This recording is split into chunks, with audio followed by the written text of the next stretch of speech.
Jai Radha Gokulananda ki Jai, Sitaram Lakshmana Hanumana ki Jai, Vanitaya ki Jai.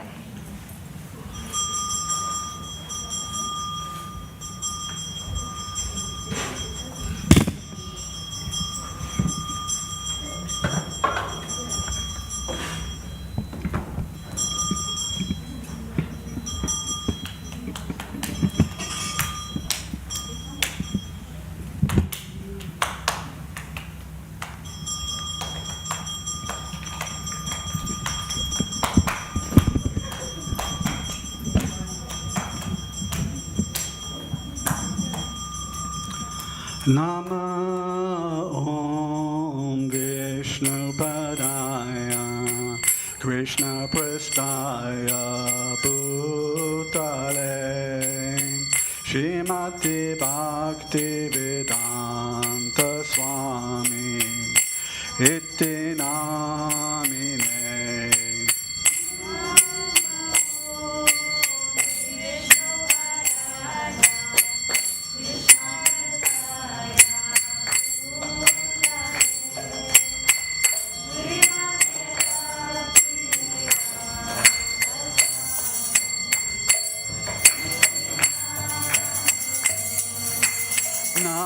Namaste Saraswati Deve Gauravani Pracharine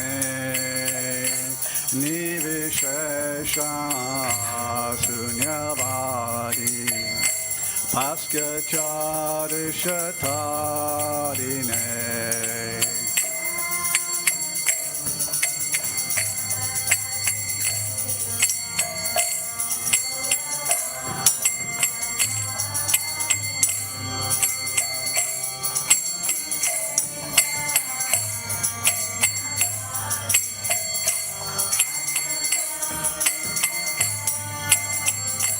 Jaya Shri Krishna Chaitanya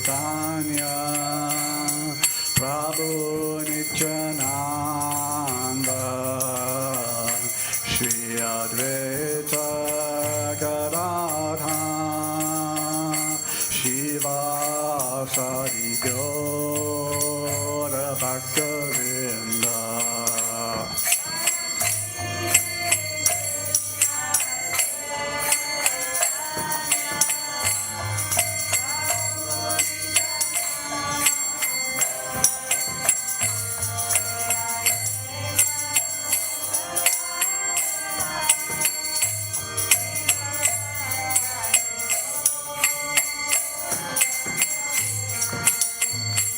Jaya Shri Krishna Chaitanya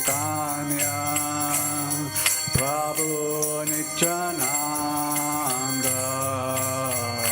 Shri Advaita Gadadha Shiva Sari Gaura Bhaktivedanta.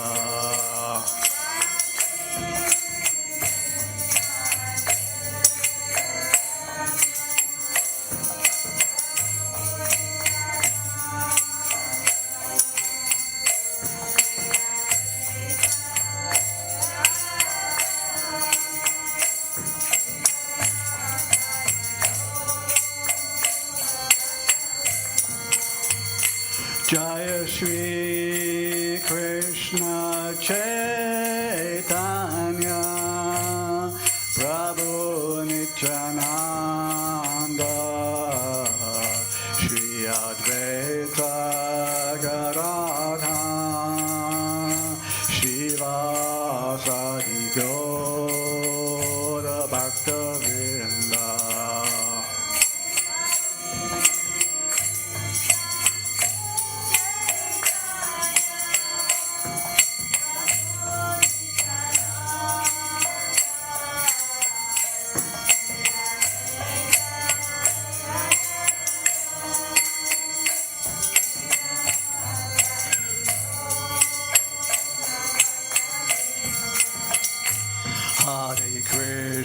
Hare Krishna, Krishna Krishna, Hare Hare, Hare Rama,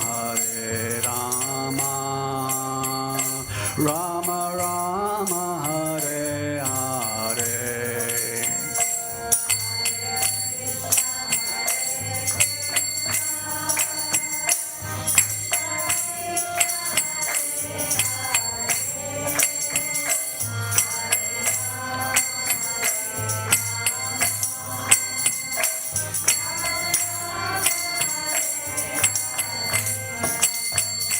Hare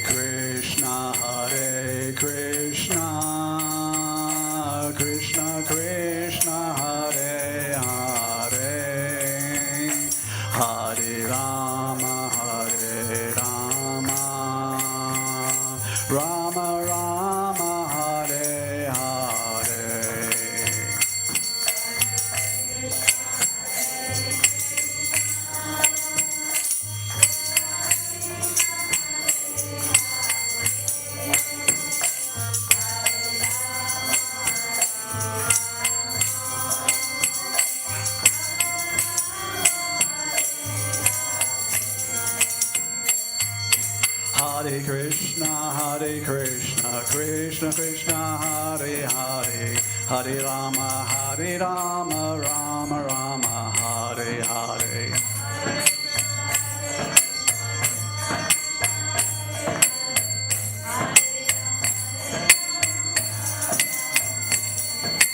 Hare Krishna, Krishna Krishna, Hare Hare, Hare Rama, Rama Rama, Hare Hare. Hare Krishna, Krishna Krishna, Hare Hare, Hare Rama, Rama Rama, Hare Hare. Hare Krishna, Krishna Krishna, Hare Hare, Hare Rama, Rama Rama, Hare Hare.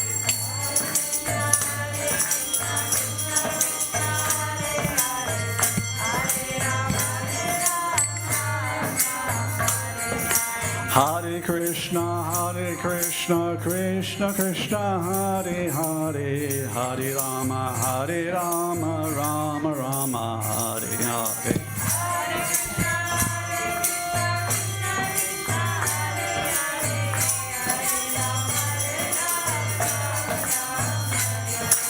Hare Krishna, Krishna Krishna, Hare Hare, Hare Rama, Rama Rama, Hare Hare.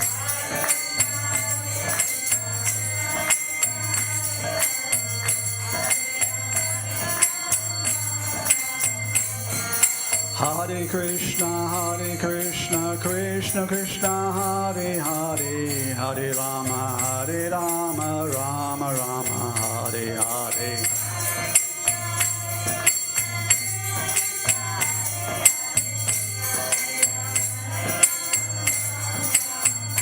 Hare Krishna, Krishna Krishna, Hare Hare, Hare Rama,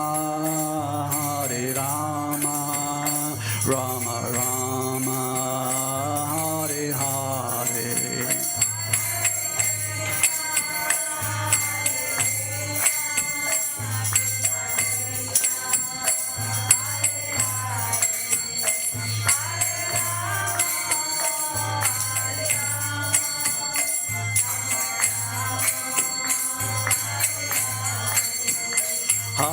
Krishna,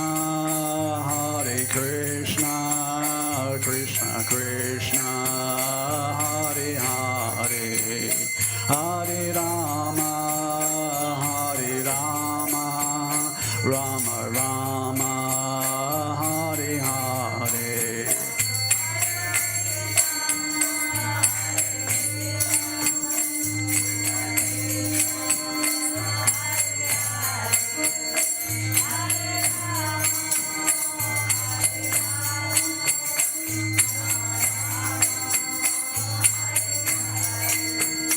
Jaya Radha Gokula Nanda, Radha Gokula Nanda, Radha Gokula Nanda Shri Radhe.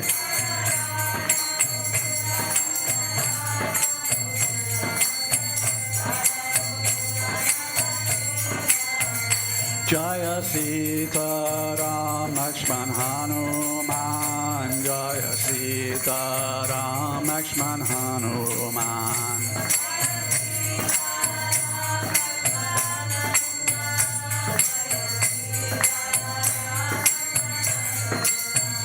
Jaya Gauranitai, Gauranitai, Gauranitai, Jaya Gauranitai.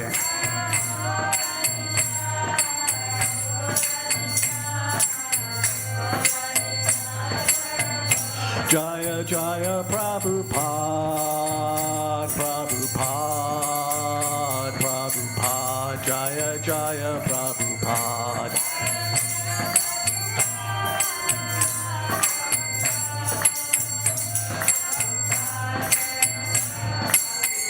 Jaya Jaya Prabhupada, Prabhupada, Prabhupada, Jaya Jaya Prabhupada.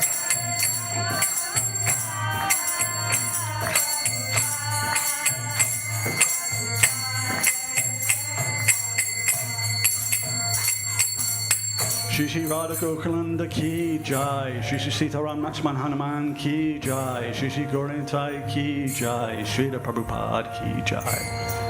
So if everyone could please be seated to finish singing their prayers, thank you.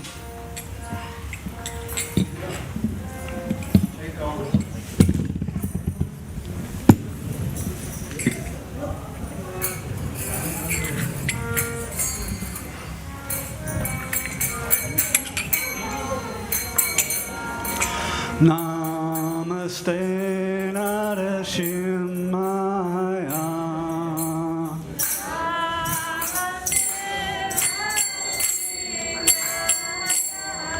Pralada Lada Dayine.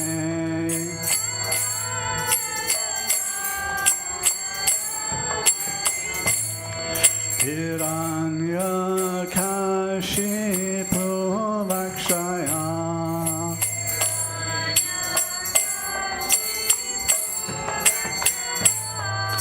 Shila Tankana Kalaye.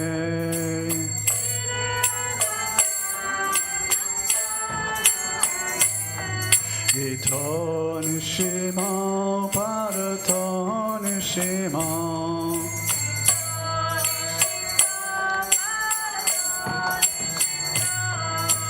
Yato yato yamita to nishimo.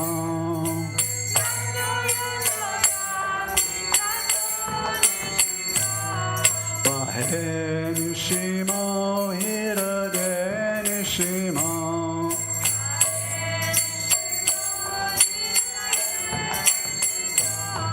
Narashima marim sharanam prapade.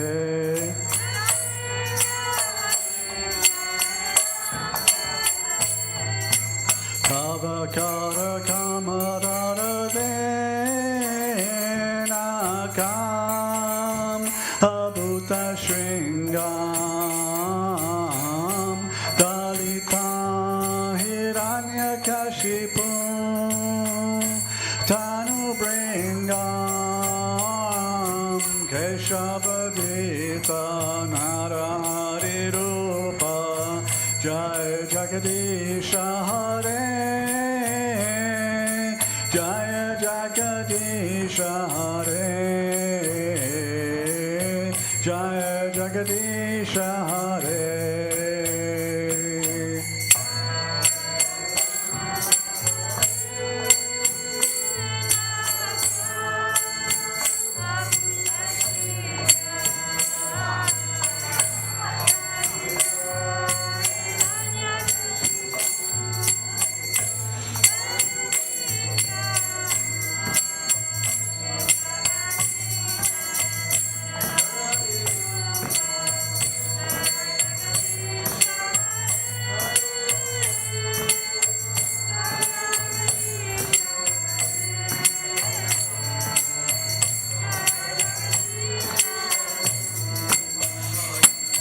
Keshavadrita Narahari Rupa Jaya Jagadish Hare,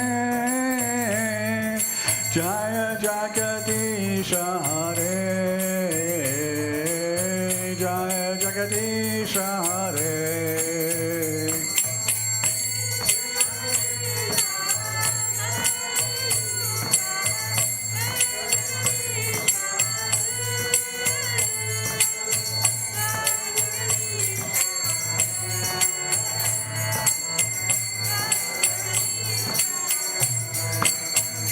Jaya Nrsingadev, Nrsingadev, Nrsingadev, Jaya Nrsingadev.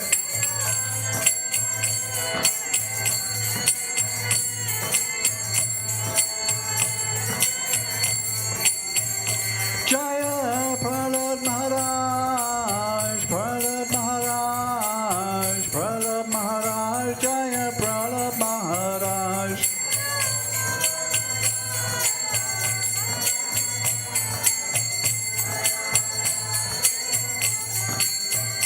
Jaya Jaya Prabhupada, Prabhupada, Prabhupada, Jaya Jaya Prabhupada.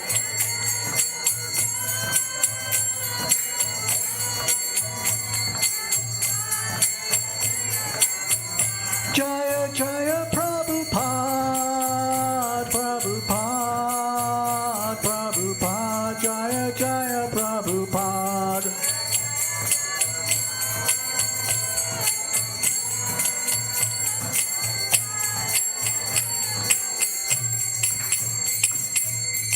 Nrsimhadev Bhagavan Ki Jai, Prahlad Maharaj Ki Jai, Srila Prabhupada Ki Jai. So thank you everyone for attending Archie. We will be serving Mahaprasad and the Sri Krishna Vaidya very shortly. Hare Krishna.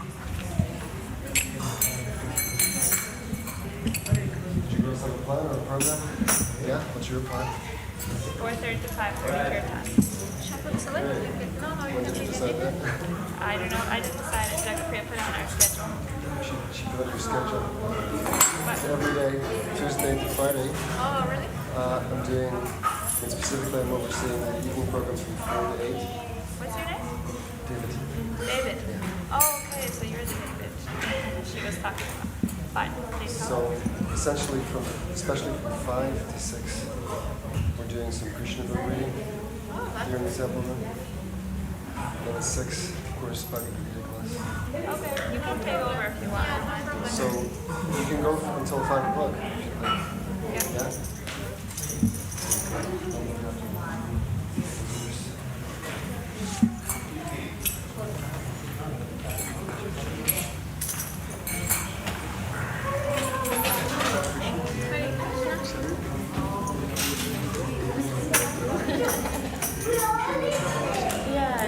Yeah, just for that.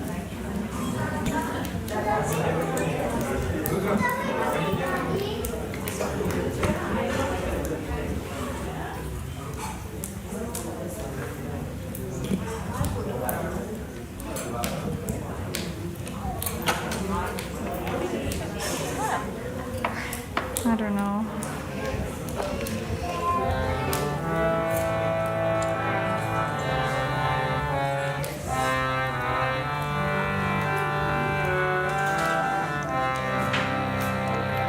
Hare Krishna, Hare Krishna,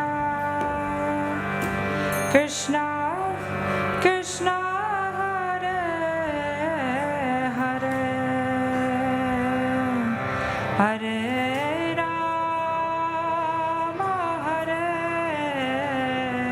Rama,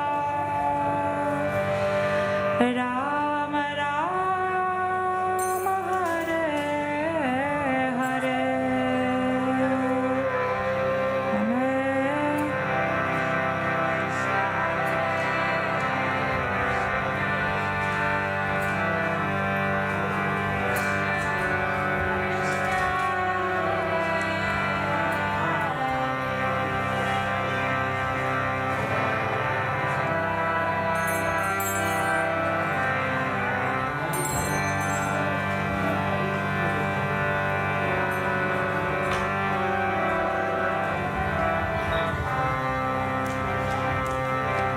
Hare Krishna, Hare Krishna,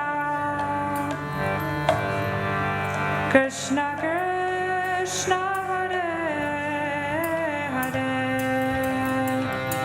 Hare Rama, Hare Rama, Rama Rama, Hare Hare, Hare Krishna,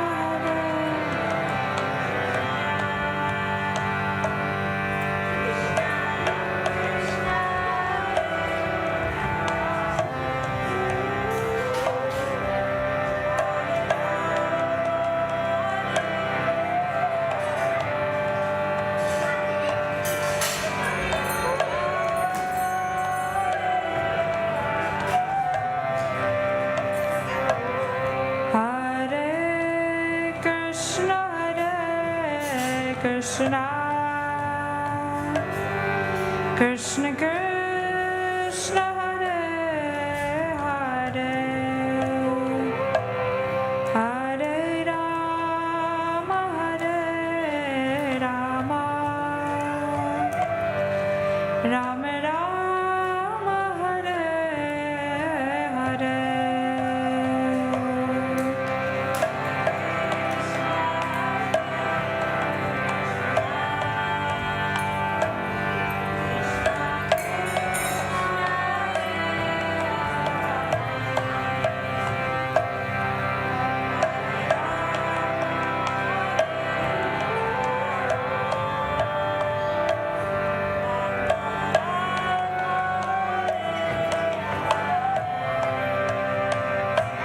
Hare Krishna, Hare Krishna, Krishna Krishna, Hare Hare, Hare Rama, Hare Rama, Rama Rama, Hare Hare.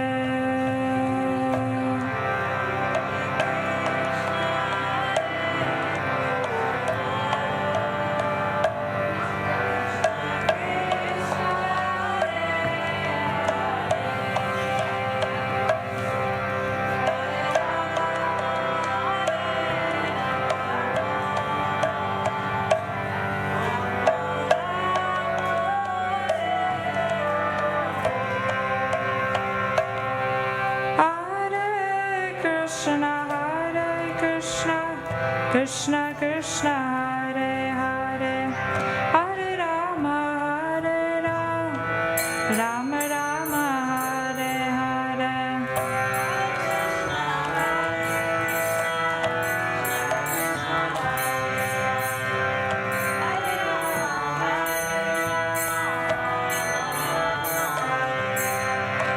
Hare Krishna, Krishna Krishna, Hare Hare, Hare Rama, Hare Rama, Rama Rama, Hare Hare.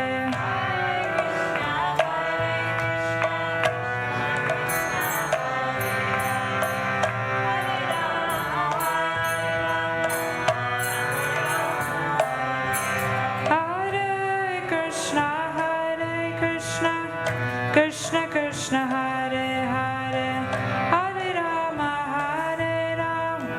Rama Rama Hare Hare.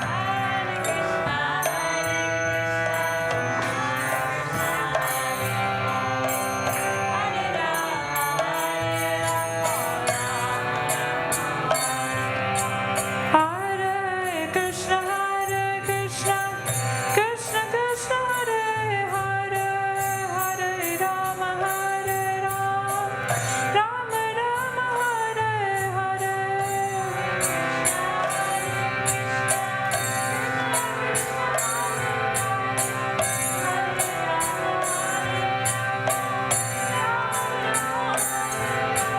Hare Krishna, Hare Krishna, Krishna Krishna, Hare Hare, Hare Rama, Hare Rama, Rama Rama, Hare Hare.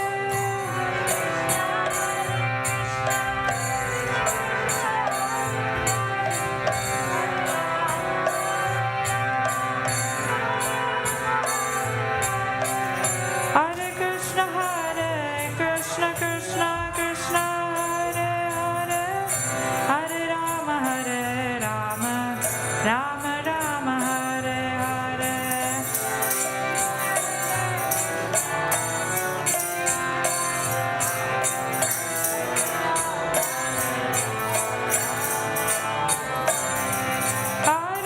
Hare Krishna, Hare Krishna, Krishna Krishna, Hare Hare, Hare Rama, Hare Rama, Rama Rama, Hare Hare.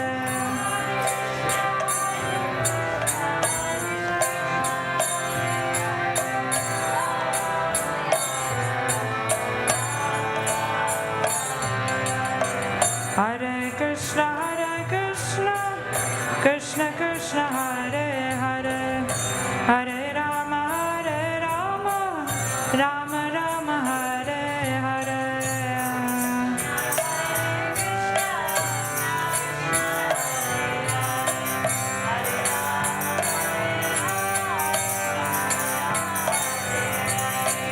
Hare Krishna, Hare Krishna, Krishna Krishna, Hare Hare, Hare Rama, Hare Rama, Rama Rama, Hare Hare. Hare Krishna, Hare Krishna, Krishna Krishna, Hare Hare, Hare Rama, Hare Rama, Rama Rama, Hare Hare.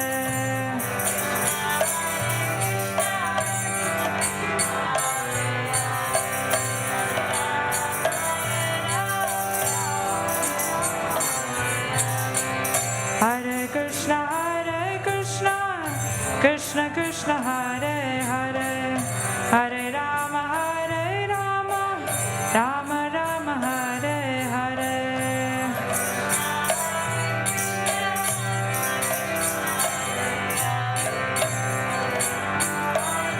Krishna, Hare Krishna, Krishna Krishna, Hare Hare, Hare Rama, Hare Rama,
Rama Rama, Hare Hare.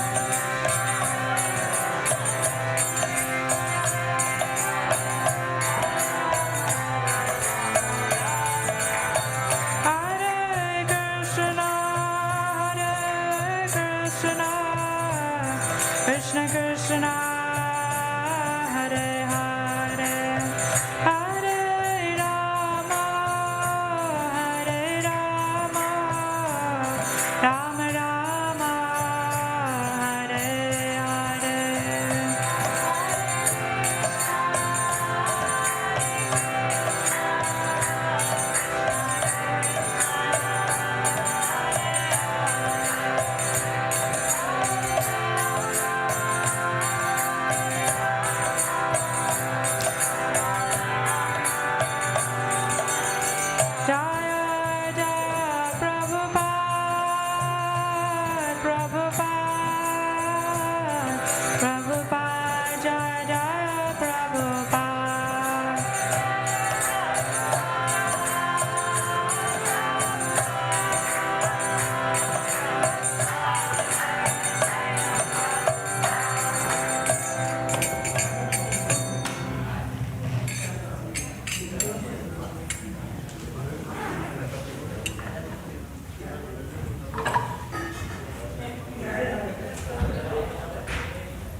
generally Mondays, yeah, so Mondays you can go to 6.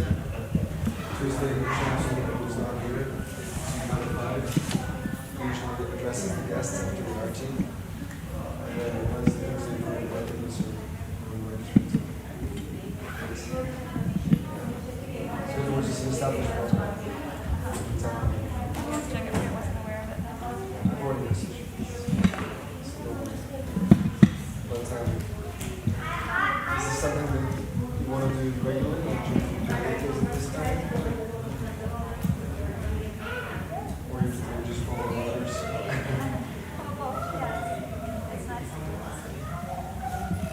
So we'll see how we can get it going. Okay. Yeah. If you want to do any arches as well, want to lead any arches, either before 15 7? I think the day. Sorry?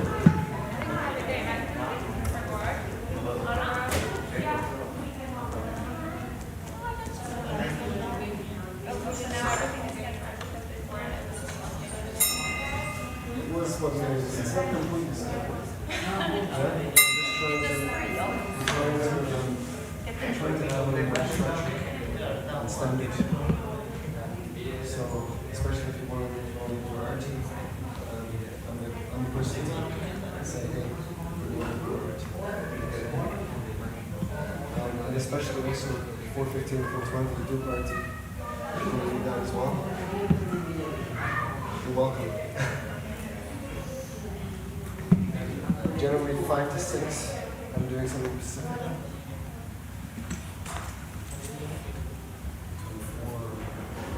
Just after the already finishes at 4:30 and 5 o'clock, which usually kind of open time. I show some of this. If you want to do some that time, you can do it.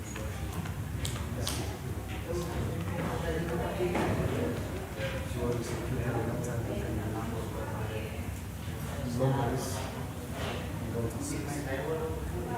Well, thanks, Harry.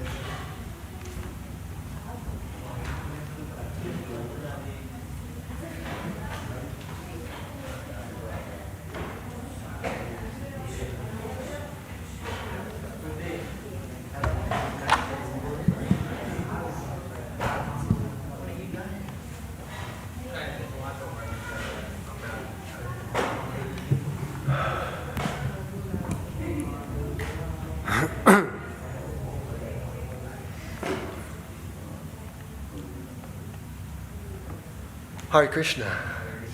Welcome. How was your day? Good. It should be good. It's a very pleasant day outside, right? And we're here at the temple. Yes, in front of their lordships. So what could be better? So usually at this time, most weekdays, we do some reading from this book. Yeah, it's called Krishna, the Supreme Personality of Godhead. And this is a really essential text for understanding the purpose of this temple and for understanding God and who we are. Of course, I'm sure you know most of this already, yeah, but Srila Prabhupada, our founder, Acharya, he said that our centers are meant to give people a chance to hear about Krishna.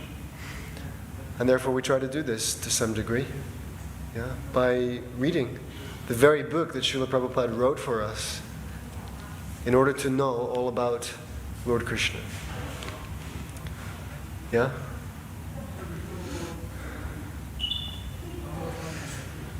So we're going to pick up from where we left off last time. And this is not a formal lecture. Yeah, this is simply an informal opportunity to hear the words of a great devotee of the Lord and how he describes Krishna. And we learn so many things from reading this. And we also may have our own thoughts and reflections and questions as we go through. So if you're staying, of course I can't pin you to the floor, but if you are staying, feel free to raise anything as you're here. Is that okay? And that includes everyone at the back. Yeah, however long you're staying to listen, you're free to raise any thoughts that you might have on what you hear, any questions that might come up for you. Don't be shy. Okay. So, where did we get to? Lord Krishna had sent his cousin and dear friend, Uddhava, to Vrindavan. In order, as a favor to Uddhava, because he wanted Uddhava to see just how wonderful was the bhakti, the devotion of the Vrajavasis, the residents of Sri Vrindavan Dham. He wanted Uddhava to see the exalted nature of their love for Krishna. Yeah. So Uddhava came and began to study and learn for himself. All right. And just so you know the exact place, this is, at least I had it marked before.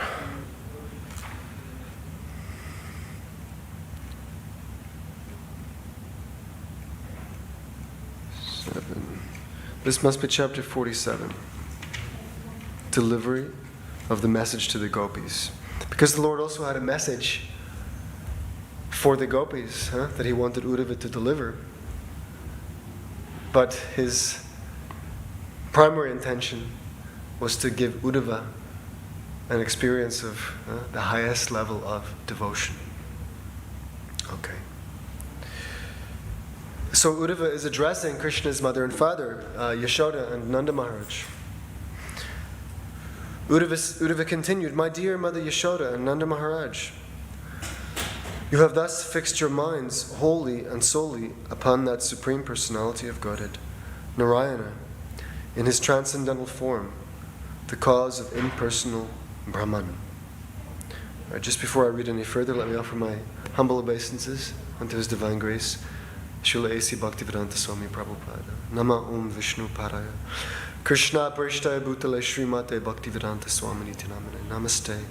Sarasvate Deve Gauravani Pracharni Nirvishesha Shunyavadi Pashtatere Shatarine. Narayanam Namaskritya Naram Chaiva Narotamam Devim Sarasvatim Vyasam Tato Jayam Mudiriyeta. So Uddhava is telling Mother Yashoda and Nanda Maharaj that you have thus fixed your minds wholly and solely upon that Supreme Personality of Godhead, Narayana, in his transcendental form, the cause of impersonal Brahman. Right, we've all heard of this term Brahman, yes? What does Brahman mean to you? Anybody cares to tell me? What does Brahman mean to you? Brahman. We've heard of this, yeah? Universe? Okay, close. Brahmanda specifically refers to the universe. Was there another answer apart from the universe? No? So Brahman means the supreme. Yes? The absolute truth.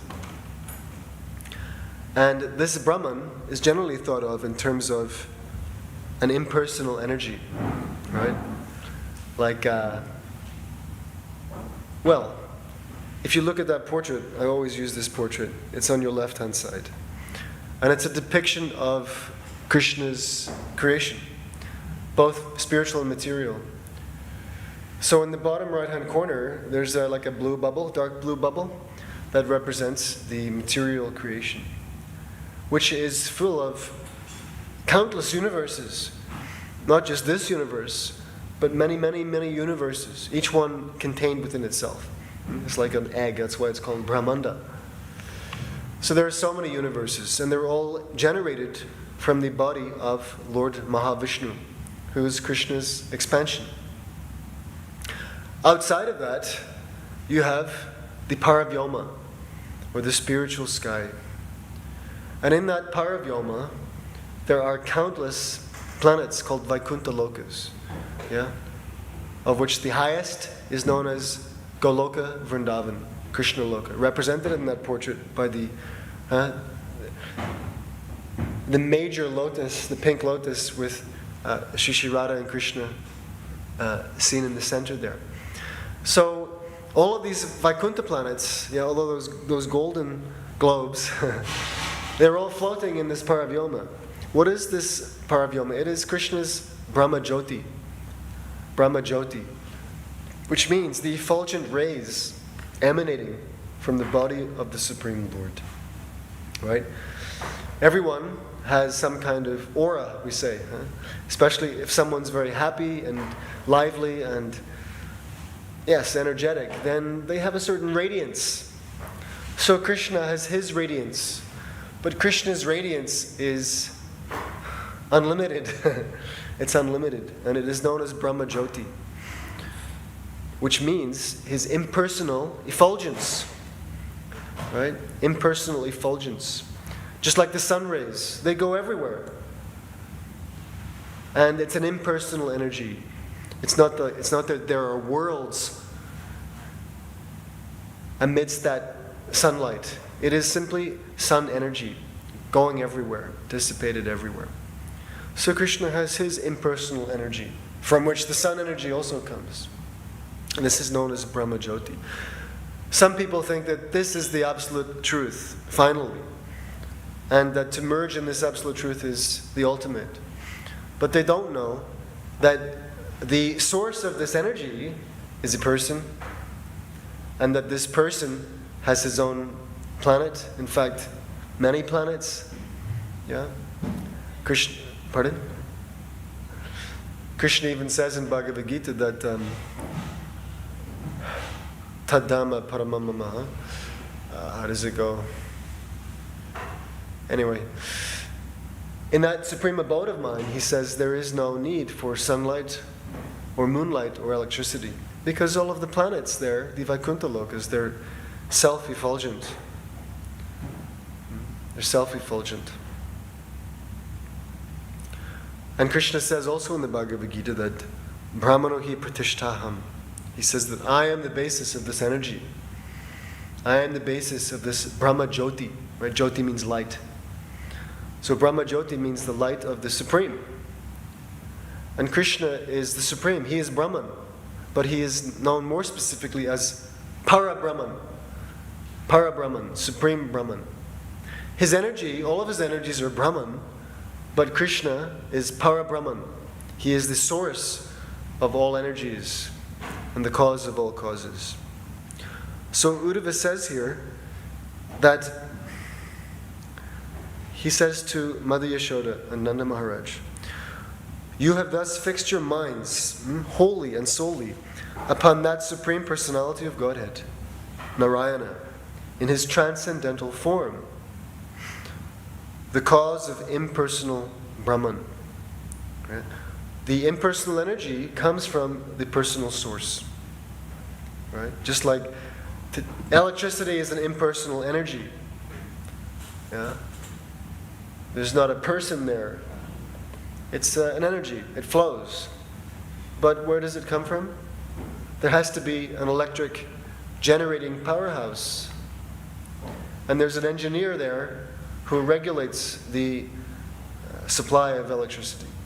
So from person, you get impersonal energy. But you can't generate person from imperson. The very word imperson suggests that its existence depends on the fact of person. Right? There's person and there's imperson, not person. It doesn't have a separate definition. Yeah? The impersonal stands on the basis of person. So this is also mentioned in the Isha Upanishad, which says that the devotee is praying to the Lord, kindly remove your impersonal effulgence, satyasapi paitam mukham. Remove your impersonal effulgence so that I can see your real face. So that I can see your real face. So this impersonal energy is surrounding Krishna. And one may be dazzled by this energy and therefore not able to understand or see the personal cause, the personal source. In the ultimate issue, the absolute truth, God is personal.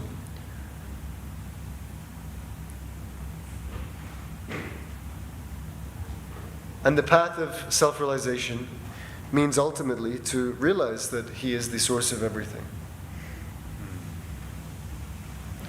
Bahonam janmanamante jnanavan mam prapadyate Vasudeva sarvamiti samahatma sudurlabha. After many births and deaths, one who is actually in knowledge, surrenders unto Krishna, Vasudeva, knowing that he is everything. Vasudeva Sarvam Iti. He is everything, and he is the cause of everything within our experience and everything in anybody's experience. There's nothing apart from Krishna and what comes from Krishna. Any questions on any of this?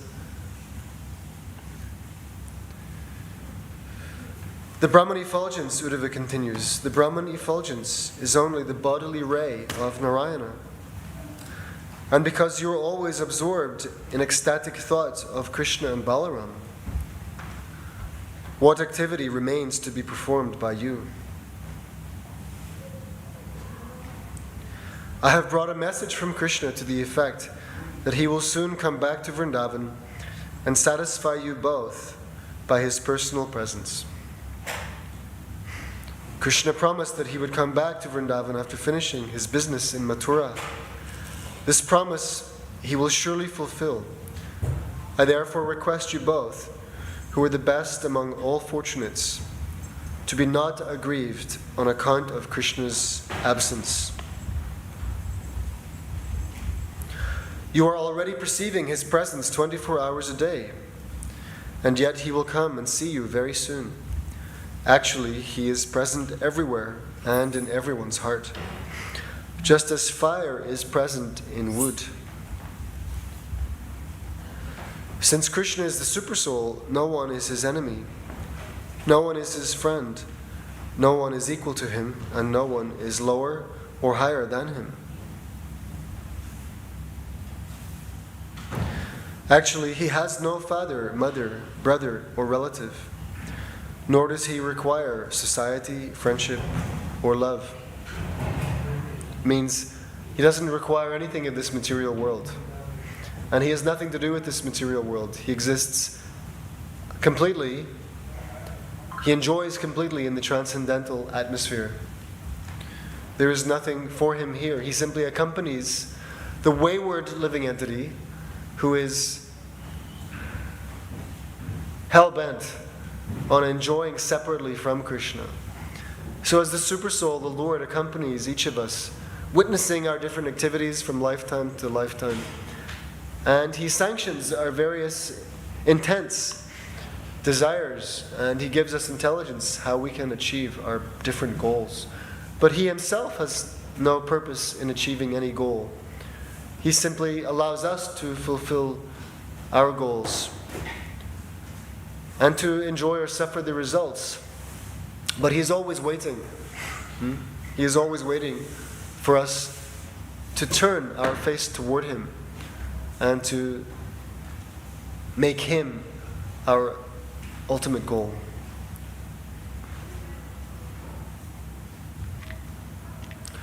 So this sentence I found quite interesting. Since Krishna is the Supersoul, no one is his enemy. Right? Because he's the Supersoul in everybody's heart. He is not partial. He says it himself in Bhagavad Gita, I'm not partial, I envy no one. And he is in the heart of every living being. Sarvasya chaham hridhi sannivishto. Ishvara sarvabhutanam hrideshya arjuna tishtati. He's in everybody's heart, regardless of who they are, what they do. So he is no one's enemy. And he is not anyone's particular friend either. No one is his enemy, no one is his friend, no one is equal to him, and no one is lower or higher than him.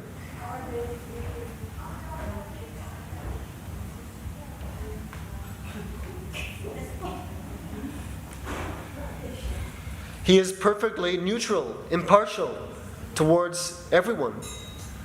And yet, he is very favorably disposed and inclined to one who loves him. Yes? So he also says, Yayata mam prapadyante tamstataiva bhajamyaham.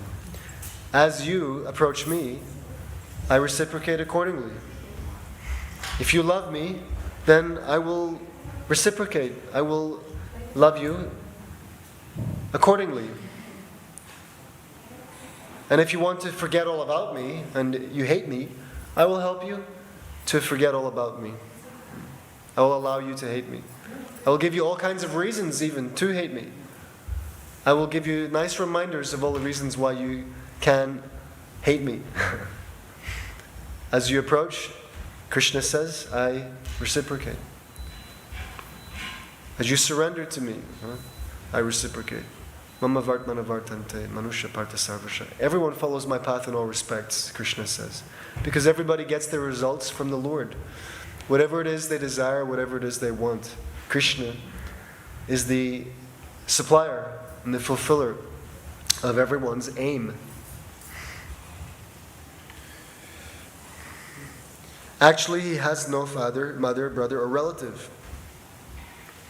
Nor does he require society, friendship, or love. He does not have a material body. So when the Lord comes here, as he did 5,000 years ago, it appears that he takes birth in a particular family, and that certain persons are his parents, and his brother, and his sister, and his cousins, and his relative.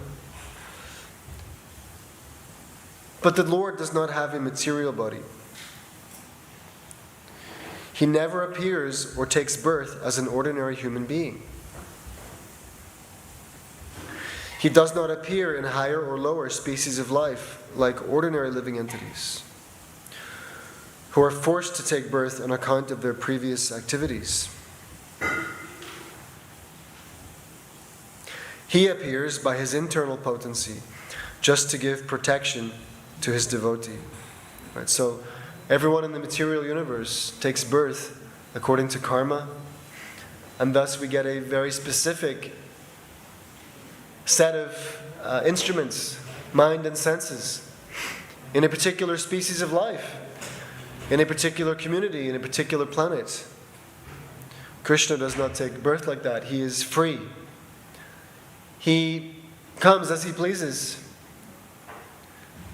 only for the purpose of giving pleasure to his devotees. He is never influenced by the modes of material nature. But when he appears within this material world, it seems that he acts like an ordinary living entity under the spell of the modes of material nature.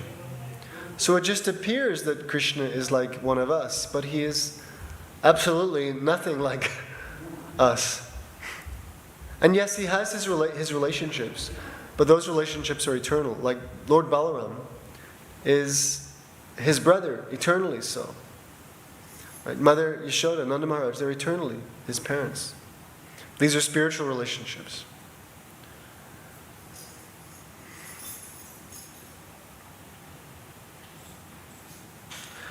In fact, so this is Uddhava continuing, he says, in fact, he, right, Krishna, is the overseer of this material creation and is not affected by the material modes of nature.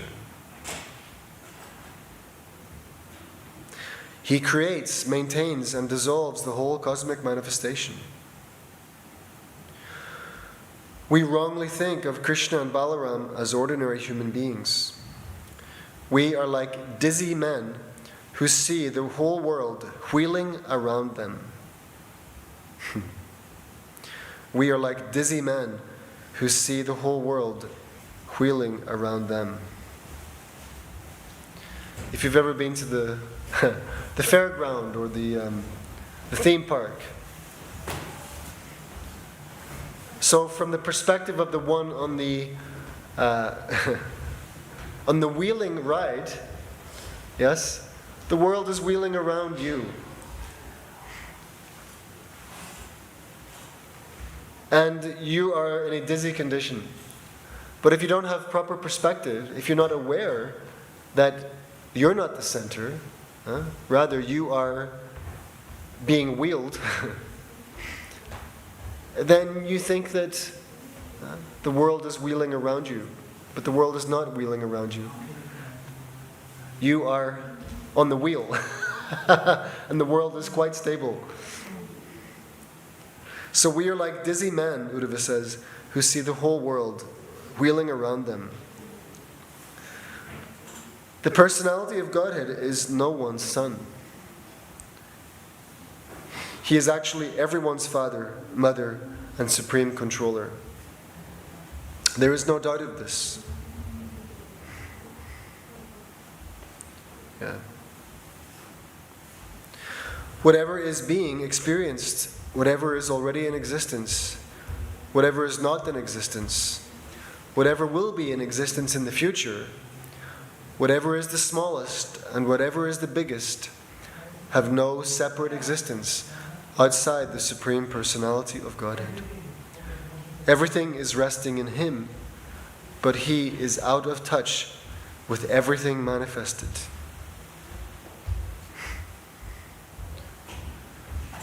So again, everything in our experience and beyond our experience is only the energy of Krishna. It's all Krishna's energy. And therefore everything is resting in Him. Because just like we were mentioning, how the universes are generated from the body of Lord Mahavishnu. So all of these gigantic universes, and let's remember that we are little tiny specks within only one universe. Yeah?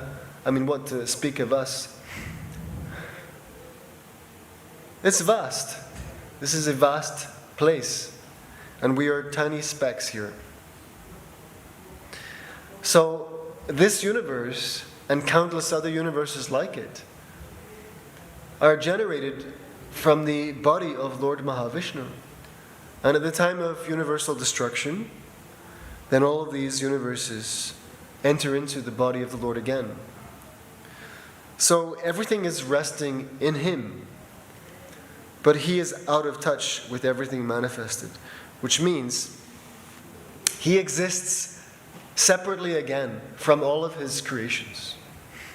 It's not that He creates all these things and He enters into them, but somehow or other He loses His separate identity. No. Everything is generated from Him, but He remains as He is. The invocation to the Isha Upanishad says like that. Om Purnamada Purnamidam Purnam Purnatodachate Purnasya Purnamevaya Purnameva Vashishyate.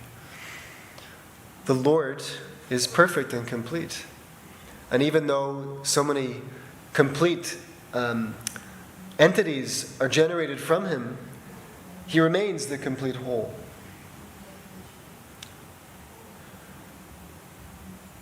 So much can be produced from Him, but He is not depleted in any sense. And this is quite difficult for us to understand in a material condition, because we're used to the fact that if I generate something, then I must have lost something in order to generate it.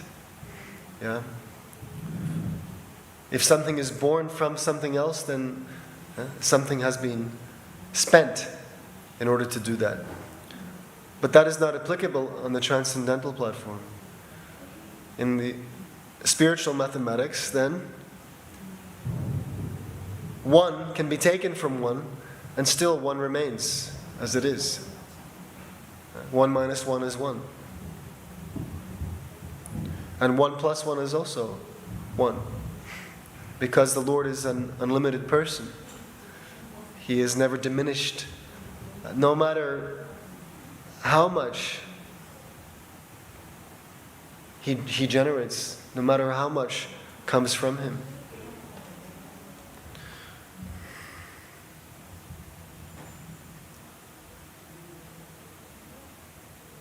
So Uddhava says everything is resting in Him, but He is out of touch with everything manifested. Which means He remains separate still. Yeah? All of these gigantic universes are produced, yeah? And still, Krishna is untouched and unaffected by any of it, enjoying His pastimes in the spiritual sky.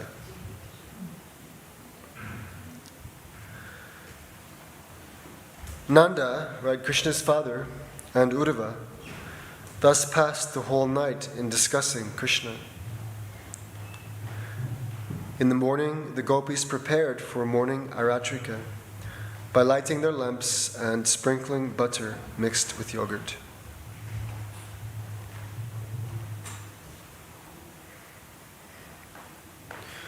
After finishing their Mangala Aratrika, they engaged themselves in churning butter from yogurt. While the gopis were thus engaged, the lamps reflected on their ornaments became still more illuminated. The churning rod, their arms, their earrings, their bangles, their breasts, everything moved, and the kumkuma powder gave their faces a saffron luster comparable to the rising sun. While churning, they also sang the glories of Krishna. The two sound vibrations mixed together ascended to the sky and sanctified the whole atmosphere. After sunrise, the gopis came as usual to offer their respects to Nanda Maharaj and Yashoda.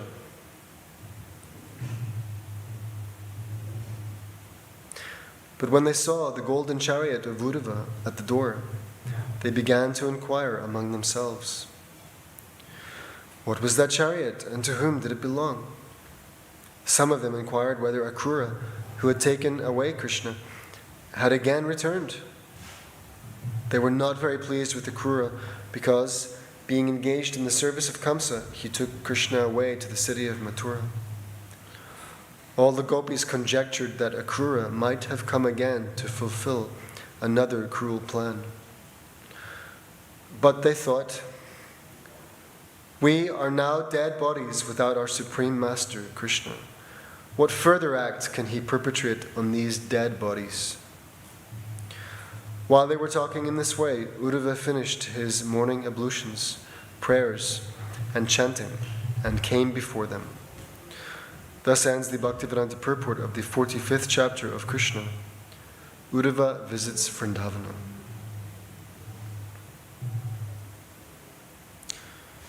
Okay, so then we have a number of pictures, and then we have chapter 46, which is called Delivery of the Message of Krishna to the Gopis.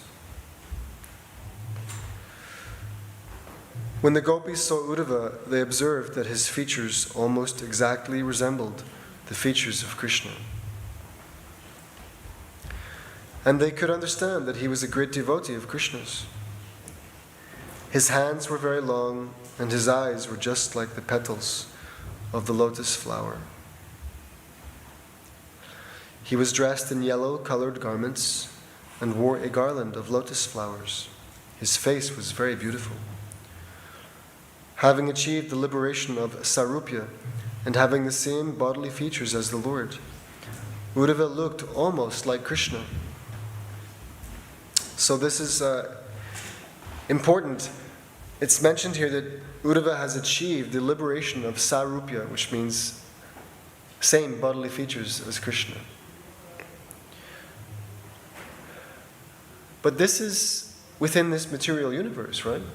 When Krishna came here 5,000 years ago and manifested his pastimes in Bhauma Vrindavan, on this earth, this is within this material universe.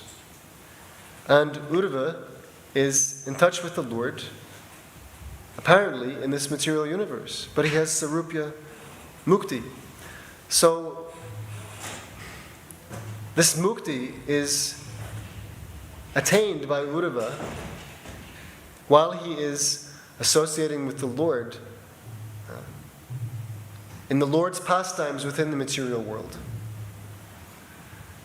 He is experiencing, or he has attained, Sarupya Mukti, this liberation of attaining the same bodily features as Krishna in this material universe. He has not gone to the Vaikuntha Loka, right? He is in Bhauma Vrindavan. So liberation is not where you are. Liberation is where you are in relation to Krishna. Liberation is your relationship with Krishna. Liberation is your Krishna consciousness. Uddhava has attained a spiritual body and he has attained Sarupya Mukti, and is serving in the Lord's pastimes within the material universe.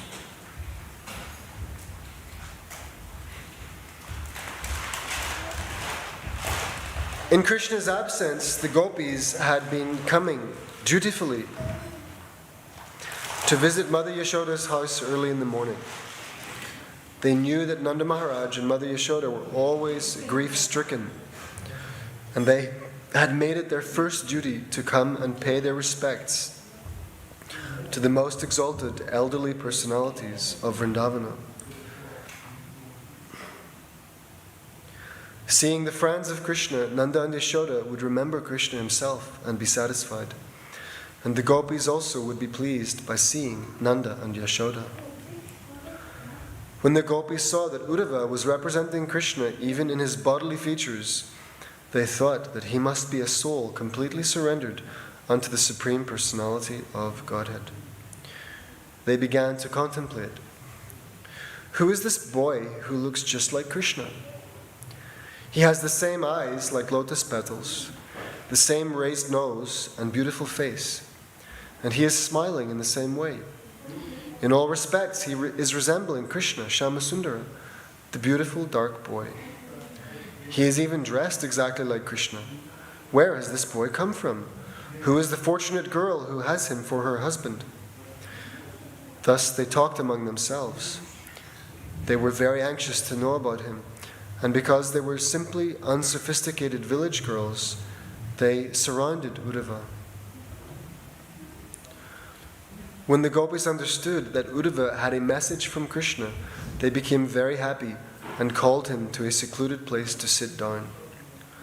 They wanted to talk with him very freely and did not want to be embarrassed before unknown persons. They began to welcome him with polite words in great submissiveness. They said, "We know that you are a most confidential associate of Krishna, and that he has therefore sent you to Vrindavan to give solace to his father and mother. We can understand that family affection is very strong.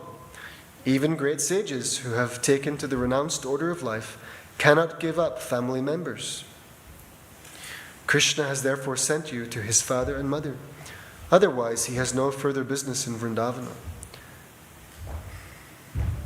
He is now in town. What does he have to know about Vrindavan village or the cows' pasturing grounds? These things are not at all useful for Krishna because he is now a man in the city.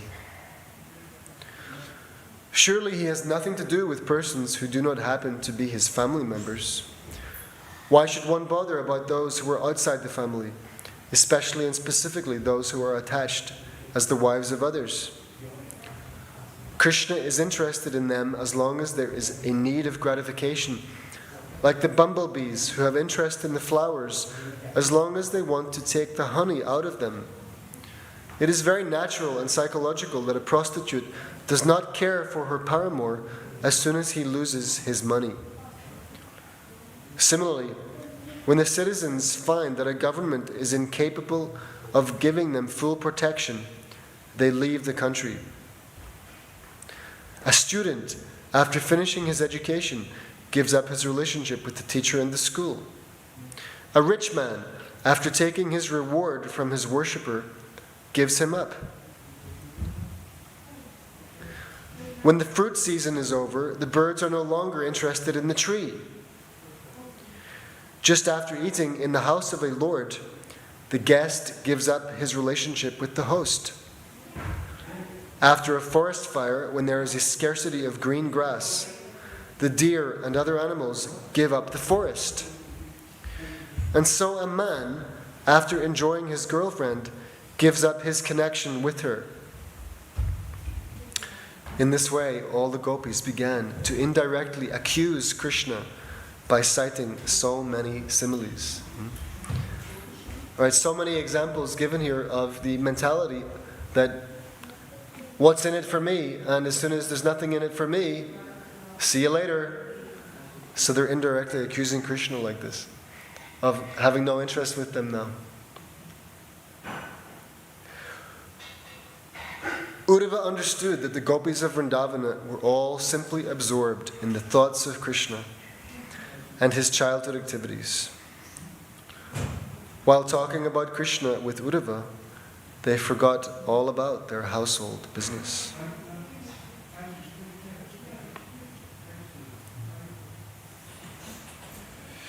They even forgot about themselves as their interest in Krishna increased more and more. One of the gopis, namely Srimati Radharani, was so much absorbed in thoughts of Krishna by dint of her personal touch with him that she actually began to talk with a bumblebee which was flying there and trying to touch her lotus feet.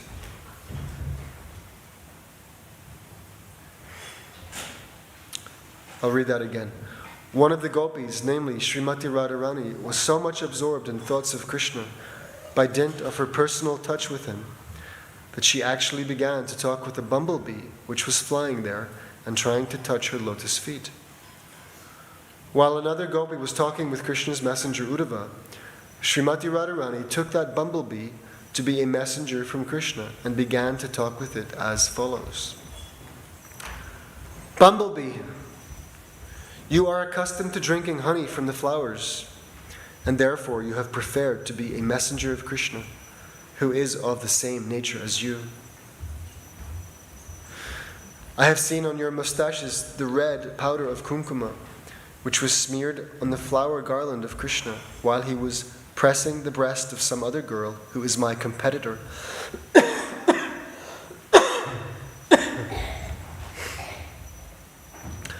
You are feeling very proud by touching that flower, and your mustaches have become reddish.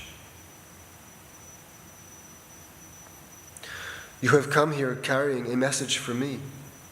You are anxious to touch my feet. But, my dear bumblebee, let me warn you, don't touch me. I don't want any messages from your unreliable master. You are the unreliable servant of an unreliable master. Srila Prabhupada writes, it may be that Srimati Radharani purposely addressed that bumblebee sarcastically in order to criticize the messenger Uddhava. Indirectly, Srimati Radharani saw Uddhava as not only resembling Krishna's bodily features, but as being equal to Krishna. In this way, she indicated that Uddhava was as unreliable as Krishna himself. Srimati Radharani wanted to give specific reasons why she was dissatisfied with Krishna and his messengers. She addressed the bumblebee. Your master Krishna is exactly of your quality. You sit down on a flower, and after taking a little honey, you immediately fly away and sit in another flower and taste. You're just like your master Krishna. He gave us the chance of tasting the touch of his lips and then left altogether. I know also that the goddess of fortune, Lakshmi, who is always in the midst of the lotus flower, is constantly engaged in Krishna's service. But I do not know why she has become so captivated by Krishna. She is attached to him, although she knows his actual character. As far as we are concerned, we are more intelligent than that goddess of fortune. We are not going to be cheated any more by Krishna or his messengers. Prabhupada comments, according to expert opinion, Lakshmi, the goddess of fortune, is a subordinate expansion of Srimati Radharani. As Krishna has numerous expansions of Vishnu Murtis, so his pleasure potency, Radharani, also has innumerable expansions of goddesses of fortune. Therefore, the goddess of fortune, Lakshmiji, is always anxious to be elevated to the position of the gopis. Right, so Srimati Radharani is the source of all feminine expansions, energetic, feminine expansions of Godhead. Krishna is the source of numerous expansions of Vishnu Murti, so Srimati Radharani is the source of all expansions of goddesses of fortune, Lakshmi ji. Srimati Radharani continued. Are we relishing these speeches by Srimati Radharani? We can relate. Very human. Yes, of course, Krishna may be transcendental.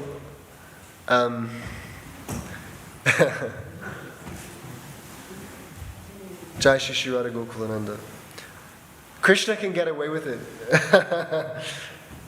The men in this material world are not so excusable, yes, in their flaws. But the Lord, He's transcendental. Whatever He does is good. Srimati Radharani continued, "You foolish bumblebee, you are trying to satisfy me and get a reward by singing the glories of Krishna, but it is a useless attempt. We are bereft of all our possessions. We are away from our homes and families.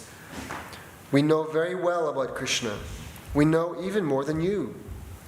So whatever you make up about him will be old stories to us. Krishna is now in the city and is better known as the friend of Arjuna. He now has many new girlfriends, and they are no doubt very happy in association with him. Because the lusty burning sensation of their breasts has been satisfied by Krishna, they are now happy. If you go there and glorify Krishna, they may be pleased to reward you. You are just trying to pacify me by your behavior as a flatterer, and therefore you have put your head under my feet. But I know the trick which you are trying to play. I know that you are a messenger coming from a great trickster, Krishna. Therefore, please leave me. I can understand that you are very expert in reuniting two opposing parties.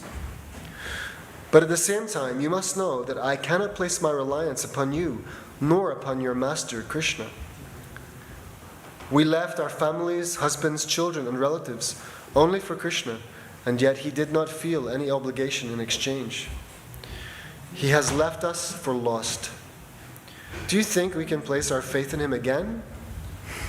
We know that Krishna cannot be long without the association of young women. That is his nature.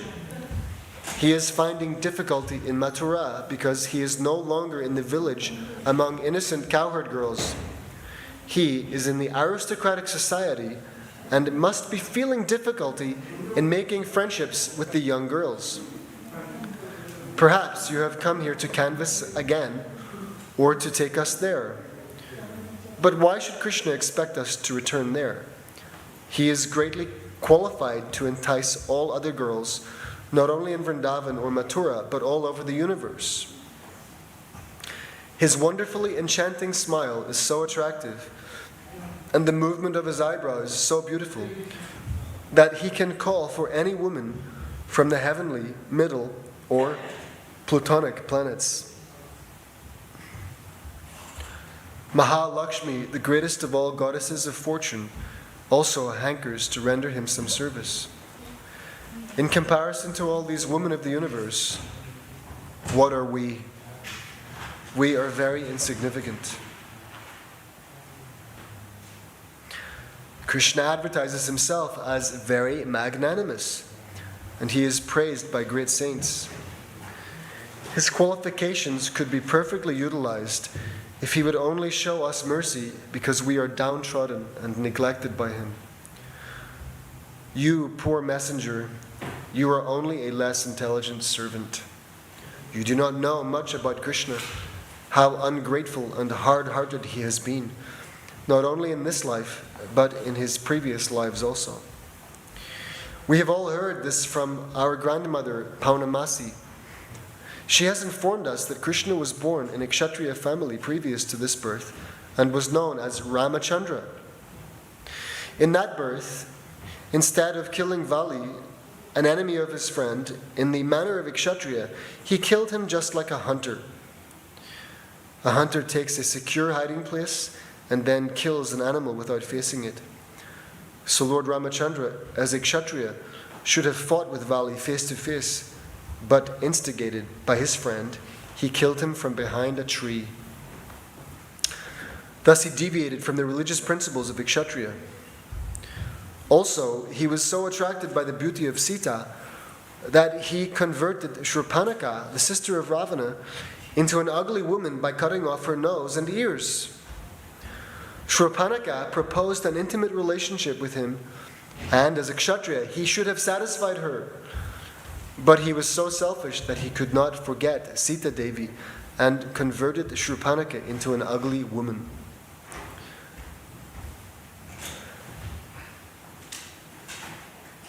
Actually, it's described that when Lord Ramachandra killed Vali, Vali himself admitted that this was appropriate, fit, because Vali had been sinful. And for one who is sinful, an ignoble death is fitting. Therefore, the Lord gave Vali an appropriate death.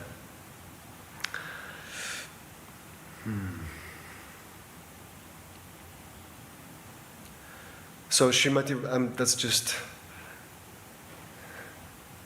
clarifying a little bit. I'm sorry, I'm moving out of the feeling here of Srimati Radharani and trying to establish Tattva. Maybe shouldn't do that. So this is Srimati Radharani continuing, right? She's describing the Lord and lodging her complaint. She says, before that birth as a Kshatriya, he took his birth as a Brahmana boy known as Vamanadeva and asked charity from Bali Maharaj.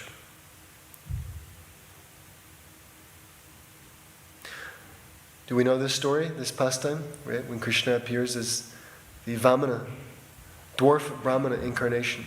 Yeah? He asked charity from Bali Maharaj, who had taken over the entire heavenly kingdom. So the Lord wanted to return the heavens to their rightful owner, to the demigods, and to Indra. So he begged 3 steps of land. Right? This was a trick. So Srimati Radharani continues, Bali Maharaj was so magnanimous that he gave him whatever he had. Yet Krishna, as Vamanadev, ungratefully arrested him just like a crow and pushed him down to the Patala kingdom. We know all about Krishna and how ungrateful he is. But here is the difficulty. In spite of his being so cruel and hard-hearted, it is very difficult for us to give up talking about him. Not only are we unable to give up this talk, but great sages and saintly persons are also engaged in talking about him. We gopis of Vrindavana do not want to make any more friendships with this blackish boy, but we do not know how we shall be able to give up remembering and talking about his activities. Right? We want nothing to do with this person, but we can't forget him.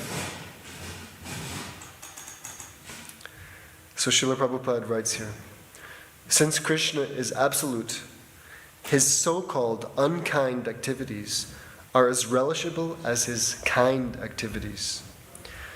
Saintly persons and great devotees like the gopis cannot give up Krishna in any circumstances. Lord Chaitanya therefore prayed, Krishna, you are free and independent in all respects. You can either embrace me or crush me under your feet, whatever you like. Whatever you like. Right? This is love. This is pure prema bhakti. You're my worshipable Lord. Right? Whether you're present before me, whether you embrace me, whether you trample me, whether you ignore me, still, I love you. Yeah? This is the perfect nature of love. And if it doesn't equate to this, it is, there's some self-interest, motivated lust. You can't give me what I want, I don't like you anymore. This is the nature of the material world. It's lust going on in the name of love. But as soon as the selfish desire is unfulfilled or one's own intention is not met, then one loses all affection for the apparent beloved.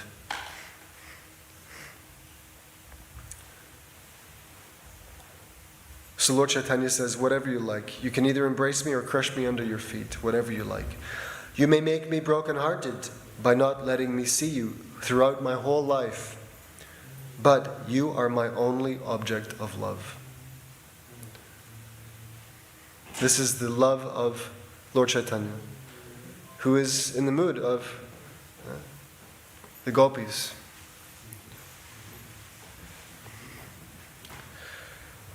And Srimati Radharani particularly. Srimati Radharani continued, in my opinion, one should not hear about Krishna. Okay, so we're here in the temple room. Prabhupada said this temple is meant for giving people a chance to hear about Krishna. Yeah? This is Krishna consciousness. Hear about Krishna. And Srimati Radharani, the greatest devotee of Krishna, yes, she says, in my opinion, one should not hear about Krishna because as soon as a drop of the nectar of his transcendental activities is poured into the ear, one immediately rises above the platform of duality, attraction and rejection. Being completely freed from the attraction of material attachment, one gives up the attachment for this material world, family, home, wife, children, and everything which is materially dear to every person. Being dispossessed of all material acquisition, one makes his relatives and himself unhappy. Then he wanders in search of Krishna, either as a human being or in other species of life, even as a bird. It is very difficult to actually understand Krishna, his name, his quality, his form, his pastimes, his paraphernalia, and his entourage.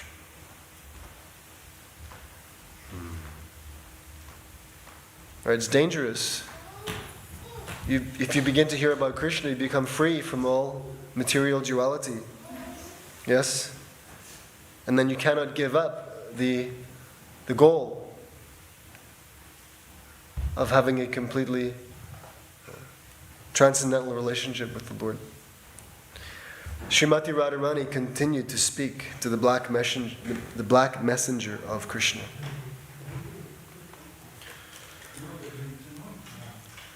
Please do not talk anymore about Krishna. It is better to talk about something else. We are already doomed, like the black-spotted she-deer in the forest, who are enchanted by the sweet musical vibration of the hunter. In the same way, we have been enchanted by the sweet words of Krishna, and again we are thinking of the rays of the nails of his toes. We are becoming more and more lustful for his association. Therefore, I request you not to talk of Krishna anymore. Srila Prabhupada writes, this talk of Radharani with the bumblebee messenger and her accusing Krishna, and at the same time her inability to give up talking about him, are symptoms of the topmost transcendental ecstasy called Mahabhava. The ecstatic Mahabhava manifestation is possible only in the persons of Radharani and her associates. Yes? Great acharyas like Srila Rupa Goswami and Vishwanatha Chakravarti Thakur have analyzed these Mahabhava speeches of Srimati Radharani, and they have described the different sentiments such as Udghurna, bewilderment, and Jalpa Pratijalpa, talking in different ways. In Radharani is found the science of Ujjala, or the brightest jewel, or love of God. While Radharani was talking with the bee, and the bee was flying hither and thither, it all of a sudden disappeared from her sight. She was in full mourning due to separation from Krishna, and was feeling ecstasy by talking with the bee. But as soon as the bee disappeared, she became almost mad, thinking that the messenger bee might have returned to Krishna to inform him all about her talking against him.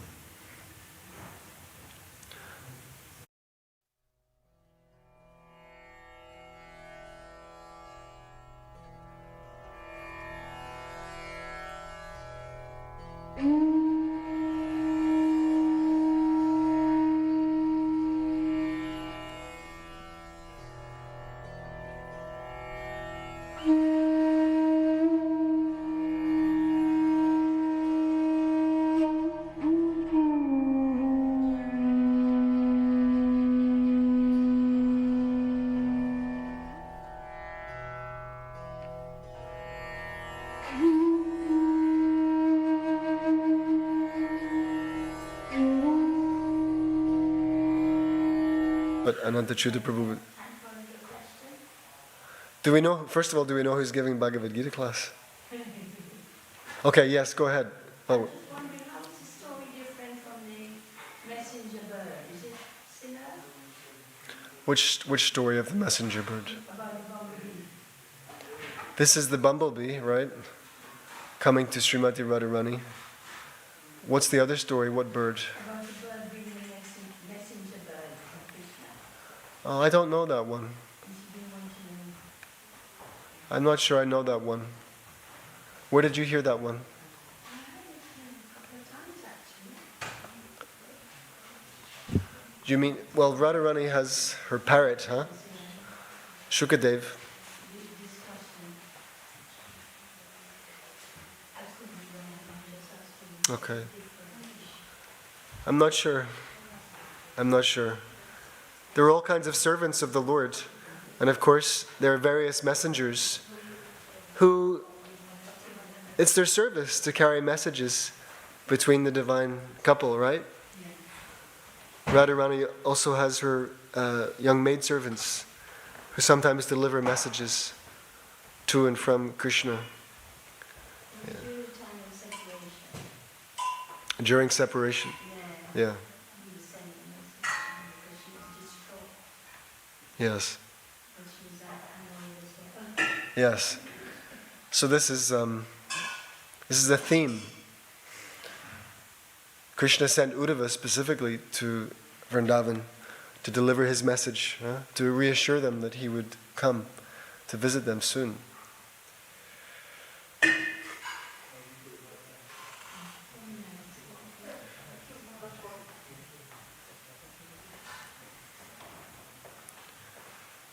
Vipralamba Bhav is the highest degree of Krishna consciousness, this feeling separation.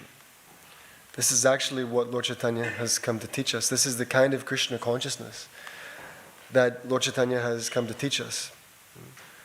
The Goswamis of Vrindavan say, Hey Radhe Vajadevike Chalalite, Hey Nanda Sunukata. Right, where are you, Krishna? We cannot find you anywhere. So, to render service to the Lord while feeling separated from Him, this is actually the greatest Krishna consciousness. We are advised, it's recommended that we feel this way, that I can't see Krishna. I don't have Krishna. Where is Krishna? Right. The Lord, the spiritual master, have given me this service.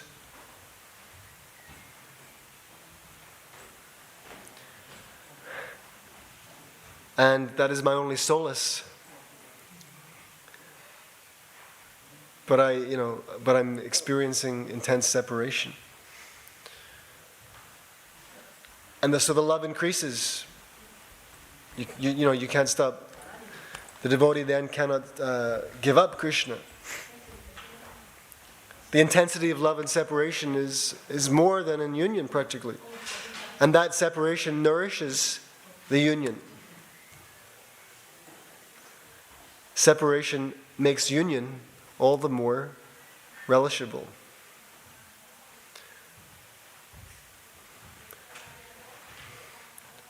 It still surprised me though that the exalted personality suffer that kind of, emotion there. When we also separated, what is the lesson? What is the learning for us? That is okay. What is the lesson? That the exalted personalities feel this? Yeah, The- but when they also perform the same way as we do in separation, When they also perform what? they experience the same emotion as we do in the material world. Oh. It looks similar, but it's completely different. Because their separation is on the spiritual platform. So, Srila Prabhupada describes it, this is Srimati Radharani's ecstasy. Mahabhava. She is Mahabhava Madanayaka. Mayi. Is Anantachyuta Prabhu giving class? Are you down to give class, Mataji? Why didn't you tell me? Why didn't you tell me?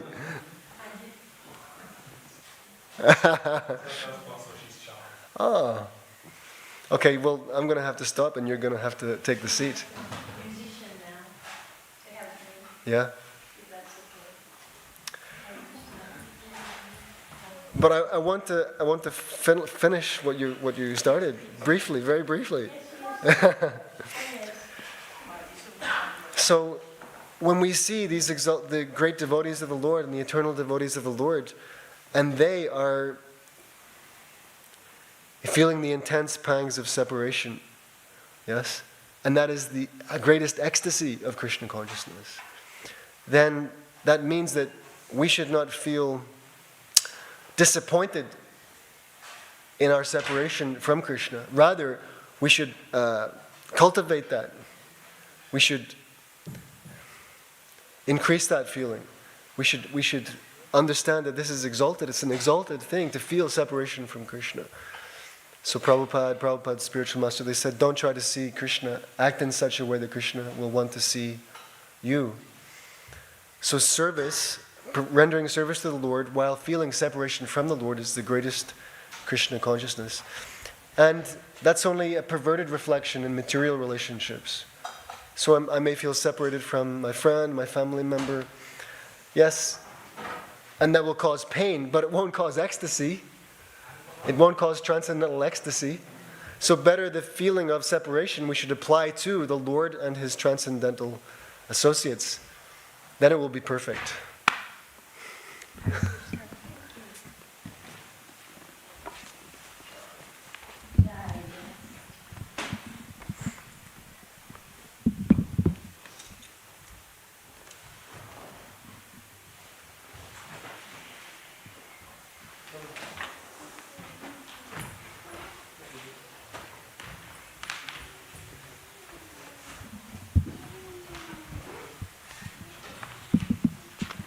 Thank you.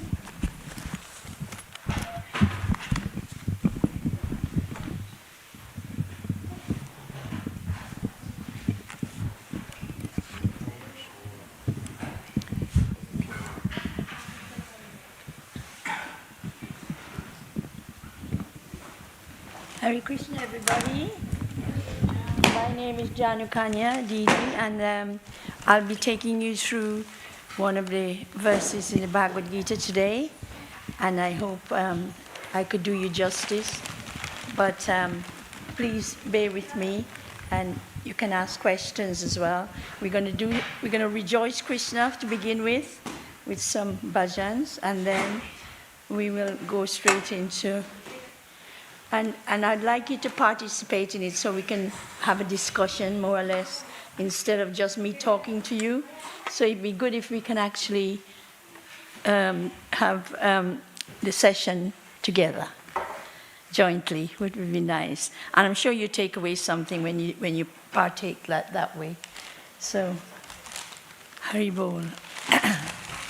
So let's start now with Jai Radha Madhav. All of you know it. Anybody new here? Is it your first time, anybody? Wow, welcome. So I hope you can come regularly after this, that I don't put you off. All right, so it's a really nice class. Every day we have it at 6 o'clock, Bhagavad Gita, chapter to chapter. And Prabhu is also doing class. What time do you start, Prabhu? Yeah, Krishna book at 5 o'clock for an hour as well. All right? So we have all day something. You never get bored here. It's really nice. Thank you. Okay. Jai Radha Madhava Jaya Kunja Bihari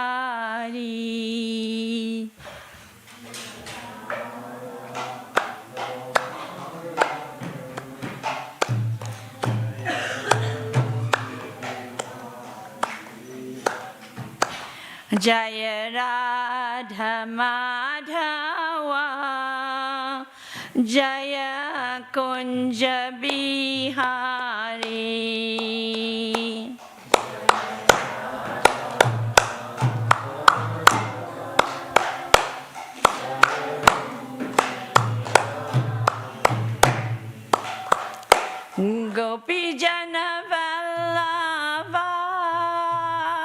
Jaya Girivaradhari, Jaya Girivaradhari, Janavallabha, Jaya Girivaradhari, Jaya Girivaradhari, Yashodanandana Brajajana Ranjana,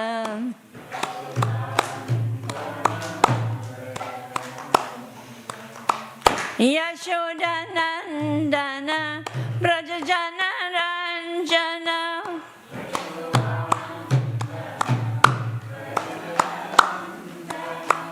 Yashodanandana Brajajana Ranjana,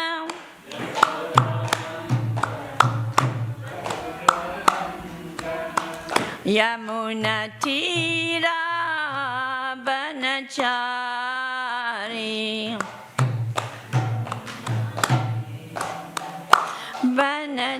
Banachari, Yamunatira Banachari, Jaya Radha Madhava, Jaya Kunja Bihari, Jaya Radha Madhava, Kunja Bihari, Ya Gopi Jana Vallabha, Jaya Girivaradhari, Jaya Girivaradhari, Jana Vallabha, Jaya Girivaradhari, Jaya Girivaradhari, Yashodanandana Brajajana Ranjana, Yashodanandana Brajajana Ranjana, Yamunatira Banachari, Ravanachari, Jaya Radha Madhava, Jaya Kunja Bihari, Radha Madhava, Jaya Kunja Bihari, Hare Krishna, Hare Krishna, Krishna Krishna, Hare Hare, Hare Krishna, Krishna Krishna, Hare Hare, Hare Rama, Hare Rama, Rama Rama, Hare Hare, Hare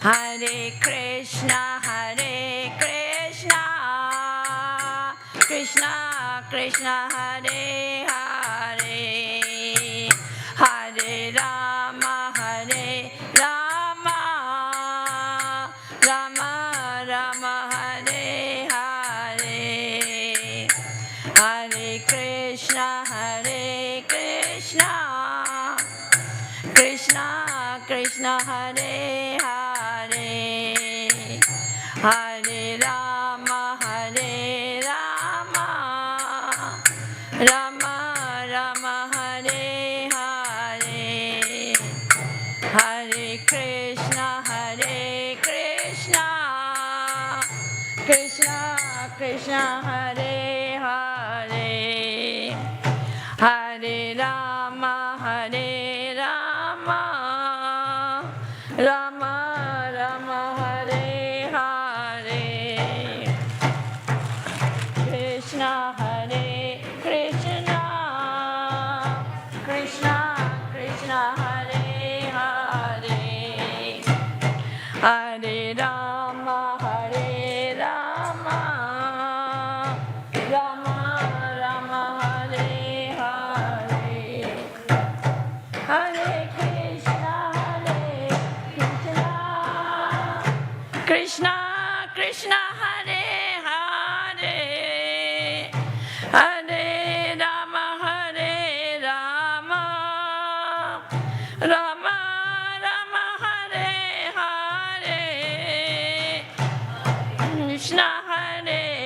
Krishna, Krishna, Krishna, Hare Hare, Hare Rama, Hare Rama, Rama Rama, Hare Hare, Hare Krishna, Krishna Krishna, Hare Hare, Hare Rama, Rama Rama, Hare Hare, Hare Krishna, Krishna Krishna, Hare Hare, Hare Rama, Rama Rama, Hare Hare. Thank you for that sweet rendition of singing Krishna's and Radha Krishna glory. And we're going to do the Mangala Charan now.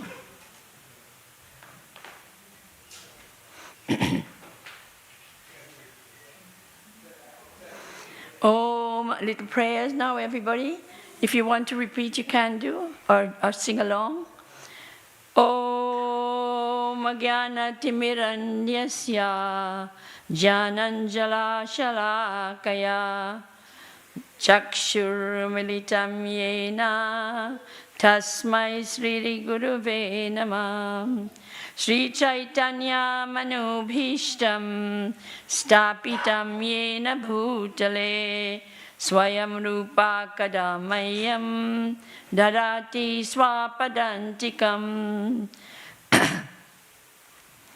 Vandeham Sri Guru Sri Yuta Padakamalam Sri Gurun Vaishnavamscha Sri Rupam Sagrajatam Sahagana Raghunatam Vitam Tam Sajivam Sadvaitam Savadutam Parijana Sahitam Krishna Chaitanya Devam Sri Radha Krishna Padan Sahagana Lalita Sri Vishakanvitamscha He Krishna Karuna Sindhu Dina Bandhu Jagatpate Gopesha Gopika Kanta Radha Kanta Namastute Tapta Kanchana Gaurangi Radhe Vrindavaneshwari Sutavanu Tate Devi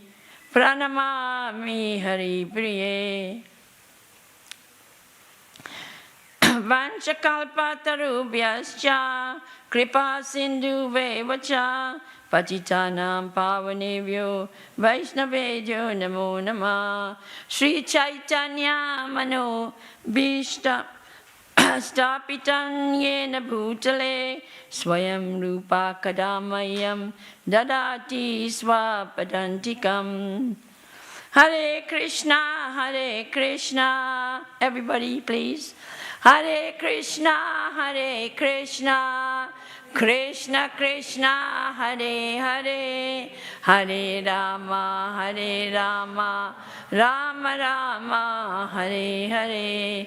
Hare Krishna, Krishna Krishna, Hare Hare, Hare Rama, Rama Rama, Hare Hare. Hare Krishna, Krishna Krishna, Hare Hare, Hare Rama, Rama Rama, Hare Hare. Thank you very much. So, we are going to read from the Srimad Bhagavad Gita as it is. Everybody's got one of them? Bhagavad Gita? Anybody else who hasn't got one? Please don't go home without one. They are your companion forever. The most beautiful book ever. Okay? So please take one before you go. And there are just a few coins just to reprint. We don't charge for the cost. Thank you. Okay, so I'm going to be reading from the Srimad Bhagavad Gita, chapter 6, verse 37. So I'll give you a little idea what it's about. And let's have a discussion if it's okay with you, because that's the only way you remember things, I think. Personally, I think so. Okay. So it goes like this. Some people read Sanskrit here, but if I read one line, would you follow? It's good, yes. It's good to learn. I learn. I don't speak Hindi or Gujarati, but I learn by looking at it and following. Yeah. So, sorry.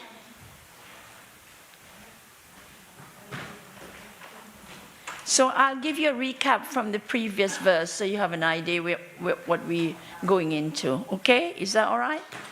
So, verse 36, it says, Asamyatatmana yogo. Do you want to repeat?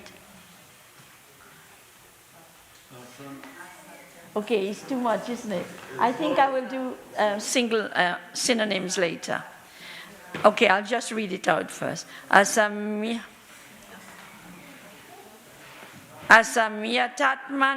yogo duspra. Oh yes, please. What chapter? 6:36 and 37. I'm just recapping from the previous chapter.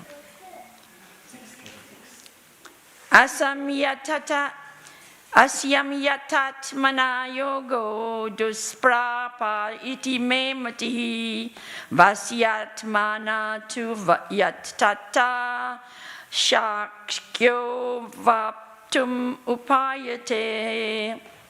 I'll read it again. Asamyatatmana yogo dushprapa iti me matihi vasyatmana tu yatata shakyo vaptum upayataha. Asamyatatmana yogo dushprapa iti me matihi vasyatmana tu yatata shakyo vastum upayataha. So if you can, I'll read the synonyms and you can follow me. Asamyata. It means unbridled. Do you know what bridle means, unbridled? The horse and the donkey, we put a bridle on them, don't we? And we will attach it and help them to move on in that way. So, and so it's to do with you caught up in that controlled way. When we come to the verse, you'll see. Unbridled, yes. Atmana. Atmana. Can you say?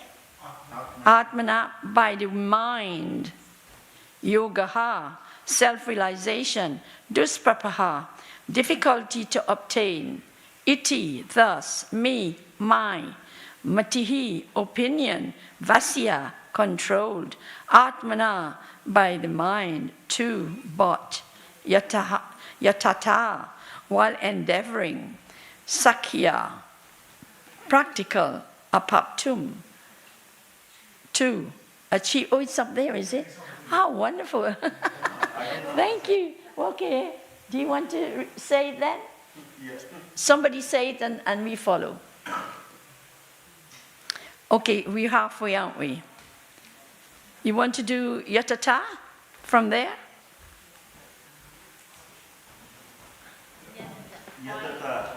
Yatata. While endeavoring. Sakya. Practical. Avaptum. To achieve.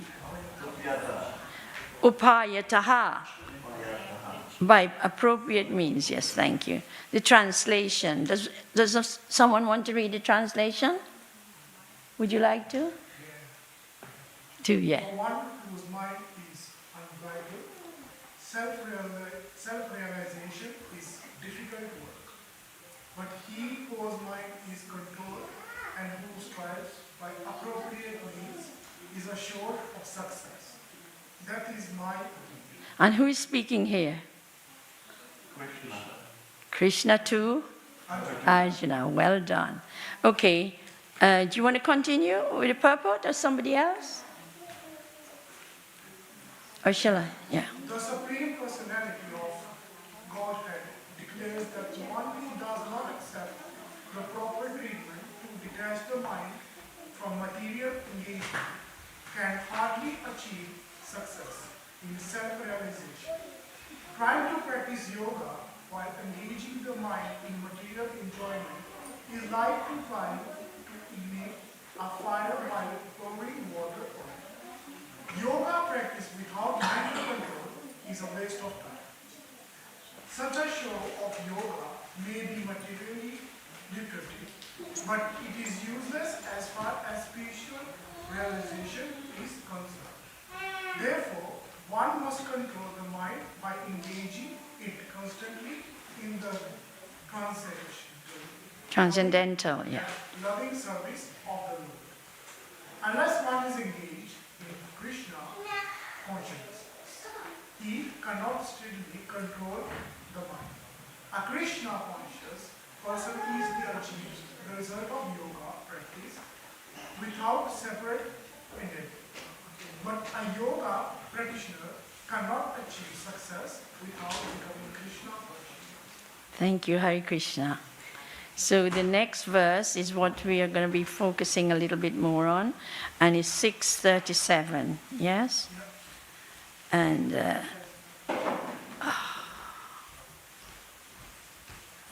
okay.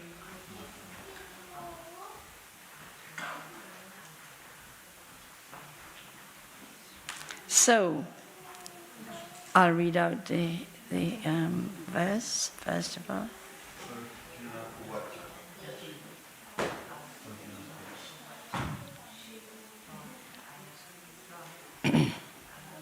So I'll just go straight into the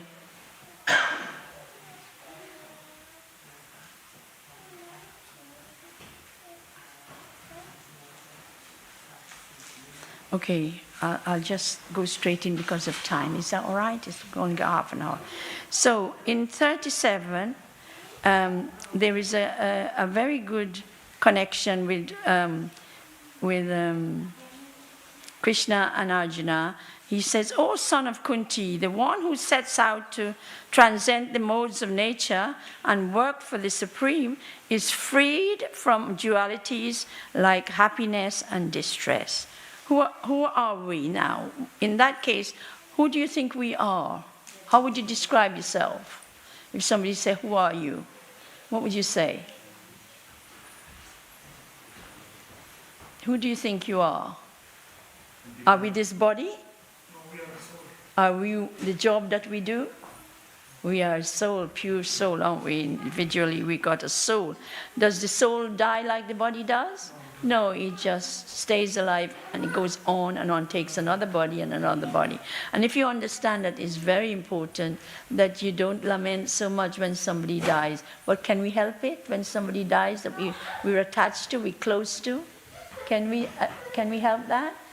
Don't beat yourself. It's okay. We all are in that same boat. We live in the material world. We get attached to our close ones, and that is okay. It's how you treat that and not let it go. You don't let the person go with their soul to take another body peacefully by holding on to them and wanting them to stay with you. It's very connected with that kind of emotional distress. Okay, so we are eternal souls, not just a soul, we're eternal. It keeps going on and on and on, yeah? Distinct from the body, so it's totally different from the body. And Krishna explains in Bhagavad Gita 2:23 that the soul is eternal and indestructible. You cannot destroy it, you cannot cut it up, you cannot burn it, you cannot drown it, you cannot do anything to destroy it because it's indestructible. You can try, but it never happens. While the body is just so long.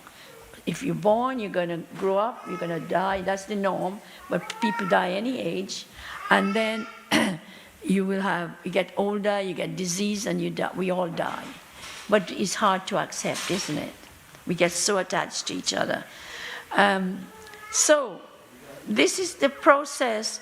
In the real world, there's a process of yoga that Krishna says, if you follow the process of the different step yoga till you get to the highest yoga system, which is what?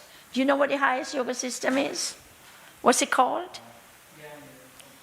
It's Bhakti Yoga. Bhakti Yoga, yes. You have different yogas and that is the highest. But what about the yoga that people perform to keep the body toned up and slim and, and keep it, polish the body by breathing and starving your body for a long time and so on. Is that the best yoga, you think? Do you think it works? It does, but the main yoga is what we do with our mind. Yes, To keep ourselves totally. meditation. And also, what is the main thing you do to keep your mind in that good place? What is it we do? Surrounded by positiveness. And what is our duty? What is our action? Our Good karma. good karma, yes. And who are we directing it to? Krishna, well done. Yes, that's it. We got to put Krishna in the center.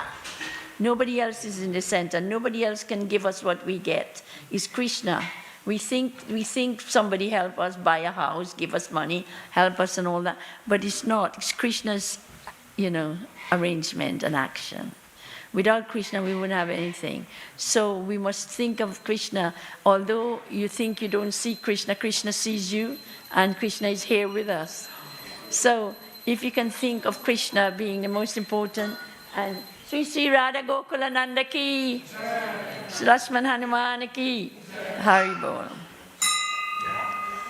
So you have different yoga. There's karma yoga. You know what the yogas are? Yeah. Selfless service, well done, well done. You're doing it not to gain anything or just for you, I want a nice big car or a house today. It's selfless. It's all to do with you're doing it with your whole heart. So, and you're not looking for something. So that is the karma yoga. So you are actually, you're not attached to anything. You're not, I'm doing this yoga or I'm praying just because I want my father to live longer and so on. Yeah? It's not about that. Okay, so you're not looking for results, put it that way. You're doing it selflessly with your heart. You know when you do something with your whole heart, you don't even want anybody to see because it's between you and Krishna. This is beautiful. Right, what's the other yoga? What are they? The four of them. 4 yogas we have to practice. And of course we agreed that bhakti is the highest. What else you do? What other practice of yoga is there? What about knowledge? What's that called? Jnana yoga, yes.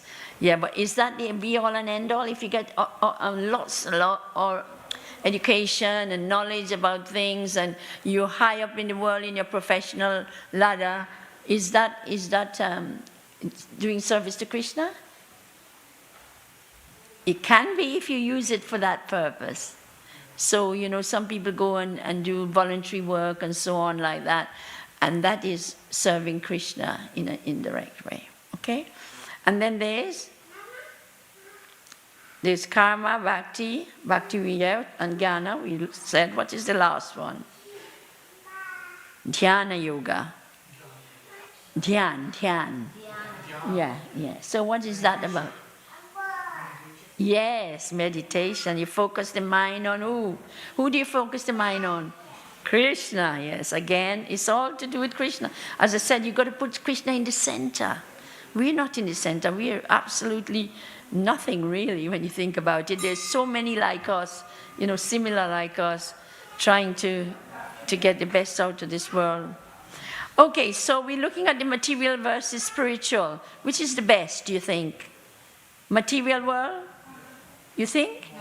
It's temporary, isn't it? You get that car and it doesn't, you don't like it anymore, and your neighbor's got a bigger one, you want one bigger than that, And it's like that. We're human beings. Don't deny it. I'm one of them. So if you can realize these things, you will channel your mind in a different form and live simple. And they say simple living, higher thinking. Yes. Yes, we have a book called Highest Taste as well for good vegetarian cooking. Okay? Okay, and then we think about what can we do to get into that position. If we are not this body, and spiritual life is better than material, what we need to do to get there? What are the practical things we do? Chant, yes. And so you want to learn about chanting, so what would you do? Read, yes. What else? Oh, how would you put that in practice? Hare Krishna. Welcome. Meditation, yes, you can do, yes, meditation is one of them. And what would you do with yourself? What kind of things would you do to make yourself useful? You do activities that will help other people. Krishna. All of us are Krishna's children, aren't we? And Krishna loves us all. He never turns his back on us. Krishna is waiting there with open arms for us. And we stray away. And he gives us that freedom to go and stray and do what we want. And then we find out it's no good for us. And sometimes we fall. And sometimes we're lucky enough, we go look for Krishna, and we get back, and he's waiting, and because we are his children. What do parents do with their children? They give them all their love, don't they? Krishna is similar, and he does not get annoyed or cross with you when you do wrong. He waits for you to come back to him. And we should really try and make space for that. And what are you doing here? What is that? Coming here? Temple visit, isn't it? You come to the temple, you get connection with Krishna, and you do your prayers and so on, and you thank Krishna. Thank Krishna for everything because it belongs to him. Nothing belongs to us. There was a king when he died, he begged his people, please put your arms out, put my arms out from the coffin when I go. And they put his arm out. Why do you think that is? Because He's not taking anything with him. When we were born, are we coming with anything? We're nothing. With nothing, no clothes, nothing. And when we die, are we taking anything? No. So why are we fighting so much? You know, it's hard. I know it's hard to let go. But if you find a sweetness when you do these things, you'll never turn back. It's so sweet. It really is amazing. Okay, in the daily life, we have freedom from duality. Duality means when you're happy, you're really elevated and you don't think about anybody or anything, or you don't think about the things that make you unhappy. But what they're saying, you should accept both happiness and distress the same. Yeah, because the distress is teaching you something, how to move on from where you are and how you can make good of it. There's always a lesson in something that's going wrong in your life. You think you're never going to shift from there, but there's a lesson in it. You got to. That's why they call Krishna consciousness. And you become, when you're conscious of things, you start to become self-realized. So you think, oh yes, I understand this, and this is not making me happy. I'll do something better. Okay. Okay, in the real world, we said about yoga is to do with, making out that you want to keep well, breathe well, starve yourself sometimes, eat the right food and so on. Sometimes you have a very strong aim to keep slim and healthy. So what are you doing? When we go out with friends and family and they have a big celebration, like a wedding, for instance, you actually would go and buy the best, you dress up, and also all these kind of things. So what are we doing? We go and get makeup and all sorts. We're polishing the body. And we know the body doesn't last forever. And people look at you, and it's the way you look, they treat you that way. No, it is everybody is a pure soul, and they belong to Krishna no matter what you look like and what you've got. You are Krishna's children, all of us are Krishna's children. So it's not what you, this body is not you. It's like a coat. When we go to the shop, do you think all of us are going to buy the same coat?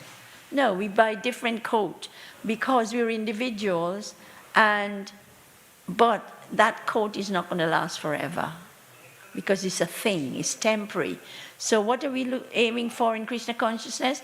To have permanency, permanent residence, permanent happiness, permanent closeness with Krishna, and never come back to this world.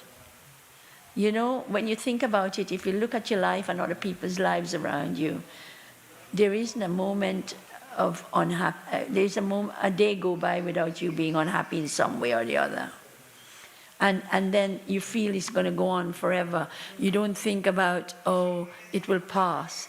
If you can think that it will pass, it's a good thing. Because it's not going to stay there forever. It will pass, it will go. One day it will go, they come and go. Diseases come and go.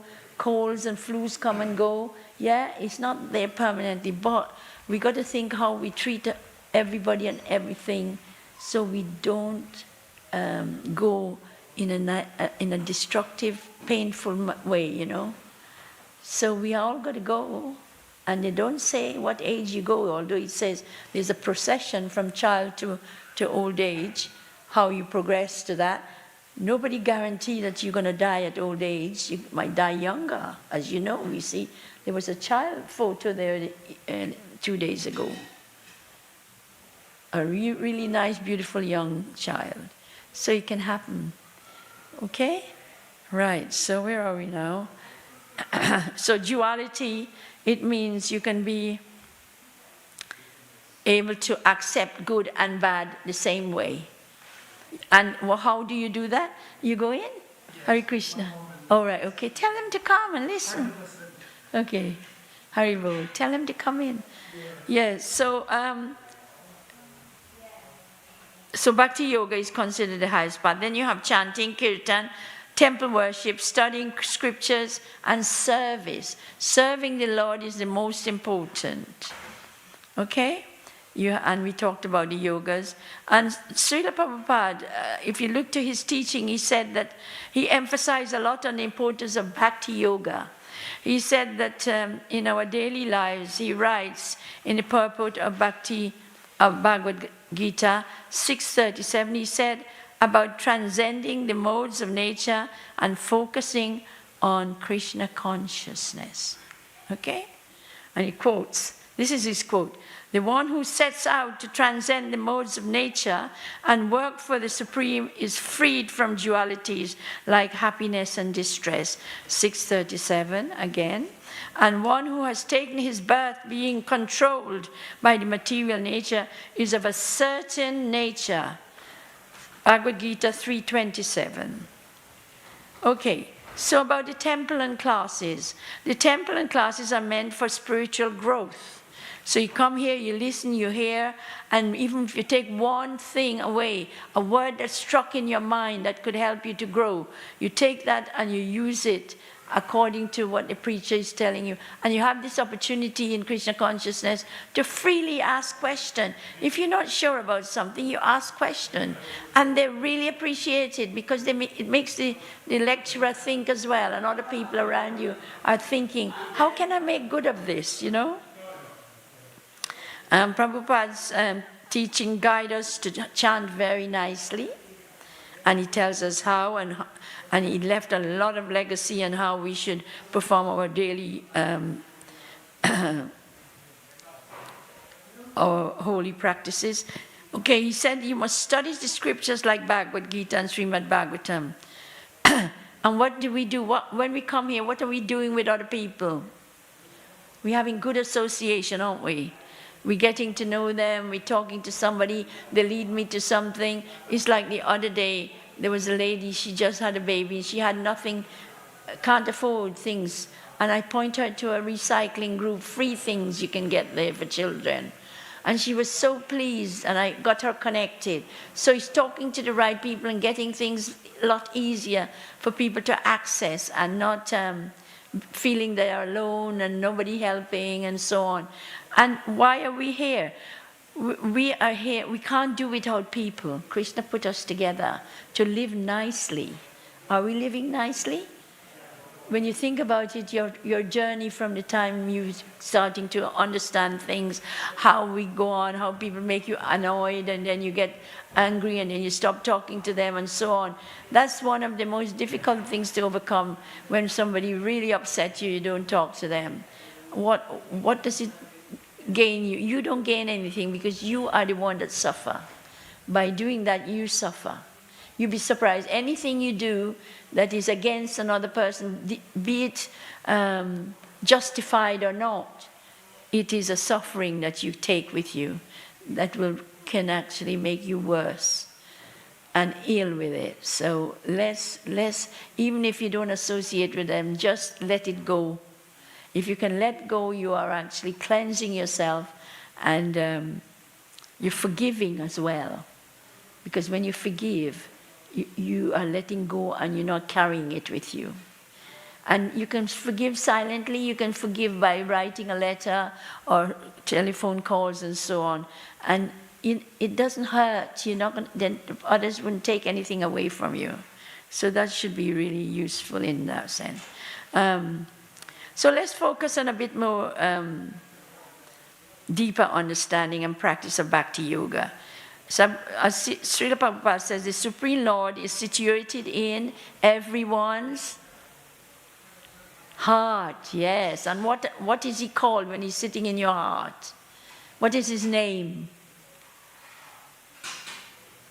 What's Krishna's name, the one that sits in your heart? Well, he has so many names, but the name that he adopts to put himself there. Have you heard of Paramatma? That's what he's called. Paramatma is sitting there. But we as human beings, we cloud that area. We cloud the heart. So it's not open enough to accept Krishna and realize he's there. So let me appreciate it. Let me show him I care for him. What can I do for you, Krishna? It's like your deities that you serve at home. You look after them nicely. I'm sure some of you do. And some, yeah? So that is putting Krishna in the center. You're looking after him. You give him his breakfast before you eat. That is looking after him. That's showing respect as well. So that's really nice. So what are we here for as human beings, that learned people? We learn about Krishna, we become Krishna conscious, we are actually self-realized. What are our next step? What can we do to make things better for other people as well as for Krishna? How can we please Krishna in that way? What are we meant to be doing to please him? Do you think we should do pray? Yes, that's one thing. Prayers are really coming up in the world now, isn't it? People are praying real sincerely now. At one time, we didn't talk about prayers so much. But I find people are praying a lot more for people who are in distress, families and people about to pass. We pray for them on the way to the better place with Krishna, all that sort of thing. But we should do activities, practical, relatable activities for everyone. And, we try, like what I do now, because I'm a bit more Krishna conscious than I've ever been. I actually look after two people that are alone next door, my neighbors. One man lost his wife, he's on his own, they don't have any children. I take him a bit of prasadam, and he so relishes it. Sometimes he gives me flowers, I bring it to the temple. So little things like that mean a lot. And Krishna sees that you care about your brother and sister around you. So that's one of the things that we should practice. Think about the other around us and see what little thing you can do. Sometimes you don't think it means anything, but it does. Just a little something. When you see that smile coming from somebody who is miserable and and feels so lonely, they don't think anybody cares. That is the biggest joy I get. I get such a sense of purpose. Yeah. So practically we chant, we read, we serve, we give prasadam, and don't forget we eat as well. Prasadam is very important. It nourishes us, doesn't it? It's very nourishing. We don't understand how pure prasadam is. It's gone through Krishna's touch and taste. Can you imagine? When Krishna tastes that prasadam, it becomes so pure and nourishing. We don't understand it unless you take it and believe in it. The thing is, you have to have belief, obviously. So if you have faith, that will see you through a long way, because Krishna arranges it all for you. You don't have to do much. Okay? So you get all this goodness, and sometimes it's silent. You don't see it coming. And you think, I often get surprises from Krishna. And you know what? It's when I actually give up and I say, please, Krishna, help me here. Or Krishna, please, I give it all up to you. Can you take care? And it happens. And what you do when that happens and you realize it, what should you do? What should we do in reality? We should thank Krishna. Thank him. Because everything belongs to him. And he's everything. So let's thank him for everything. How did we get all this? We were born with nothing. So how did we acquire all what we've got? Krishna put this in our path. He didn't rob one and give the other more. The other one got more because they strive for more in the physical sense. But everything is there for all of us, so we should share. And we've got a nice thing as well, gratitude, where people can share food stuff as well for people who are underprivileged. So this is the kind of thing Bhaktivedanta Manor is doing, and we're all joining in. We do a good service, taking food to other people outside. Little something like that goes a long way. Share your food. We all need food. We were born to eat. And so why are we eating? To nourish our body so we can perform good activities for Krishna. Okay, so you're going to be grateful. You pray. Turn Krishna's prayer during challenges. So when you have challenges, you turn, and you can formulate your own prayer. There's no special posh prayer and exciting prayers. You make your own. You can say, thank you, Krishna, for everything, and thank you for showing me the way. Simple things like that, and it works. Okay, and they talk about meeting up being very important. Unless you're in it, you don't understand how powerful that is. When we met up the other day with Radhanath Swami's evening, did any of you come for that? It was amazing. There's good association with other people. It was such joy. It was like, you hear stories like that in heaven or somewhere else, a different world. It was so nice. Okay, so if you incorporate all these practices when in your daily life, from the time you get up, you think, it comes so smooth. You don't feel the pain or the hardship. It's like me when I was working, which I not so long ago gave up. I used to think, oh my God, how am I going to finish all these appointments I've got to see to? How is it possible? Oh my God, I better not go to work today. I'm so distressed over it. And next minute, there's a cancellation of 6 people cancelled. So how is that possible? And then I have such a relief. Oh, I can manage the day a lot easier now. Do you get that? Do any of you get that kind of experience? It's amazing, isn't it? So okay, it's moving on the time. Transcendent. So if you deviate, you're not. This passage is saying, once you take to the path of Krishna consciousness, and somehow or the other you deviate, you drop off from it. Where do you stand? That's what Arjuna was asking Krishna. So Krishna says it doesn't get lost. You can still come back and join and do it. It doesn't mean that you're a dropout altogether. So, if you know about that, you can actually try and come back to it. So this is what this chapter about. Okay, let me see what I could tell you a little bit more. It's a lot of long notes.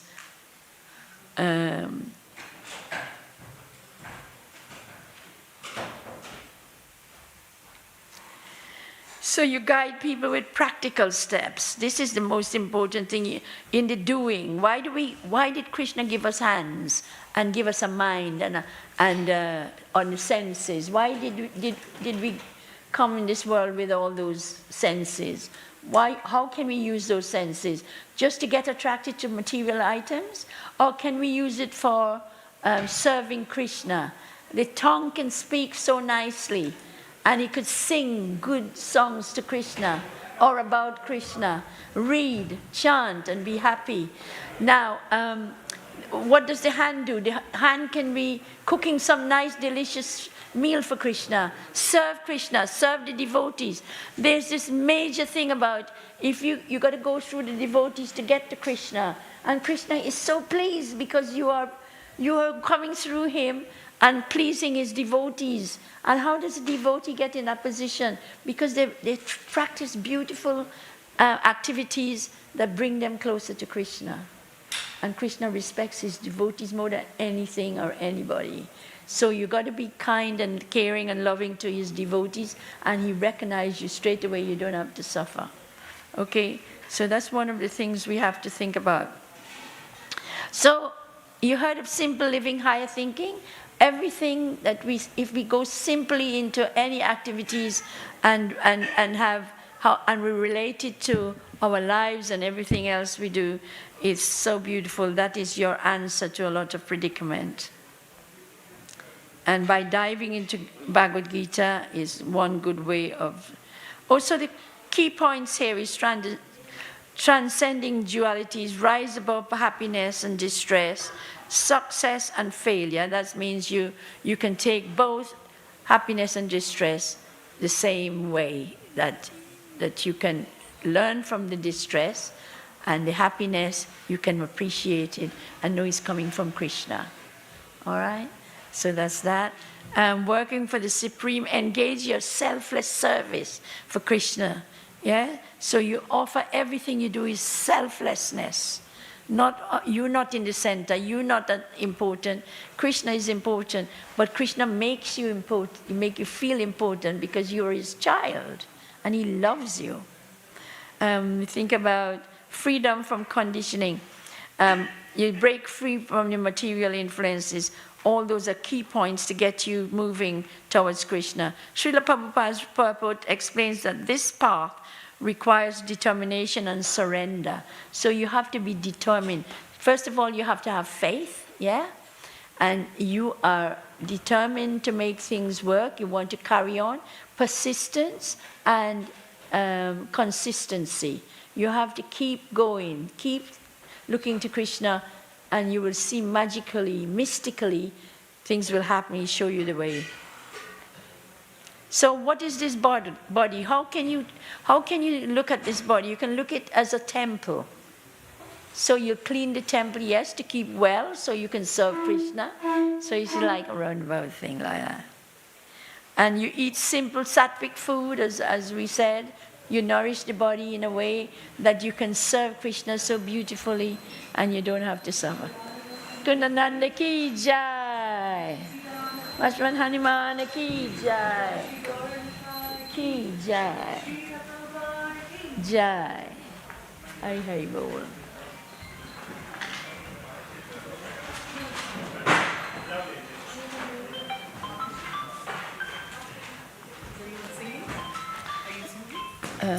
Well, I can.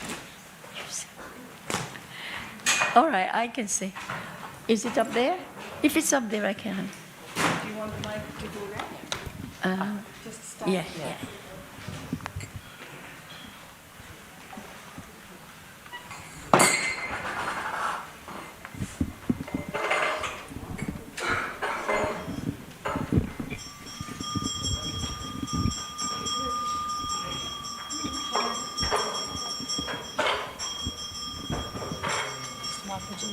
Yeah, I'm trying to. Are you singing?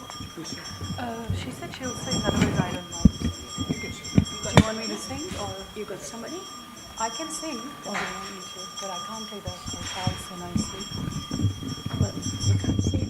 I can sing if you want. Okay, well, we can sing together. Okay, I think Mataji wants to.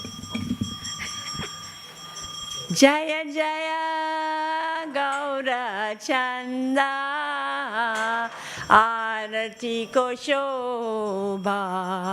Jaya Jaya Gaura Chande Arati Shobha. Jaya Jaya Gaura Chanda Arati Ko Shobha. Jaya Jaya Gaura Chande Arati Shobha. Jana Vitata Vane Jagamana Lobha.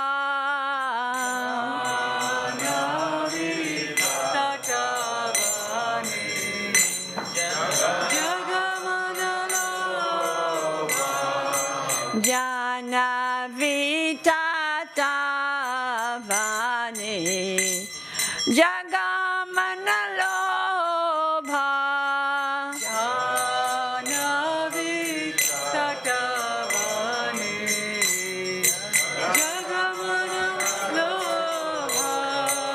Gaurangera Rote Shobha. Navana Lobha.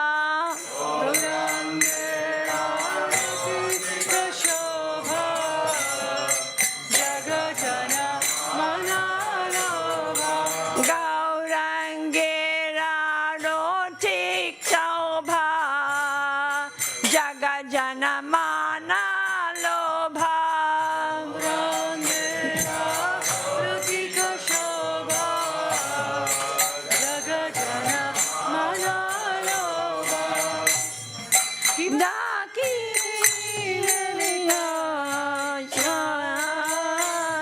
Bangir Gadadhara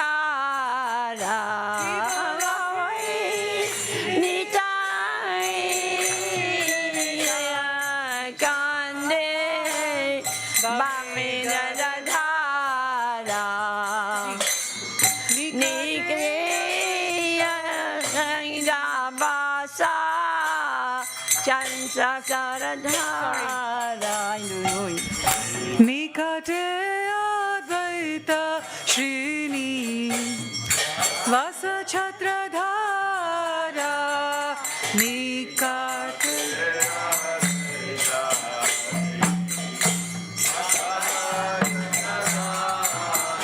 Divavashi Ache Gaurachan Ratna Simhasane.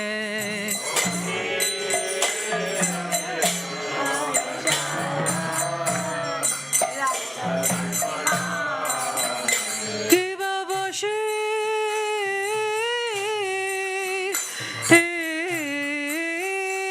Ache Gaurachan Ratna Simhasane.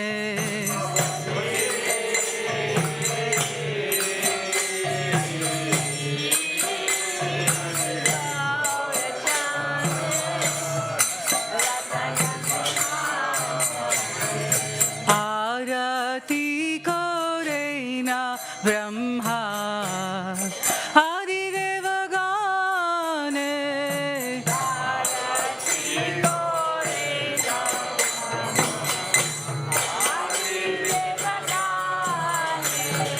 Arati Koreina Brahma Adi Devagane.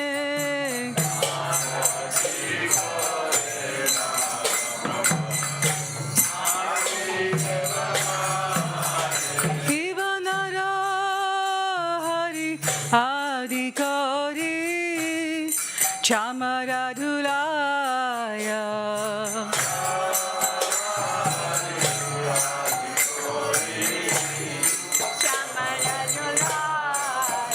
Ivanara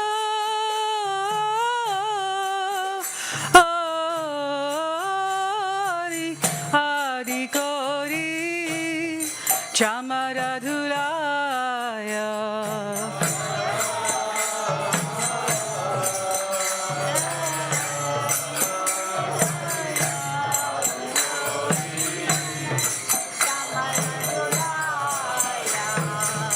Sanjaya Mukunda Vasu Ghoshaya Digaya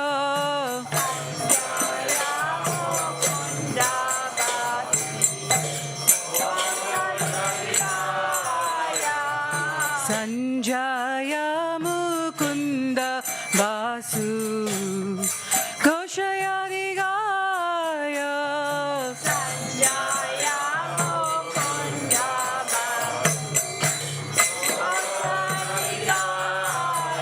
Shiva Shankar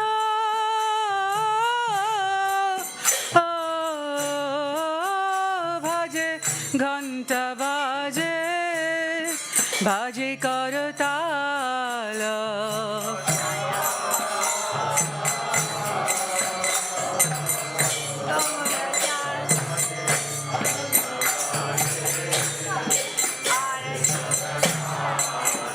Shiva Shankar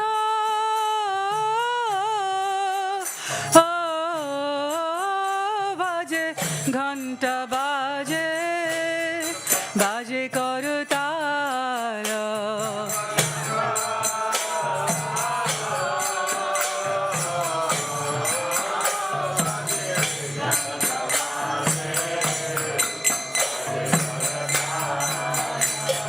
Madhura Mridanga Baje Paramarasalo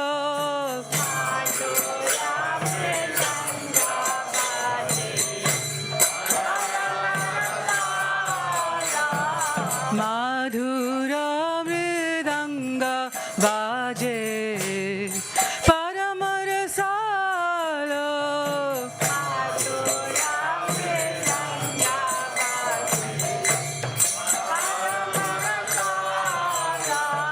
Shankha baje, ghanta baje, madhur madhur madhur baje.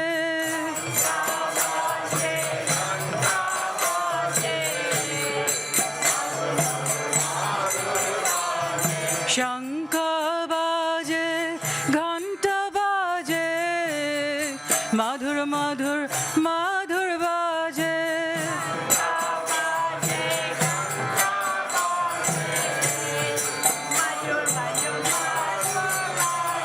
Shankha baje, ghanta baje, madhur madhur madhur baje.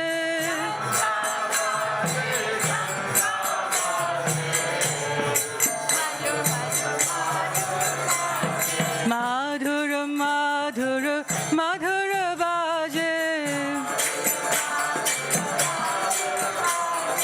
Madhur madhur madhur baje.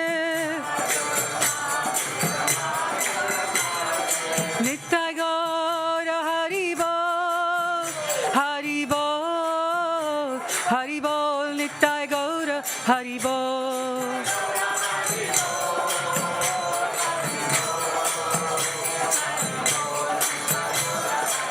Nitya Gaura Hari Bol, Hari Bol, Hari Bol, Nitya Gaura Hari Bol.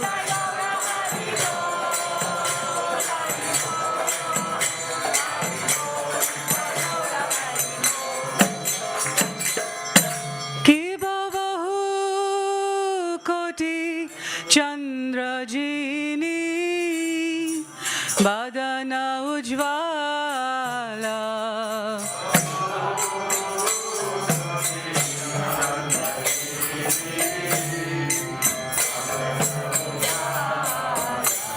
Kibo bahu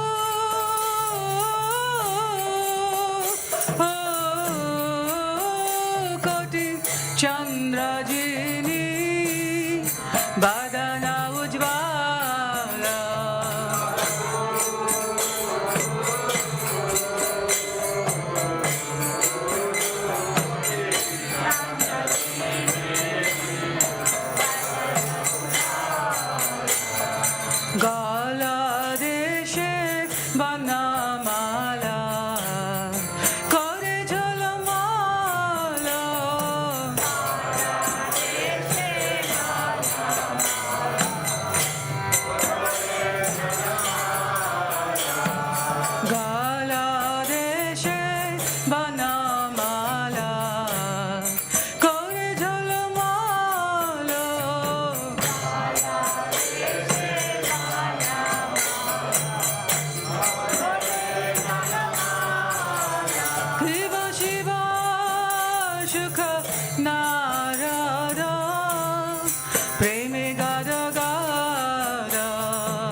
Hari Bol, Nitai Gaura Hari Bol.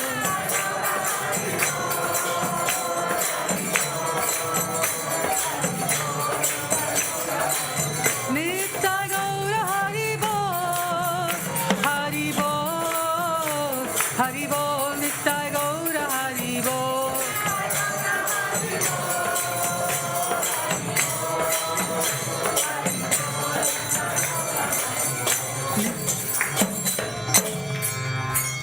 Do you sing Namo, Jesse?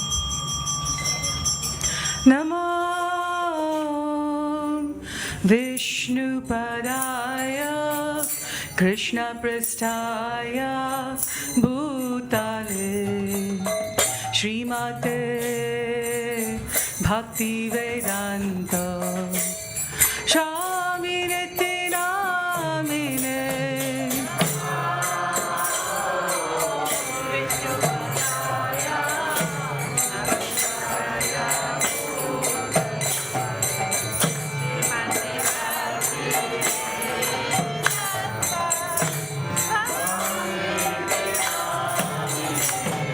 Namaste Saraswati Deve Gauravani Pracharine Nirvisesha Shunyavadi Pashatya Desha Tarine.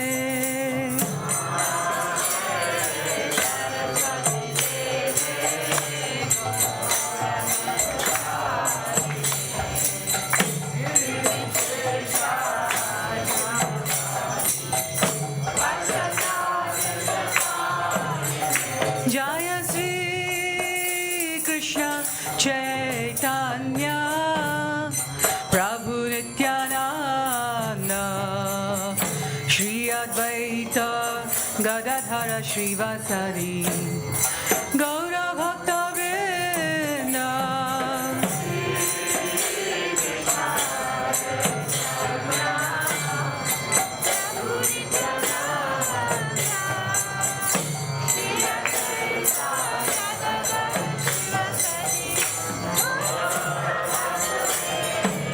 Jaya Sri Krishna Chaitanya Prabhu Nityananda Shri Advaita Gadadhara Srivasadi Gaura Bhakta Vrinda.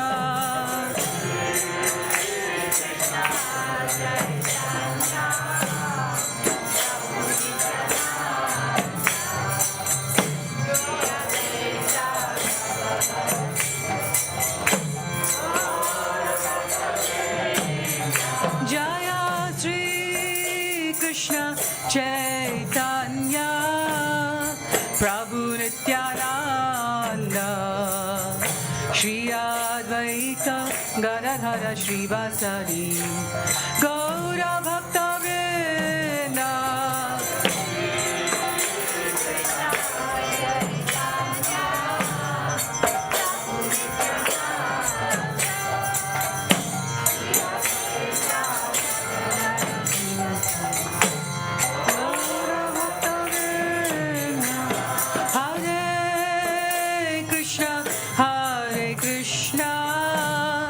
Krishna Krishna Hare Hare Hare Rama Hare Rama Rama Rama Hare Hare.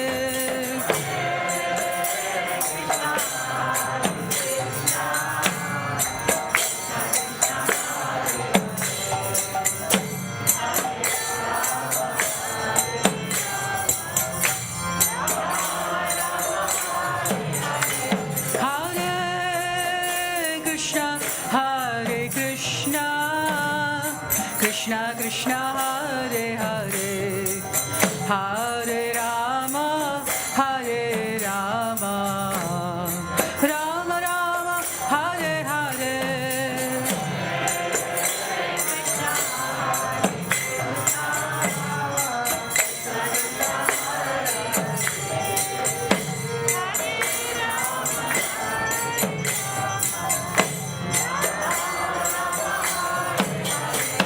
Hare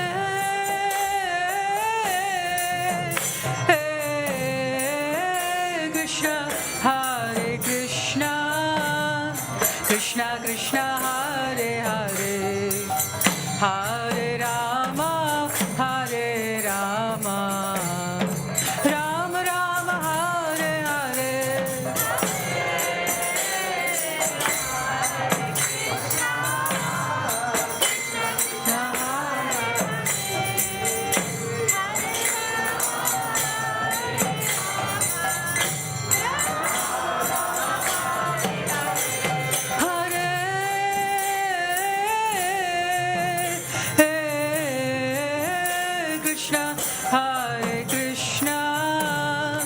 Krishna Krishna Hare Hare Hare Rama Hare Rama Rama Rama Hare Hare Hare Krishna Krishna Krishna Hare Hare Hare Rama Rama Rama Hare Hare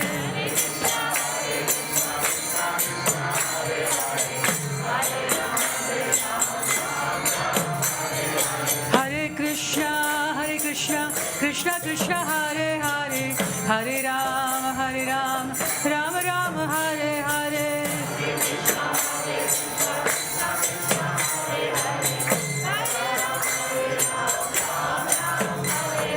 Hare Krishna Krishna Krishna Hare Hare Hare Rama Rama Rama Hare Hare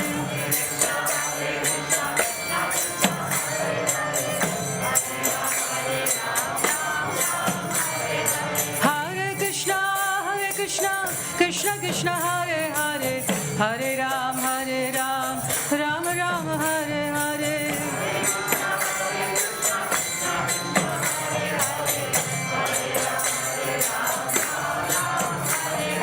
Hare Krishna Krishna Krishna Hare Hare Hare Rama Rama Rama Hare Hare Hare Krishna Krishna Krishna Hare Hare Hare Rama Rama Rama Hare Hare Hare Krishna Krishna Krishna Hare Hare Hare Rama Rama Rama Hare Hare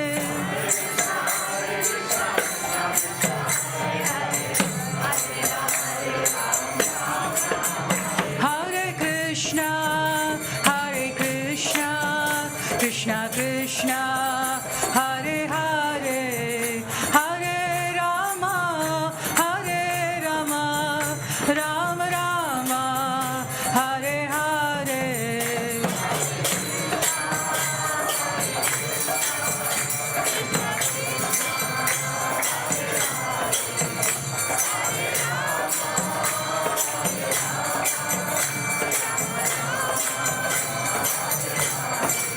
Hare Krishna Krishna Krishna Hare Hare Hare Rama Rama Rama Hare Hare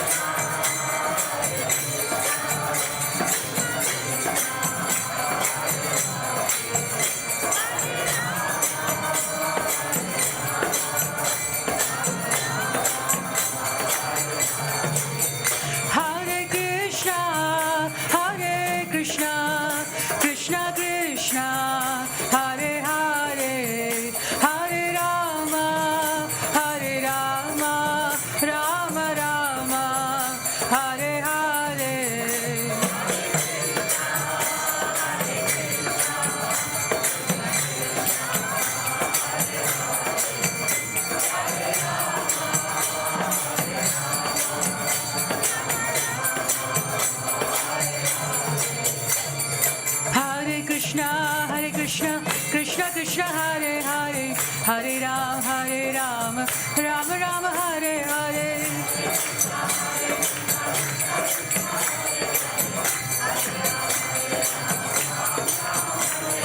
Hare Krishna Krishna Krishna Hare Hare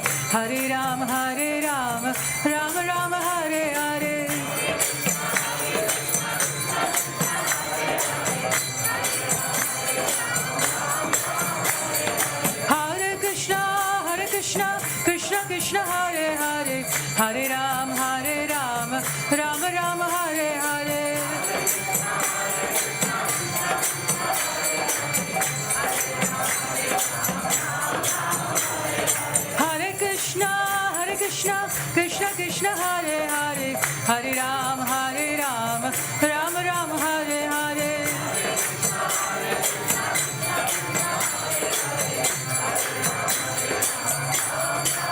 Jaya Radha Gokulananda, Radha Gokulananda, Radha Gokulananda, Shri Radhe.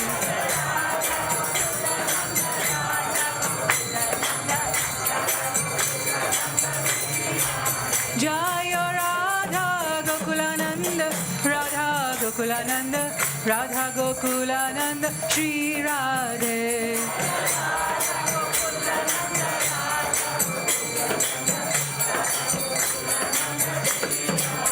Jaya Sita Ram, Lakshman Hanuman, Sita Ram, Jaya Lakshman Hanuman.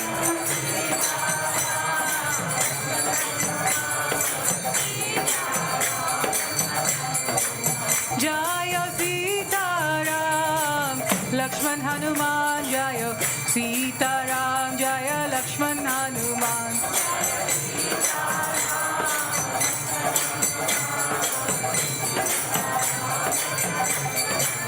Jaya Gauranitai, Gauranitai, Gauranitai, Jaya Gauranitai.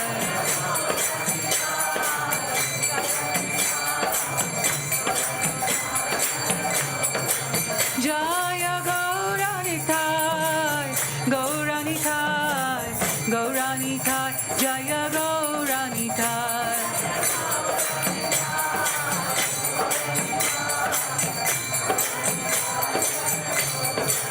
Jaya Prabhupada, Prabhupada, Prabhupada, Srila Prabhupada.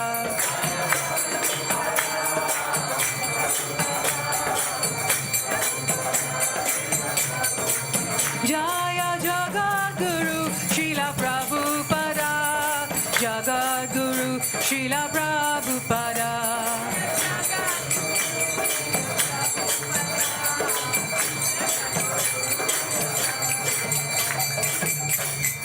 Srila Prabhupada ki jai. You gonna sing? Jayam Vishnupad Paramahamsa Hare Jagannath Vrinda Bhaktivedanta Swami Srila Prabhupada ki jai. ISKCON BBT founder Acharya Srila Prabhupada ki jai. Jayam Vishnupad Paramahamsa Ashtuttar Shatusri Srimad Bhakti Siddhanta Saraswati Goswami Maharaj ki jai. Ananta Koti Vaishnav Vrinda ki jai. Namacharya Srila Haridas Thakur ki jai. Prem se kaho Sri Krishna Chaitanya Prabhu Nityananda Sri Advaita Gadadhar Srivasadi Gaura Bhakta Vrinda ki jai.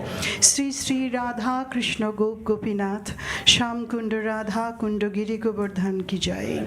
Sri Vrindavan Dham ki jai. Sri Mayapur Navadip Dham ki jai. Sri Jagannath Puri Dham ki jai. Ganga Mai ki jai. Jamuna Mai ki jai. Bhakti Devi Tulsi Maharani ki jai. Hari Naam Sankirtan ki jai. Samavitu Bhakta Vrinda ki jai. Nitai Gaur Premanande Hari Hari Bol. All glories to the assembled devotees. All glories to the assembled devotees. All glories to the assembled devotees. All glories, all glories, all glories to Sri Guru and Sri Gauranga. Hare Krishna. So now you are all be seated. We will have our nourishing prayer. Yes, it is already there. It's in the board. So please copy and sing.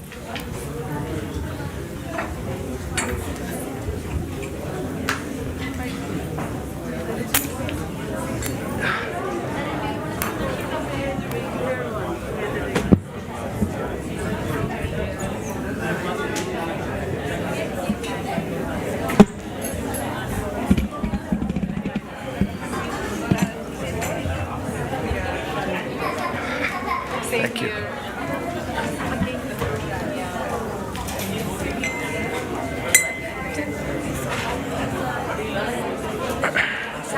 Namaste Narasimhaya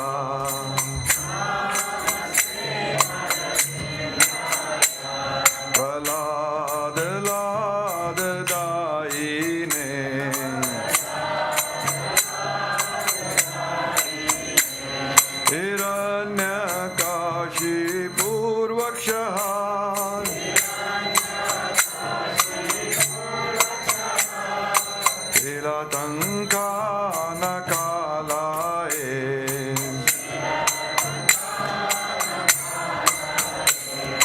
तो न सिमो पर तो न सिमो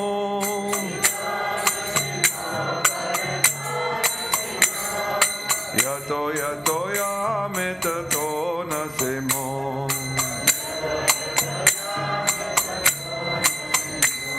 बाहे न सिमो हृदये न सिमो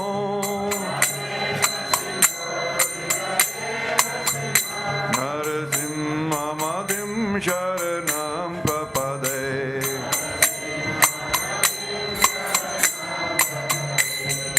तव कर कमल वरे नाकान अद्भुत श्रृंगार दालिता हिरण्यकशिपु तनुभृंगा केशवदीता नरहरि रूपा जय जगदीश हरे जय जगदीश हरे जय जगदीश हरे कर कमल वरे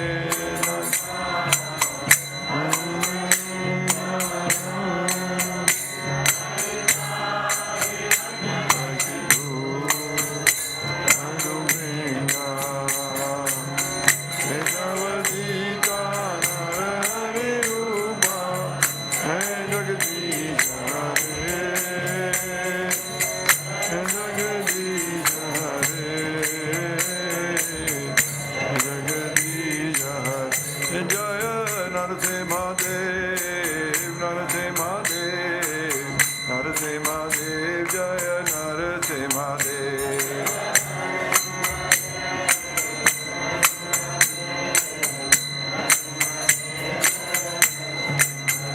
जय प्रहलाद महाराज प्रहलाद महाराज प्रहलाद महाराज जय प्रहलाद महाराज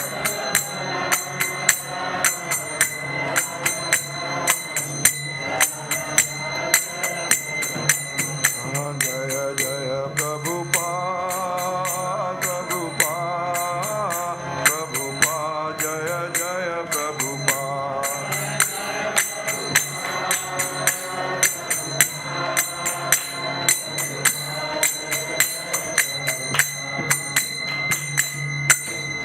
श्री नरसिंह भगवान की प्रहलाद महाराज की गौर प्रेमानंदे हरि हरि बोल। Hare Krishna. Thank you for joining us this evening at Bhaktivedanta Manor. Can we ask you to please face this direction as our speaker will be speaking from here. If we ask you to please come in as close as possible, so devotees who come later on have space as well. Please come forward.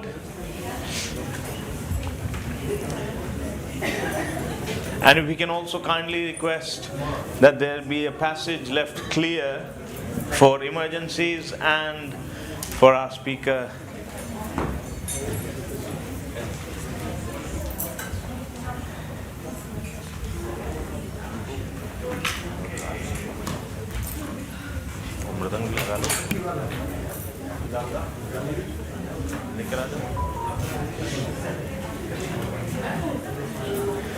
Jai Narasingha. You meant to repeat. Jai Narasingha. Shri Narasimha. Jai Jai Narasimha Deva. Prahladesha. Jaya Padma. Mukha Padma. Vringa. Ugram Viram. Mahavishnum. Jwalantam. Sarvatomukham. Narasingham. Bhishanam. Bhadram. Mrityur. Mrityum. Namami. Aham. Shri Vishnu. Shri Vishnu. Shri Vishnu.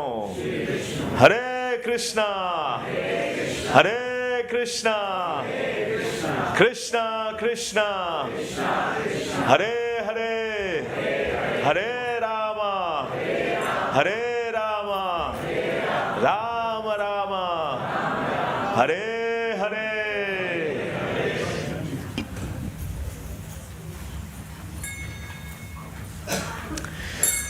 So we'd like to welcome all of you very warmly to Bhaktivedanta Manor.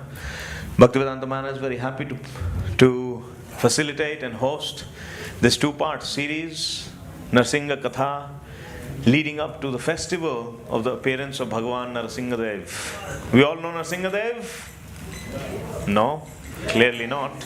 We all know Narasimhadev? So how come we're here? If you know Narasimhadev, there is no limit to how much we can know about Narasimhadev.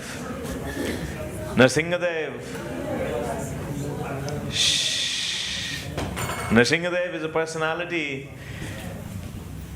that throughout India, in different parts, throughout the generations and throughout the yugas, there's different forms of Narasimhadev. And in the past, when we've had series on Narasimhadev, we've learned how Narasimhadev is not only coming in the form that we know Narasimhadev, through the pillar and ripping up Hiranyakashipu, and then what happens? What happens to Narasimhadev? Does he go back? We all know that he goes somewhere to wash his hands, right? Whether it was Mayapur, Ahobalam. So he has his route and he's meeting different devotees, doing different things throughout the generations. So we welcome you to hear about Narasimhadev. We welcome you to ask your questions. We welcome you here to go deep into the meditation so that Narasimhadev will come through the pillar of the heart. Yeah, we all have a pillar in the heart. It's a closed pillar. And we've got all sorts of inscriptions. You know, when you go to tourist spots, at least in India, people write R, love heart, S, and draw an arrow. And they do all sorts of things on the pillars. Similarly, in our pillar of our heart also, I'm sure we have all sorts of inscriptions. Whether Narasimhadev is there or not, we don't know. Hiranyakashipu's pillar in his palace or in his kind of meeting room was known as the Vijaya Stambha. That was the pillar in which there was many inscriptions. What were the inscriptions on that pillar? All Hare Krishna. Can we welcome very generously, enthusiastically, our very dear and our speaker for this katha, His Grace, Vraj Bihari Prabhu. Haribol! Haribol! We'll hear from him. If you want to know what was inscribed on the pillar of Hiranyakashipu, you come tomorrow, because I'll tell you tomorrow. Thank you so much once again. We ask you to please move forward. So devotees who come later on will have space.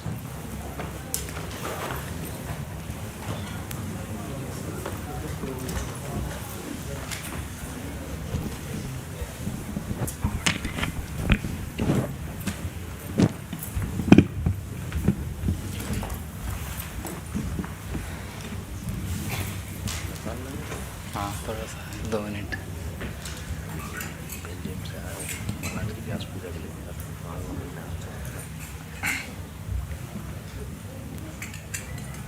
हरे कृष्णा जय राधा माधव कुंज बिहारी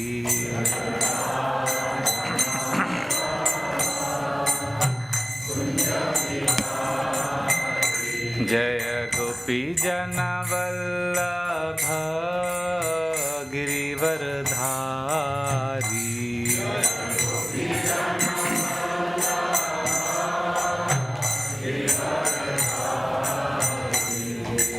यशोदानन्दन व्रज जनरञ्जना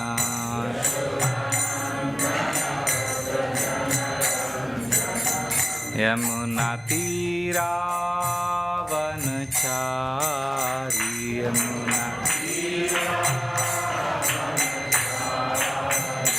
जय राधा माधव कुंज बिहारी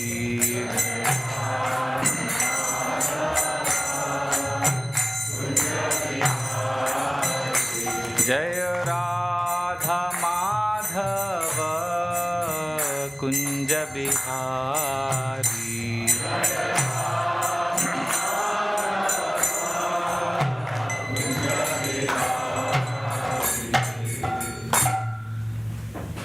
ओम नमो भगवते वासुदेवाय ओम नमो भगवते वासुदेवाय ओम नमो भगवते वासुदेवाय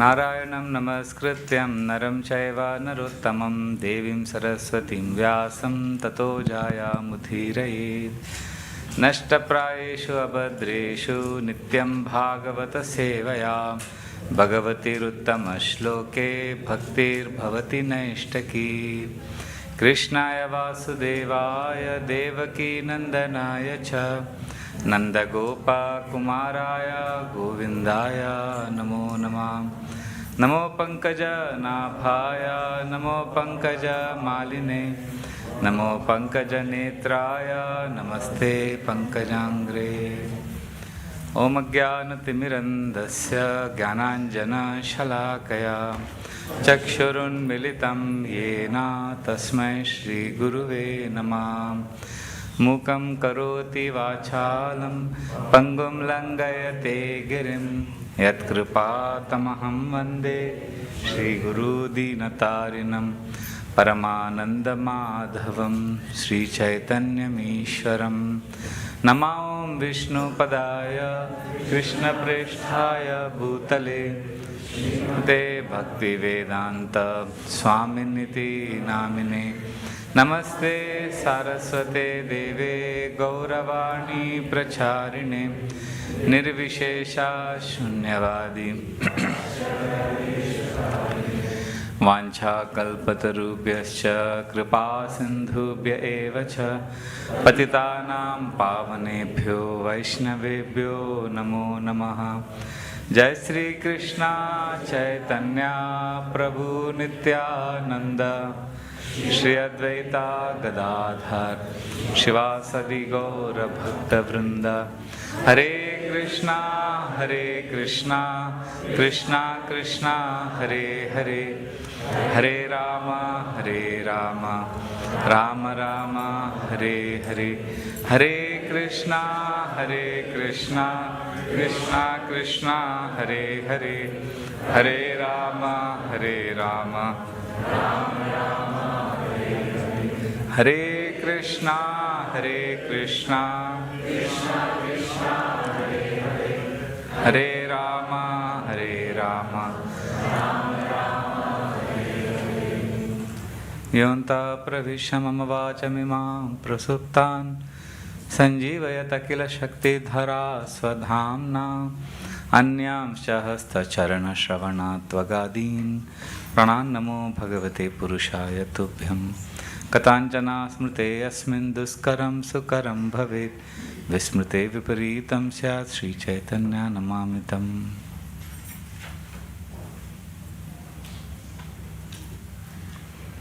Hare Krishna. Thank you everyone for coming for this 2 days of Katha on Lord Narasimhadev and Prahlad Maharaj.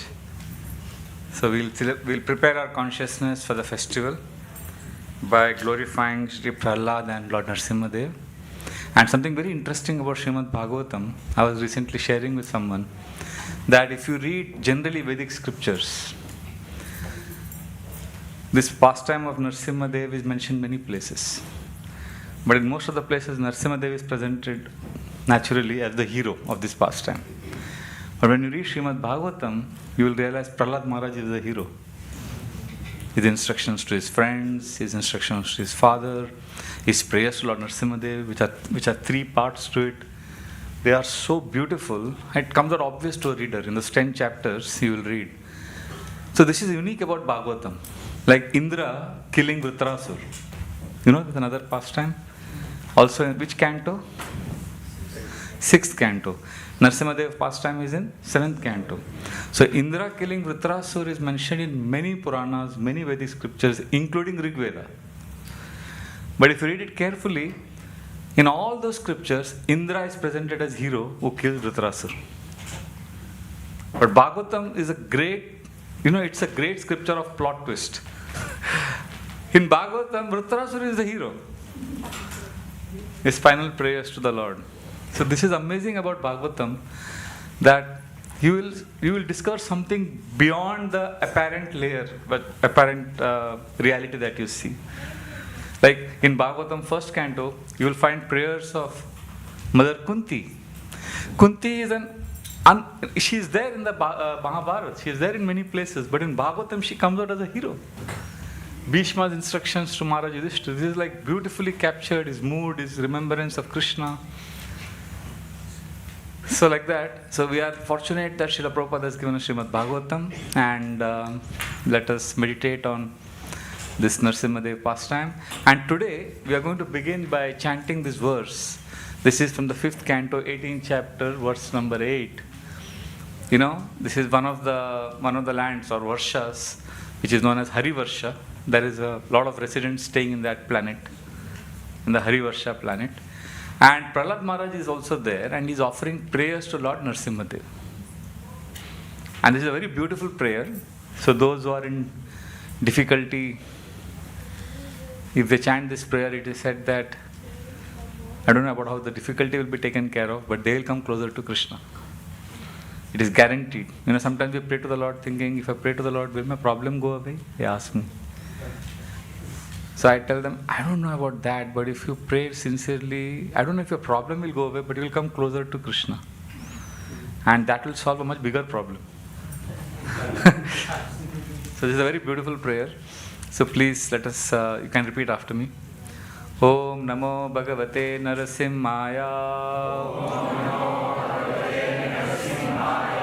Namaste Tejase.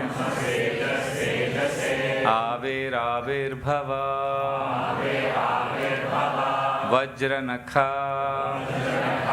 Vajradamshra. Karmashayan. Randhya. Tamo Grasa. Om Swaha.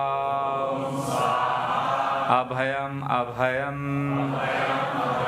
Atmani. Bhuishtha. Om Shraum. Want to know the meaning? It's a very beautiful prayer. See, generally when we chant a prayer, through the sound, through the speech, we chant the prayer loudly. But an intelligent devotee, what he or she does, as we vibrate the mantra or the verses with the mouth, we create that sound. That means we offer the speech, but simultaneously we offer the thoughts. So in thoughts, we connect to the meaning of the verse. So that helps us offer our thoughts to Krishna, for then that becomes a prayer. Otherwise it becomes mechanical chanting. That is the difference between ritual and spiritual. Is this clear? So whenever you know a prayer and you are not connected to Krishna, then you can meditate on the meaning of that prayer. So Om Namo Bhagavate Narasimhaya means, O Lord Narasimhadev, I am your servant. Please accept my respectful obeisances. Namaste Tejase. So here he is offering obeisance to the power of all power. Tejas means power. Oh my dear Lord, you are most powerful. Avir Bhava. Please get manifest, please. Yeah, please be fully manifest in my heart. Vajranakha. You possess nails like thunderbolts. Vajradamshra. Your teeth are like thunderbolts. Karma Shayan. So my material activities, Randhya. Finish them off. kindly vanquish them. Tamo grasa grasa, kindly drive away the ignorance. Om Swaha. Now these three words, Swaha, Om and Shraum, these are all claim, these are all respectful address. Like in England we say, your, what do you call, your majesty, or like we say, your grace, his holiness. These are all respectful address. So in the Vedic parlance, the Lord is addressed as with the prefix of Om, Klim, like that. So Swaha, and then Abhayam, Abhayam. You will grant me fearlessness. Atmani Bhuishtha, Om Shraum. Please appear in my heart, appear in my mind.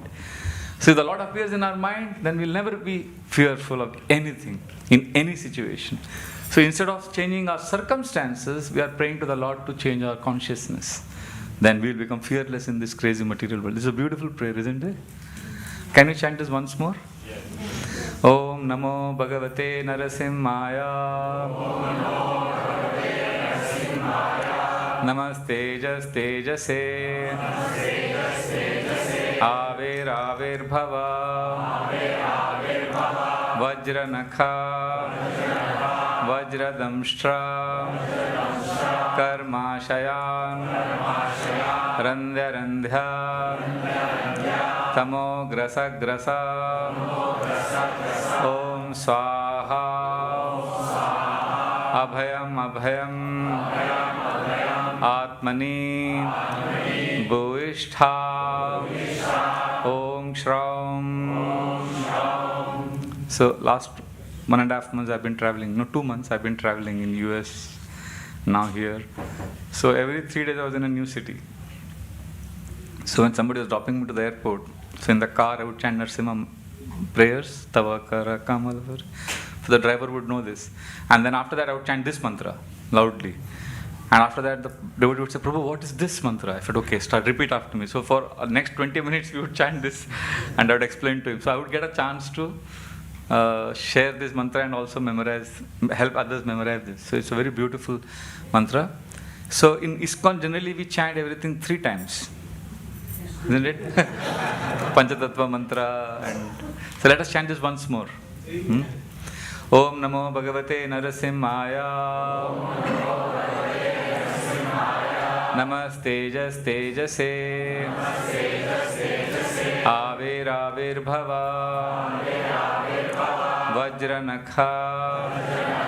Vajradamshtra. Karmashayan. Randhya Randhya. Tamo Grasa Grasa. Om Swaha. Abhayam Abhayam. Atmani. Bhuishtha. Om Shraum. Narsimadev is very popular in ISKCON. In fact, with children is most popular. And also, when we have problems, when devotees have problems, you will see all devotees naturally approach whom? Lord Narsimadev. And in this material world, anybody is there who doesn't have problems? Not only all of us have problems, we have problems all the time. So Narsimadev is our go-to shelter. And I've seen that even children, when they are growing up, the first thing they learn in ISKCON is Narsimarti. Even devotees, when we are new, the 2 things that attract us when we are very new, one is Prasadam, of course, and the second is Narsimarti. We pick it up very fast. There is something very unique about Lord Narsimadev, Narsimarti, which attracts all the devotees, the melody also especially. So as we get older in Krishna consciousness, this initial attraction to Lord Narsimadev can be made more deeper. And we can make this deeper by hearing about the Lord. And we need to hear about the Lord more and more and more. The same pastime. And this pastime is about Lord Narsimadev killing Hiranyakashipu. And Narsimadev, now we have prayed to appear in the heart, in our mind. And he appears to kill whom? Hiranyakashipu. And where does Hiranyakashipu stay? Which planet? Which country? Is he in the neighboring country? Is he in, where? Where is he? He is in the heart. So that's why we call out to Lord Narsimadev. And Lord Chaitanya read and heard Srimad Bhagavatam, and especially this pastime 100 times. And he would hear this pastime continuously. I don't know anyone. We hear the same pastime again and again. No, we get bored. We want something new. But look at Chaitanya Mahaprabhu's enthusiasm. He would hear this again and again and again. In fact, Srila Prabhupada was so attached to Lord Narasimhadev's pastimes that this is for me the most astonishing thing about Srila Prabhupada. 1976, so many devotees have come to Mayapur. Mayapur is just building up. Just understand this. Mayapur is just established. Facilities were just being created little bit. And thousands of devotees from America and Europe are coming to Mayapur first time. They haven't been to India ever in their life. Now they become ISKCON devotees. They know that ISKCON headquarters is in Mayapur, and there's place of Lord Chaitanya, Gauranga Mahaprabhu, Patita Pavan, the avatar for Kali Yuga. They're all enthusiastic to come to Mayapur and take part in the Navadvip festival and association of Srila Prabhupada and hear about Lord Chaitanya. Naturally, and they come. In fact, I think there's one group of some hundreds of devotees, they come, the entire plane is booked for them. The entire plane, they do kirtan the whole time. So it's amazing. And then from Kolkata, so many buses of devotees, and they come to Mayapur. And Srila Prabhupada gives them association and does katha every day. And then the climax is the Gaur Purnima festival. And all these days, guess what Srila Prabhupada is speaking on? Not Chaitanya Bhagavat, not Chaitanya Mangal, not Chaitanya Charitamrita. He speaks the pastime of Prahlad Maharaj and Narasimhadev. In fact, he speaks prayers of Prahlad Maharaj. This is how these prayers were so dear to Srila Prabhupada. So you can understand Bhagavat. This is the potency of Srimad Bhagavatam. It's most attractive and most purifying. So, and Srimad Bhagavatam, which we are going to read now from 7th canto, is the place where the details of the Lord's appearance is described. Why the Lord appeared, how he appeared, and our relationship. This is the beauty here. One is we come to know about the Lord as we read Bhagavatam, 7th canto. Second, our dormant love for the Lord is revived as we hear Srimad Bhagavatam. And Srimad Bhagavatam, therefore, is our most important scripture for devotees in ISKCON. That's why every morning we have a Bhagavatam class. Madeka bandhu, mad sangin, mad guru, mad mahadana, mad nistaraka, mad bhagya, mad ananda, namostute. Sanatana Goswami said, my best friend is Srimad Bhagavatam. Mad sangin, my intimate associate is Srimad Bhagavatam. Mad guru, Srimad Bhagavatam is my guru. Mad Mahadana, my greatest wealth is Srimad Bhagavatam. Mad Nistaraka, my deliverer from all problems is Srimad Bhagavatam. My greatest fortune is Srimad Bhagavatam. Mad Bhagya, Madananda, my greatest source of joy is Srimad Bhagavatam. So please know that our ability to understand and appreciate Krishna, Lord Narasimhadev, Prahlad Maharaj will be through the pages of Srimad Bhagavatam. Even if you know the pastime, please hear them again faithfully, read them again. Just last year, Radheshyam Prabhu, the temple president of Pune ISKCON, he asked a very, very pertinent question to my Guru Maharaj during the Bhagavatam class in temple. Amongst thousands of devotees, he said, Maharaj, we see a trend now that devotees who know something in ISKCON from scriptures, they feel bored reading the same thing again. They feel, okay, we already know this. So then they are more interested to learn how to apply this Bhagavatam in day-to-day life. So they are interested to read about current affairs, or they are interested to read about other things, or hear TED Talks, and then somehow connect them to Bhagavatam. And because we already know the pastimes of Prahlad, right? We all know. It's the same plot. It's not going to change every year. So what is the motivation to read and hear the same Bhagavatam? Because we already know it. And then Maharaj gave a beautiful one-line answer. He said, Prabhu, we read Srimad Bhagavatam not to know Krishna. It's not to know about the Lord. We read and hear Bhagavatam because we want to associate with Krishna. So when we are reading Bhagavatam, we are associating with the Lord. We are in the presence of the Lord because Bhagavatam is not different from Krishna. So therefore Chaitanya Mahaprabhu could hear Dhruva Maharaj pastime again and again and again. He heard 100 times Dhruva, then Prahlad 100 times. Because of this reason. And this pastime in Jagannath Puri, there is a place called Tota Gopinath Temple. Lord Chaitanya would sit with Gadadhar Pandit and he would tell him, Gadadhar, tell me the story. So Gadadhar Pandit would tell Dhruva Maharaj pastime. Then Mahaprabhu would start crying. He would say, tell me again. Then he would speak again, Prahlad Maharaj Pastor. Then Mahaprabhu would say, again, more. And then again Dhruva. Again Prahlad. Dhruva. And Mahaprabhu would get ecstatic. He said, more, give me more. And then Mahaprabhu would embrace him and say, you are my best friend. You are, because he was feeling intense separation from Krishna, and that separation pain was mitigated when he would hear Bhagavad. I know for many of us, we don't understand this because it's on a different platform.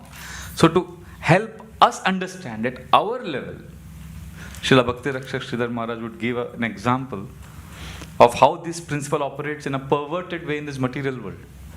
The same thing, to make us realize, he gave an example of the perverted reflection. He said there is a lover whose girlfriend ditched him. So he is like feeling extreme pain. And he is devastated. So he goes to his friend and he tells his friend, oh, I'm feeling so much pain. So the friend says, don't worry. Please take. So he gives him liquor. He gives him whiskey. So he takes one peg. And then he says, give me more. And he gives him more. And he keeps drinking. And then he says, give me more. So and his friend keeps feeding him and listening to him as this fellow is crying, lamenting, wailing and drinking.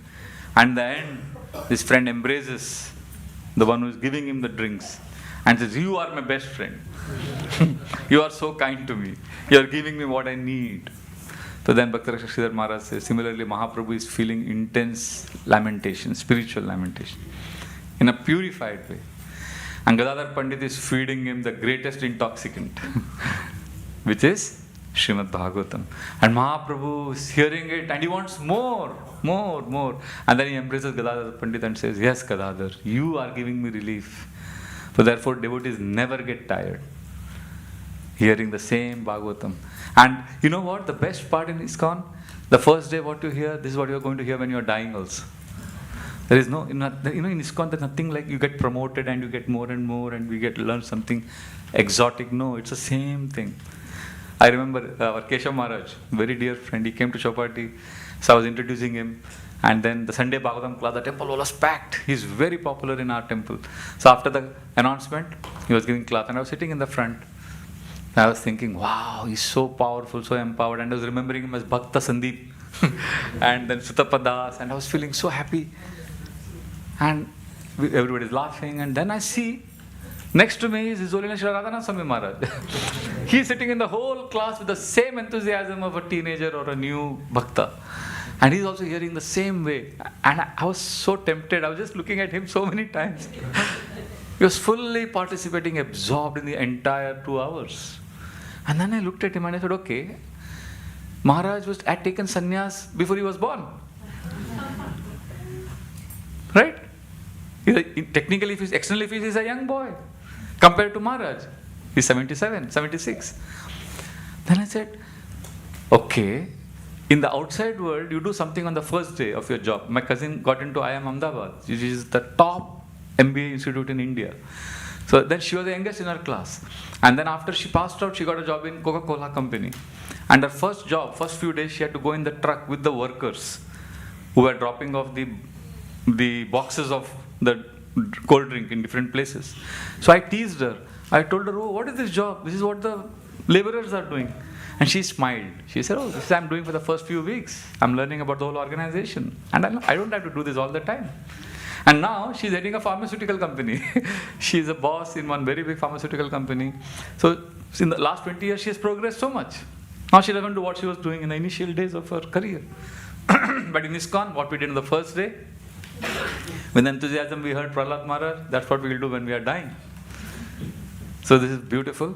And Narasimhadev having given this introduction, let us now dive into the pastime.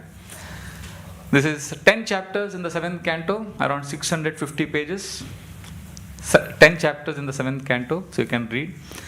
We may not be able to complete all the chapters in these 2 days, but whatever important verses are there, I'm going to present it and we'll have it on the screen. So, now the best part about Bhagavatam revealing to us about Narasimhadev is that it is not simply nectar, it is also the medicine. It will purify the heart as well as give us happiness. So we'll begin with the first chapter. And before that, once again, please, please, please, Srila Prabhupada said devotees should always pray to Lord Narasimhadev every day. You know this famous pastime? Los Angeles temple, the devotees are preparing to go to Rath Yatra in San Francisco. Many devotees have left, some devotees are still in the temple, including Srila Prabhupada. And suddenly somebody throws a pipe bomb inside the temple hall. And it explodes, and some devotees are injured. And Srila Prabhupada had given class that morning. And then he told the devotees, please chant Tava Kara Kamalavari. And that's when he taught to the devotees in West Coast, the Narasimha mantra. And he said, ISKCON is growing, there will be demons attacking, and we have to take shelter of Narasimha Dev. And earlier in New York, when he had heart palpitations, devotees were worried. He asked the devotees to pray to Lord Narasimha Dev. And what did he tell the devotees to pray for? My dear Lord, our spiritual master has not finished his work. If you so desire, please revive his health. Like that. For Lord Narasimha Dev is our friend and shelter. Okay, so how does the pastime begin? Very interesting. Parishit Maharaj is asking Shukdev Goswami, why is the Lord partial? He's very partial. Actually, Parishit Maharaj is echoing our feelings. So Parishit Maharaj says, the Lord is always favoring the demigods. Why is it so? Shukdev Goswami says, no, the Lord is never partial. We imagine him to be partial because we are influenced by the three modes of material nature. He is never partial. Okay, he is not partial. Then Parishit Maharaj has another question. He says, but why is he so kind that he gives? First he asked him what? Why is he partial, favoring the demigods? Now his second question is interesting. He says, why is it that his enemies, like Shishupal, even they get so much mercy and they get salvation? How can Lord give salvation even to the enemies? This doesn't make sense. They are enemies. So again Shukdev Goswami says, see why the Lord gives love and salvation even to enemies, especially Shishupal and Dantavakra, is because the same question is asked by Yudhishthir Maharaj to Narada Muni. And this is the power of remembering Krishna, that even enemies get liberation. This is what Narada Muni told Yudhishthir Maharaj. This is not to encourage us to become enemies, but to tell us how the Lord benefits even the enemies. And there are a lot of layers of conversation in Bhagavatam. Now you will hear it soon. One Kulinga bird, one boy, Yamaraj in the guise of a boy, instructing the queens. Hiranyakashipu is going to narrate this story to his sister-in-law and mother. The conversation between the Kulinga, there is a Kulinga bird teaching to the other birds, which is being narrated by Yamaraj, who is in the guise of a young boy, to the queens of the king. And this pastime is being narrated by Hiranyakashipu to his sister-in-law and mother. You see the three layers? And this pastime of Hiranyakashipu is being narrated by Narad Muni to Yudhishthir Maharaj. And that is being narrated by Shukdev Goswami to Parikshit Maharaj, which in turn is being narrated by Suta Goswami to the sages at Naimisharanya. So this entire conversation in the Bhagavatam is Suta Goswami telling the sages of Naimisharanya about Shukdev Goswami spoke to Parikshit Maharaj. And then he spoke to him about a conversation between Hiranyakashipu, Narad Muni to Yudhishthir Maharaj. And in that conversation, there is a conversation of Hiranyakashipu talking to his mother and sister-in-law. And there we have the king, the Yamaraj, coming as a young boy talking to the queens, whose king has been killed in the war. And within that, there is a story of a bird instructing his friend, his mate, like that. So like that, the conversations flow. So you have to be in the middle of it. So now he is telling him, Shukdev Goswami is telling Parishit Maharaj that even if you hate the Lord, you get benefit. It's like, it's called Vyajastuti, that if you if somebody tells you, come and join this organization, just join this academic institution, even if you fail in our exams, even if you don't do well, you'll get a job with an 8-figure salary, and you'll get holidays, and you'll travel all over the world, you'll get so many perks. An intelligent student will think, oh, if I join this institution and fail, I'm going to get so much. Or what if I succeed? What if I do well? I'll get much more. The idea is the Lord is absolute, that even if we approach Him with envy, there is some benefit. So Srila Prabhupada was once challenged by a person saying that, oh, this is your God? You have this flute, he dances. This is your God? Prabhupada said, He's your God also. He's absolute. He's wonderful. And Narad Muni tells Yudhishthira Maharaj that Shishupal and Dantavakra were Jai Vijay. Hiranyakashipu, they came as Hiranyakashipu and Hiranyaksha also, as Ravana and Kumbhakarna also. Like that. He gives the whole history. And then he says, they were Jai Vijay, and they came as Hiranyakashipu, and Hiranyakashipu tortured his son. So as the conversation is going on, Yudhishthira Maharaj is perplexed. He interrupts. He says, sorry, wait, Hare Krishna, I have a question. How can a father, I thought you said Hiranyakashipu is the father, and Prahlad is his son. How can a father torture and try to kill his own son? And then Narad Muni tells the story of how when Hiranyaksha, his older brother, was killed, and Hiranyakashipu became very angry and he wanted to take revenge. Before taking revenge against Lord Vishnu, he began counseling his sister-in-law and mother. For the Kulinga bird story, so he says how this is an amazing instruction by Hiranyakashipu. This is amazing. You should read this. 7th canto, 1st chapter. He says, don't lament, my dear. Hiranyakashipu is telling his mother and sister, don't lament at the death, because we are not the body, we are the soul. He is giving the Bhagavad Gita knowledge.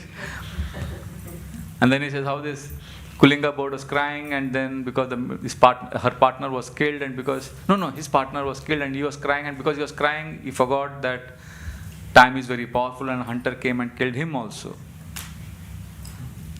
So we should not lament over what is temporary. We should focus on the eternal soul. And after this, after instructing this, Hiranyakashipu performs tapasya to kill Vishnu. He plans to become immortal. So you see there's a fundamental flaw in his character.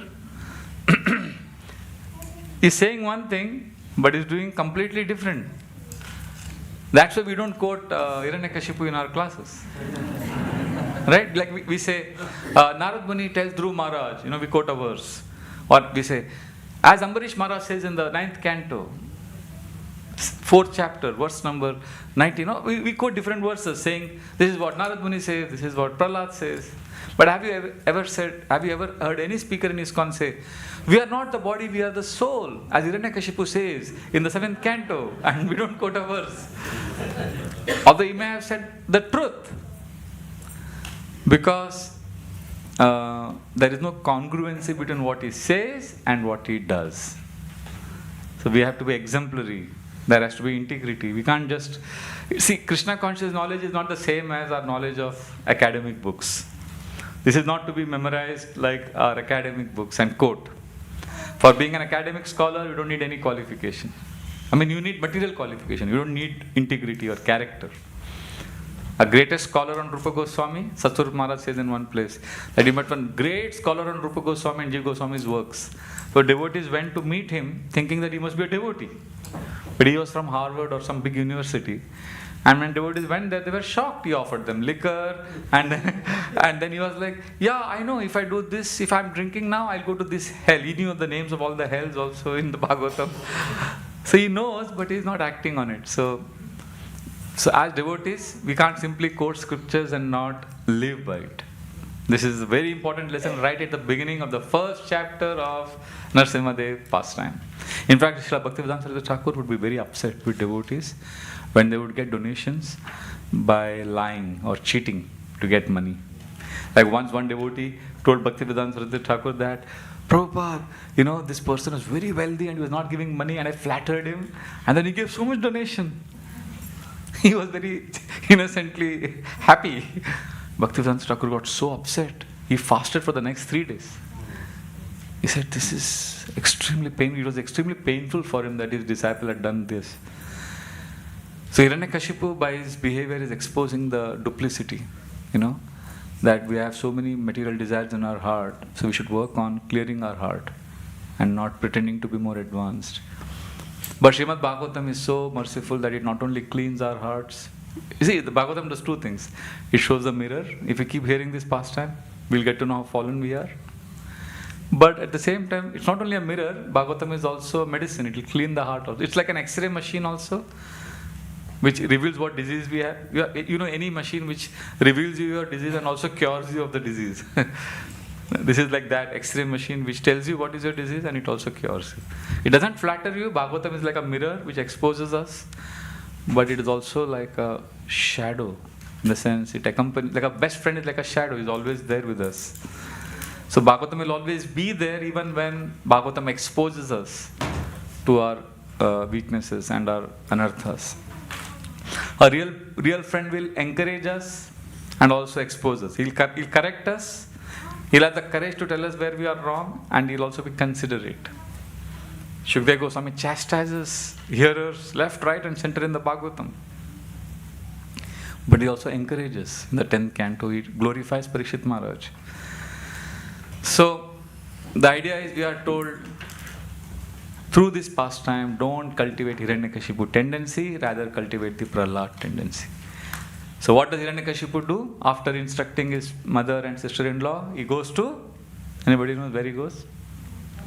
Mandara mountain, Mandarachal. He goes there and performs austerities for becoming immortal. And as he is performing austerities, intense tapasya, he controls the elements of nature, and fire starts coming out. It burns the whole universe. He controls all the elements, earth, water, fire, air, ether. And the humans, animals, everybody is choked, and they all run to Brahma. And Brahma comes and appears, and he tells Hiranyakashipu, don't worry. He comes to Hiranyakashipu, says, ask for a benediction. Hiranyakashipu was very intelligent. He says, give me a boon. Benediction that I may never be killed by any living entity. Because Brahma is the one who creates them. Any living entity created by you. I don't want to be killed inside the house or outside the house. I don't want to be killed in the sky or earth. I don't want to be killed by a human or an animal. I don't want any weapon to kill me, living or dead. So he tries all permutations and combinations by which one won't die. And he asks for 8 mystic perfections. And what does Brahmaji say? Tathastu, so be it. Because Brahmaji knows, you try anything you want, but you can't overcome death. And for us, the way Lord came for Hiranyakashipu, in such an amazing form, he doesn't have to do anything like that to kill us. He'll send some small disease, some worm. There was one very famous professor at MIT some years ago. This article I read in the Back to Godhead magazine years ago. His name is Dr. Gerald Sussman. So he gave a presentation to his students, and he got a thunderous applause for that. You know what is this presentation about? He began like this. Ladies and gentlemen, I have good news for you. We are the last generation to die. How do you like this? Somebody makes this announcement. See, we were there in that conference. Everybody was applauding. Oh, yes. Because he was explaining how science is making so much advancement. If a devotee was there in that audience, he would have simply mischievously smiled. He would have said, oh, same statement was made thousands of years ago by Mr. Hiranyakashipu. Srila Prabhupada, in one lecture in that 1976 series, is glorifying Prahlad's prayers. He says we should be thankful to Prahlad because of him. He said, because of Hiranyakashipu, Lord Narasimhadev appeared. And Prabhupada calls Hiranyakashipu as Shriman Hiranyakashipu. I found it very amusing. Anyway, that's another topic. So, Mr. Death will get us all. You can't say, I'm a very wealthy man. A rich man cannot bribe Mr. Death. He may have bribed so many people with this money, but when Mr. Death comes, we can't bribe him. Somebody is very beautiful. A beautiful woman can't tell, okay, I'll seduce Mr. Death. I'll trap him. He can't get me. He can get everyone, but not me. No. You can't charm or seduce Mr. Death. And you may be the strongest man on planet. You can't wrestle with Mr. Death and bring him to submission. No, sir. You may be the most intelligent man. You can't say, I'll debate with death and defeat him. No. You may be the greatest runner, 100-meter gold medalist in Olympics. You can't say, I'll run so fast that I'll outpace death. No. So, wealthy man, beautiful, intelligent, strong, nobody can defeat death. And Hiranyakashipu is a victim of his own ego and desire to be the Lord. And whoever we are, we may be, the wealthiest person will be cured, may be cured by the best doctors in the world's best hospital, being administered the most expensive medicines. Still, Mr. Death will get him or her. But Hiranyakashipu gets all these benedictions, and based on these benedictions, he starts terrorizing the universe. He first drives out all the demigods, and except Brahma, Vishnu, and Lord Shiva, all the demigods become his personal servants. And he gets things he wants, even in the off-season. Anything he wants, he gets at any time. And the earth yielded whatever he desired. Now, one would imagine he should be happy. He has everything. Anything you desire, you get. His condition, Narad Muni tells Yudhishthira Maharaj, is an amazing verse. Please repeat after me. This is a verse. Oh, we have reached 4 chapters. See how fast. There are 10 chapters. Saitam nirjita kakuba Ekrad vishayan priyan Yatopajosham bunjano Natripyad ajitendriya. So, Ekrad vishayan priyan. He was the one supreme most enjoyer in this planet. He had everything he wants. And how much he could enjoy? Look at this. Yatopa josham bunjano. He could enjoy as much as he wanted. So one would think he should be happy, but look at the last line. What does the last line say? Natripyat ajitendriya. He was not happy because his senses were not in his control. So we think I'll be happy if I can enjoy my senses. But if we don't control our senses, we can't be happy. This is the irony of modern civilization. On the one hand, we talk about enjoyment, pleasure, and we're also talking about peace. We also want peace in the society, but we also want people to enjoy unlimitedly. You can't get both. Because sense gratification leads to misery. And Srila Prabhupada writes a beautiful statement in the purport that materialists may go on increasing their enjoyment as far as they can imagine, but because they are servants of their senses, they cannot be satisfied. Hiranyakashipu was a vivid example of this dissatisfied state of humanity. The second lesson, the first lesson we learned was integrity. Hiranyakashipu speaking big philosophy but not acting on it. Second, we learn here, sense gratification will not give us happiness. There's another purport where Srila Prabhupada says, who is a demon? Generally, what do you think? Who is a demon? Somebody who has horns coming out, somebody who is big, ferocious. Prabhupada says, demon is he who works very hard without benefit to even himself.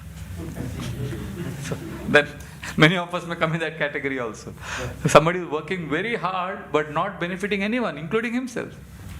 So Devamrit Maharaj was once giving an example that when he was a young boy in America studying, his school teachers would tell him, when you grow up, you should just become leisure time engineers.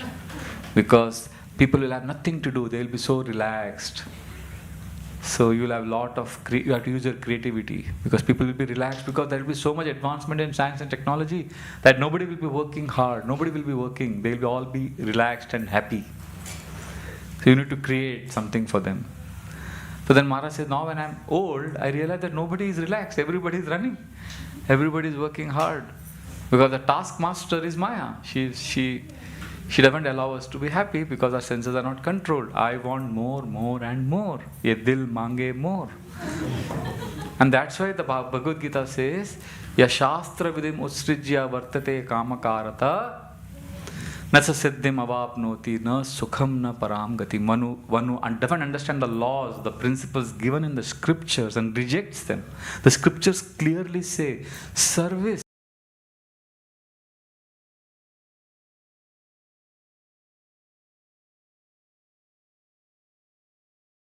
Krishna. Yeah, Shastra Vidim, one who rejects the scriptures and just focuses on Kama Karata, enjoying. Nasa Siddhim, you won't get success, na Sukham. No happiness and no higher destination. Simple. It's a principle. It's like a law of gravity. You throw something up, it comes down. We focus on my enjoyment, we won't be happy.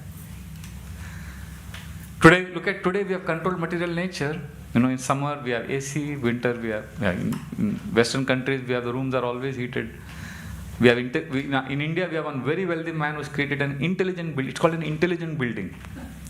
I don't know why. I've never been there. It's called like we have smartphones. It's called a smart building, because there's a lot of self-control in that building. A lot of things that happen. A lot of luxuries. Today we have iPods. So we have so many good things, but no necessities. If you see in many places, there is so many food and water is so contaminated. There's a lot of. We have 5G, but we don't have fresh air to breathe. So Hiranyakashipu is thinking sense pleasure will give me happiness. So he started persecuting Brahmanas, Devatas, humans. He's still not happy. There is this very true. There is a folk tale in Bangladesh. There is one domestic help. He was very poor, but he was working for a wealthy man. And this wealthy man had a beautiful cozy bed, very soft. And while cleaning the house, he would sometimes touch the bed, and he would feel, oh, it has sponge. It's so nice. How it would be so nice to sleep on this. But he would never dare, because his master would catch him anytime. And this fellow was so poor, he would live in a small hut, and he would sleep on the floor. He had no money. But one day the master told him, I'm going out for something important. I'll be back in a few minutes. So just see the house, just take care of the house. So the master left. And the servant said, this is my chance. And he lay on the bed. Wow, it's so nice. It was so comfortable. And because same thing happened with me today, I was so tired. I said, I'll get up at 6:30 and rush for the class. I'll be here at 7:15. But at 7:30, somebody woke me up. I was knocked out. So this fellow was knocked out. And his master came. And he was aghast. How can you sleep on my bed, you uncouth, you rascal? He picked up his belt and he started hitting him. And this servant was shocked, because poor fellow, he just enjoyed sleeping on a bed. And he started screaming in pain. Oh, alas. And the master kept beating him. And suddenly at some point of time something happened.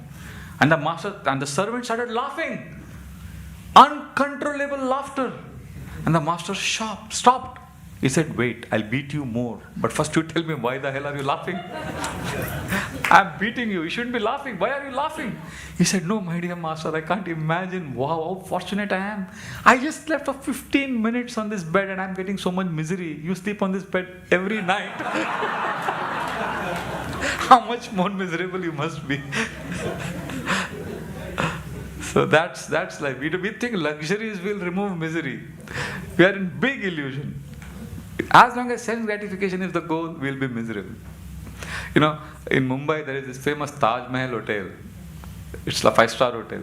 And I saw an advertisement, they were in the newspaper, about the 1905 or 1910, the Times of India newspaper carried an advertisement for Taj Mahal hotel. Come and stay in Taj Mahal hotel. How they attracted, how do you advertise a product? You offer something exciting, right? And you know how Taj Mahal was attracting customers to come and stay in their hotel? There was a beautiful lady, there's a drawing of a lady, she's smiling, and that was only 5% of that image. And the 95% was a big fan, which had 3 blades. And the advertisement was, come and enjoy pleasant air in Taj Mahal hotel. So the fan moving was considered as a big luxury. I'm like, wow, this is like everybody has a fan at home. AC, now AC is so common in India. So what was luxury has become a necessity.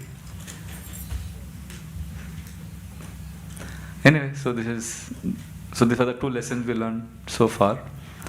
The demigods are devastated, they are very terrorized by this Hiranyakashipu, for they go to Lord Vishnu, and Lord Vishnu says, don't worry, very soon he'll persecute his son Prahlad, who is a great devotee, and despite all the benedictions this demon has, I will kill him. And Srila Prabhupada writes there, offenses to a devotee is dangerous. So Hiranyakashipu got destroyed. He attracted the wrath of Lord Narasimhadev because he persecuted his son. Prahlad was a pure devotee. So Prabhupada writes there, one should never offend a Vaishnava. And we have many examples in history of pure devotees being attacked and consequently getting destroyed. You know the famous pastime of Mr. N? The one who can't be named. We can name him. I don't know, in the Lilamrita they keep saying Mr. N, Mr. N.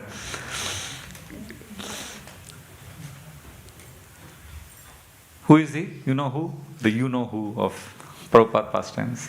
Mr. Nair. He was a very big demon. And it's a long pastime, we'll not discuss this today. But he was plotting, he was taking away the land, he cheated Srila Prabhupada. He was a very influential person in Bombay. And he abused Srila Prabhupada. And the last meeting they had, in front of everyone, he used swear words. He said very dirty, and Prabhupada was just grave and sober. He went back to his room, and that night, Mr. N got a massive, Mr. Nair, why should I be scared of saying? Mr. Nair got a big heart attack. And in a few days he died. He was admitted in the hospital. But so he abused Srila Prabhupada and immediately he got a reaction. But he was not alone, he had many other demons who were his friends. Like there was one Mr. Matre who was a trustee of the many schools in Bombay, in that Ville Parle area.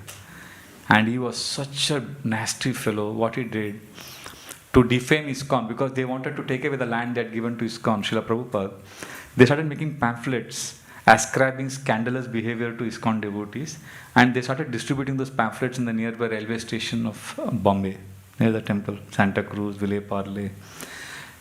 So, and how Krishna took care of that demon is amazing. One day, suddenly in the newspapers, everywhere in India, Mumbai, the headlines was Mr. Matre caught in an illicit scandal, exposed. And because he was trying to ascribe scandalous behavior to Srila Prabhupada, he was defamed in such a big way, and that in Mumbai there were protest marches in the streets of Mumbai with his big photo being garlanded with chappals. And he, for the rest of his life, he was infamous. He couldn't, all his glory was lost.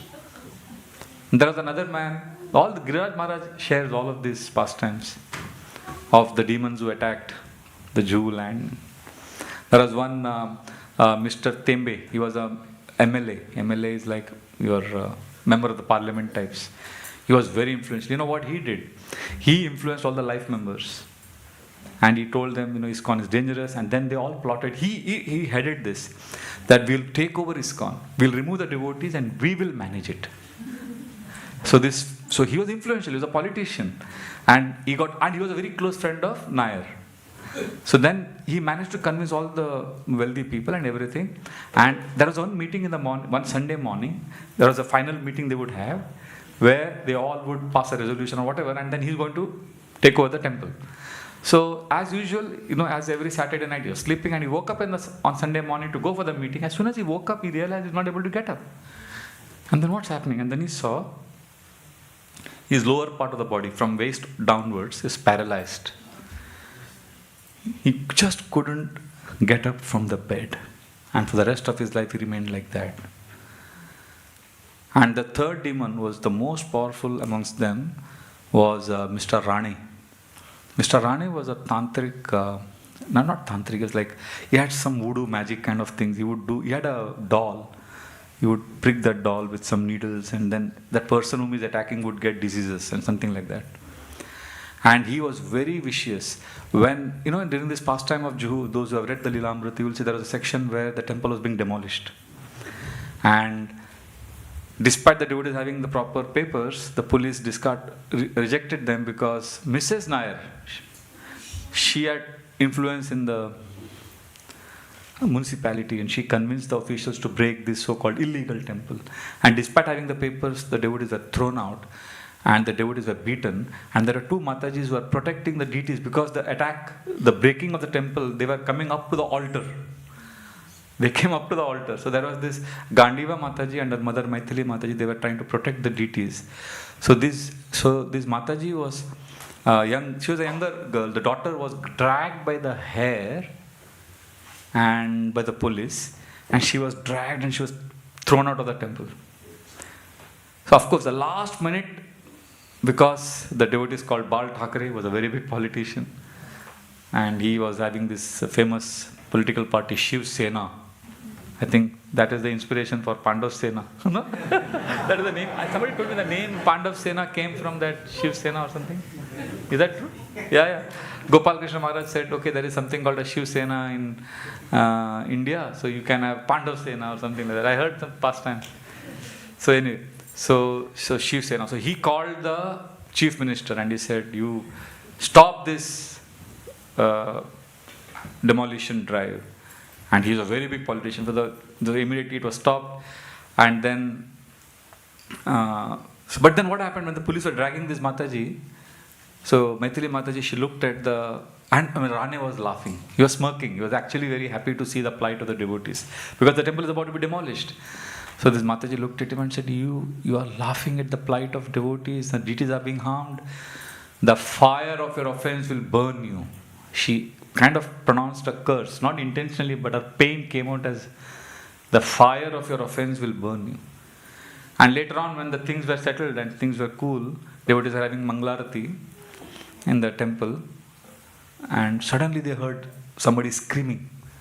And they come out of the temple and they see Mr. Rane. He is in flames outside the temple. And he was burned, charred to death in front of the devotees, in front of the temple. What had happened in his room, he had this doll of Prabhupada made, and he was pricking it with some needles. It's some tantric ritual where you do that and the person you are attacking gets destroyed. But he didn't know that he was picking up cudgels with the pure devotee of Krishna, who is protected, like Prahlad was protected by Narasimhadev, Prabhupada was protected by Krishna personally. So what happens when you do that? It boomerangs. So that attack came back to Mr.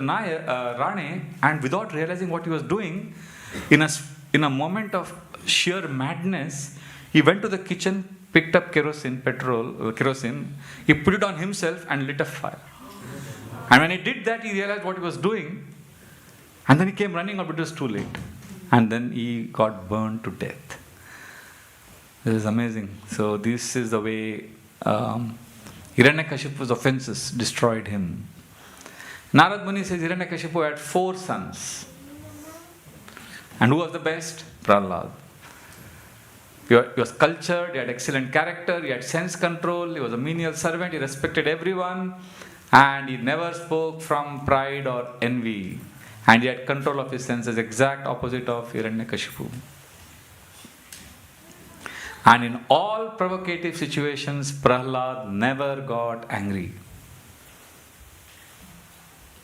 And Narad Muni is glorifying Prahlad as if he has 100 mouths. Beautiful verses. This is another amazing section.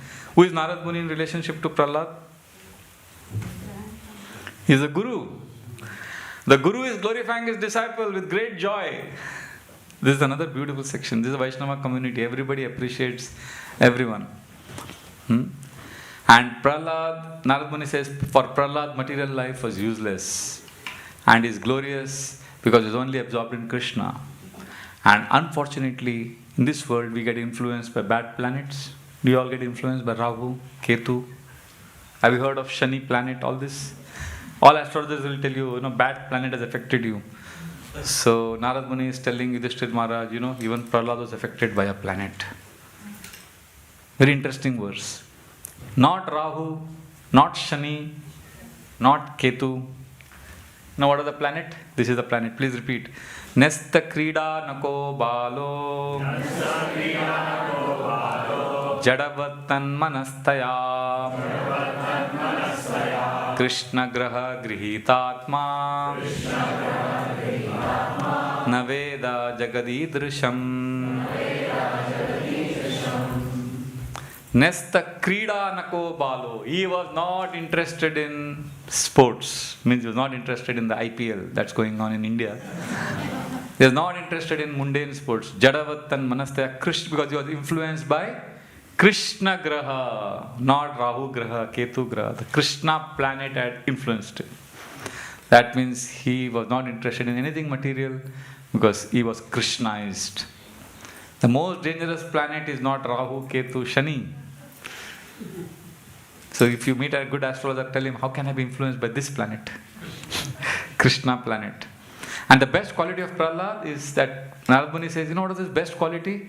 24 hours he would remember Krishna.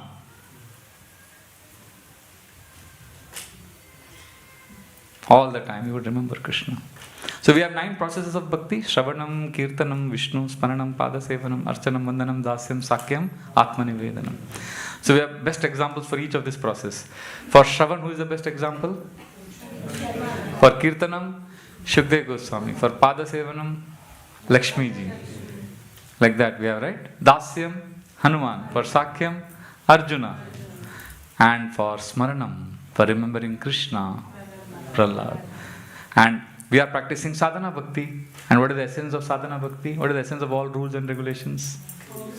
Always remember Krishna, never forget Krishna. So if you have to ultimately remember Krishna all the time and never forget Krishna, we need to remember Prahlad Maharaj, who is always remembering Krishna.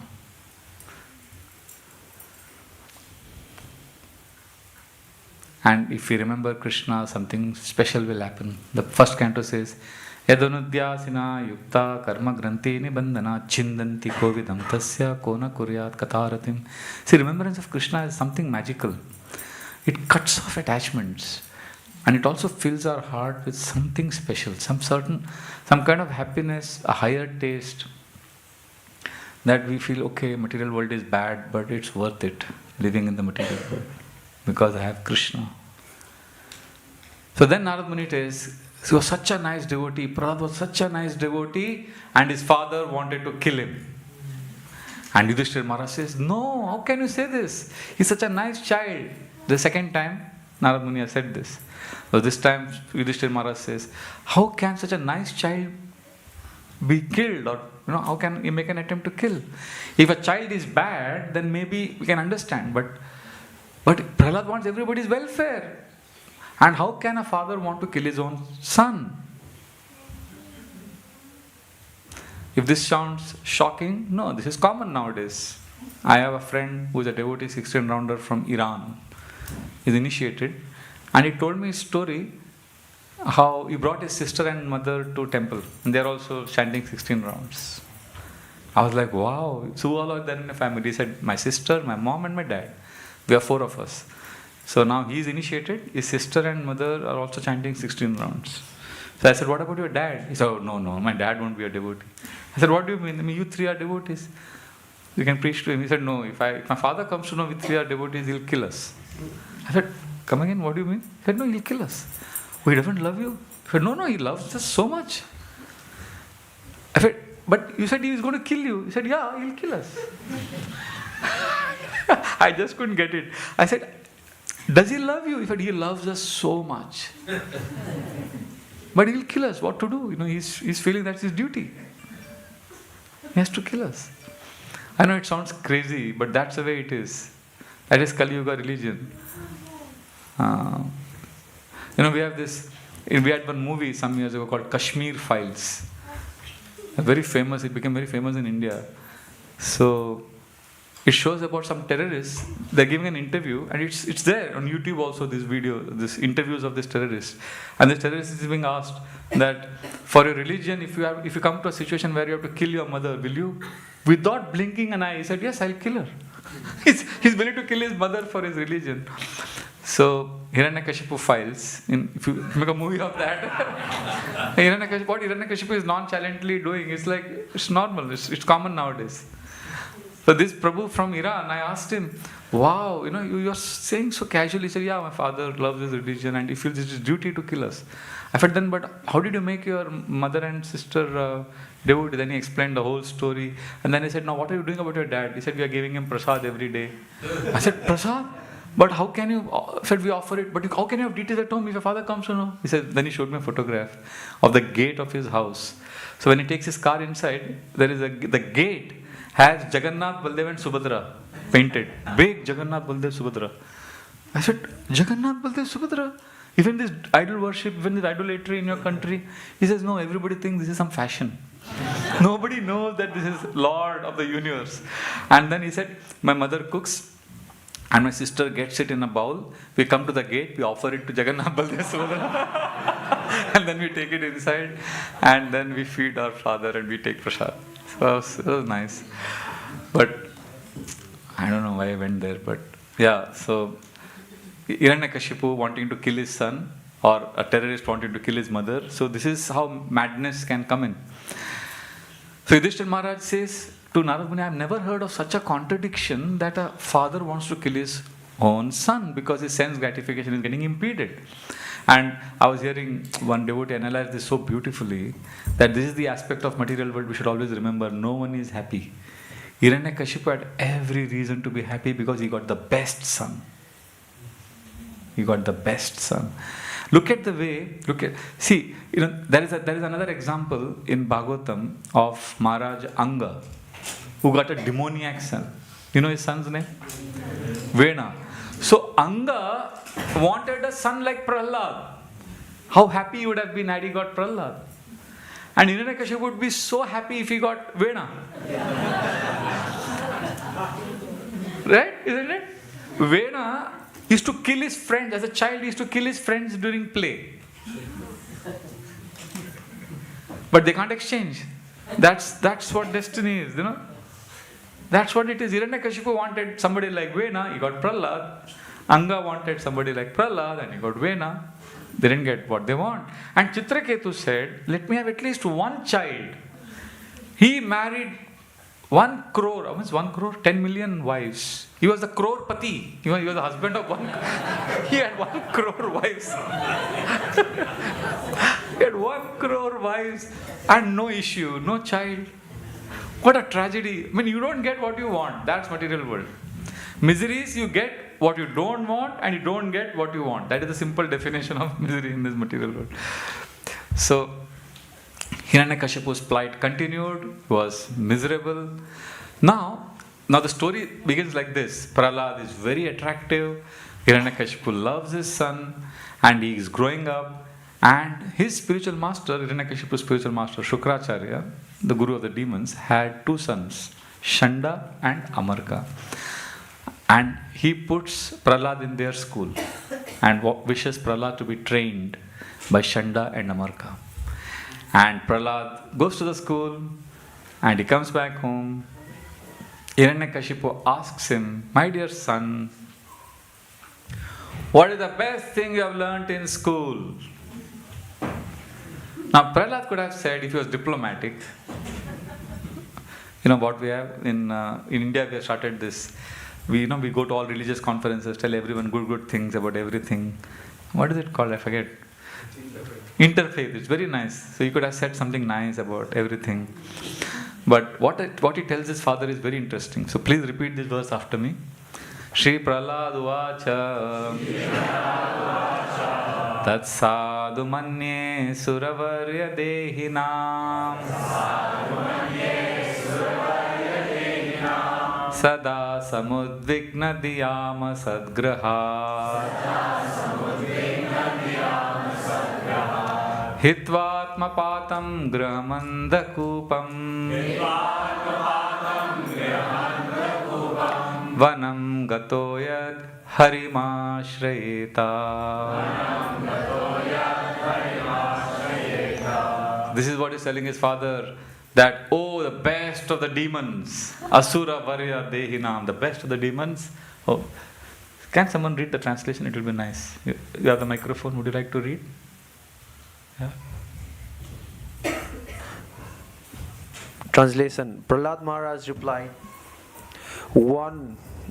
O best of the Asuras, king of the demons, as far as I have learned from my spiritual master, Any person who has accepted a temporary body and a temporary household life is certainly embarrassed by anxiety because of having fallen in a dark well where there is no water but only suffering.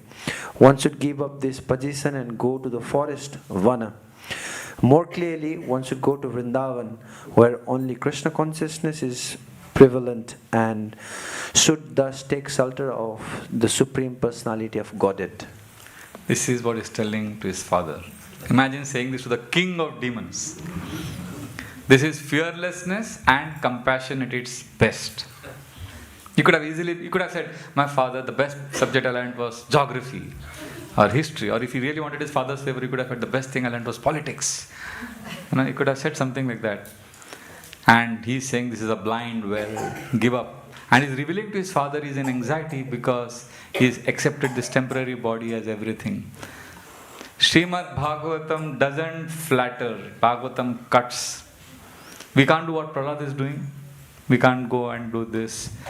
But we can at least remember Krishna. We can beg for taste in devotional service. We may not be able to speak the truth bluntly in our workplace or to somebody who is very demoniac. This idea is not to imitate Prahlad. The idea is to understand the principle. And what is Prahlad saying in this instruction to his father? That material entanglement is very bad. Asat grahat, it's binding, get attached to Krishna. In Indian marriages, we have the groom and the bride, they, I think they tie the cloth, the shawl and the sari they tie and they go. So that's like janam janam ka saath. They say, birth after birth you will be together, and then you do the parikrama of the holy fire. So when we come to this material world, we are also married to Maya Devi. In the sense, we are bound, and we are told 8.4 million species, janam ka saath, we have to keep going. So we can't get released from this torment. Therefore, Prahlad is saying, go to Vrindavan, take shelter of Krishna. This is the first instruction Prahlad gives to his father after going to school. And how do you think, now I am asking all of you, how do you think Hiranyakashipu responded to this instruction by Prahlad? Any answer? I wanted others to give answer. I wanted somebody to speculate. He laughs. And what does he say? He said, the intelligence of my child is spoiled.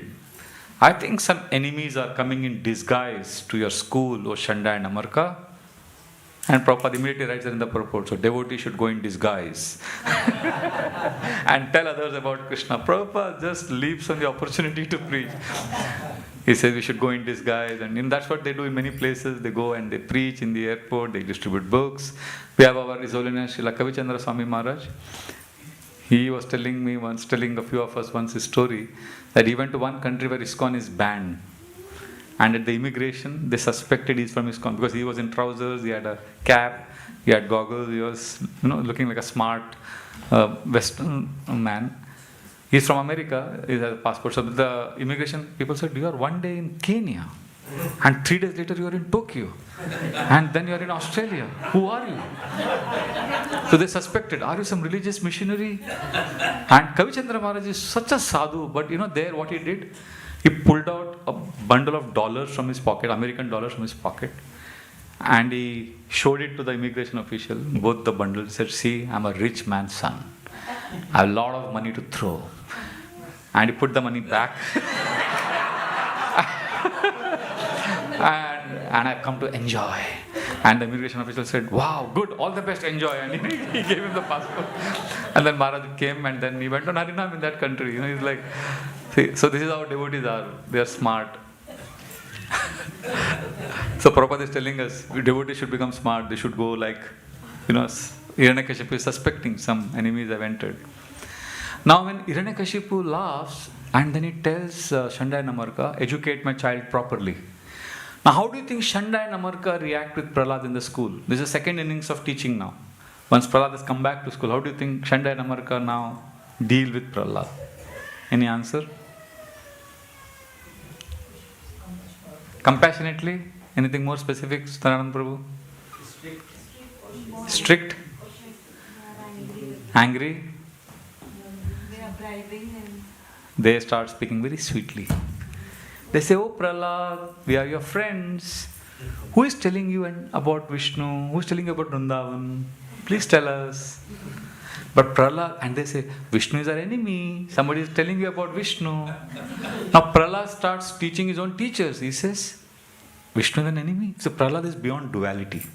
See, we live in the world of friend-enemy only when we are in duality. Bhayam ditiya biniveshatasya ishad apetasya viparyayo smriti. Bhagavatam says, the moment we disconnect from Krishna, we'll immediately start seeing people as friends and enemies. And Prahlad was free from that duality. So he said, why are you saying? Those who are in Maya, they think Vishnu is the enemy. Vishnu is our best friend and we are all servants of God. We must love God. And everyone, so Prabhupada, this is one of the best purports in the Srimad Bhagavatam. Srila Prabhupada says, everyone should be friendly and appreciate others' service. This is amazing. This is unity in diversity principle. Srila Prabhupada is revealed to us in this purport. He says, everyone should be friendly and we should, this is the exact statement of Prabhupada, everyone should praise another's service to the Lord. This is the way of Vaishnava thinking. This is the way of Vaikuntha thinking. And then Prabhupada says, there may be rivalries, there may be competitions between servants in performing service, but Vaikuntha planets means other service is appreciated, not condemned.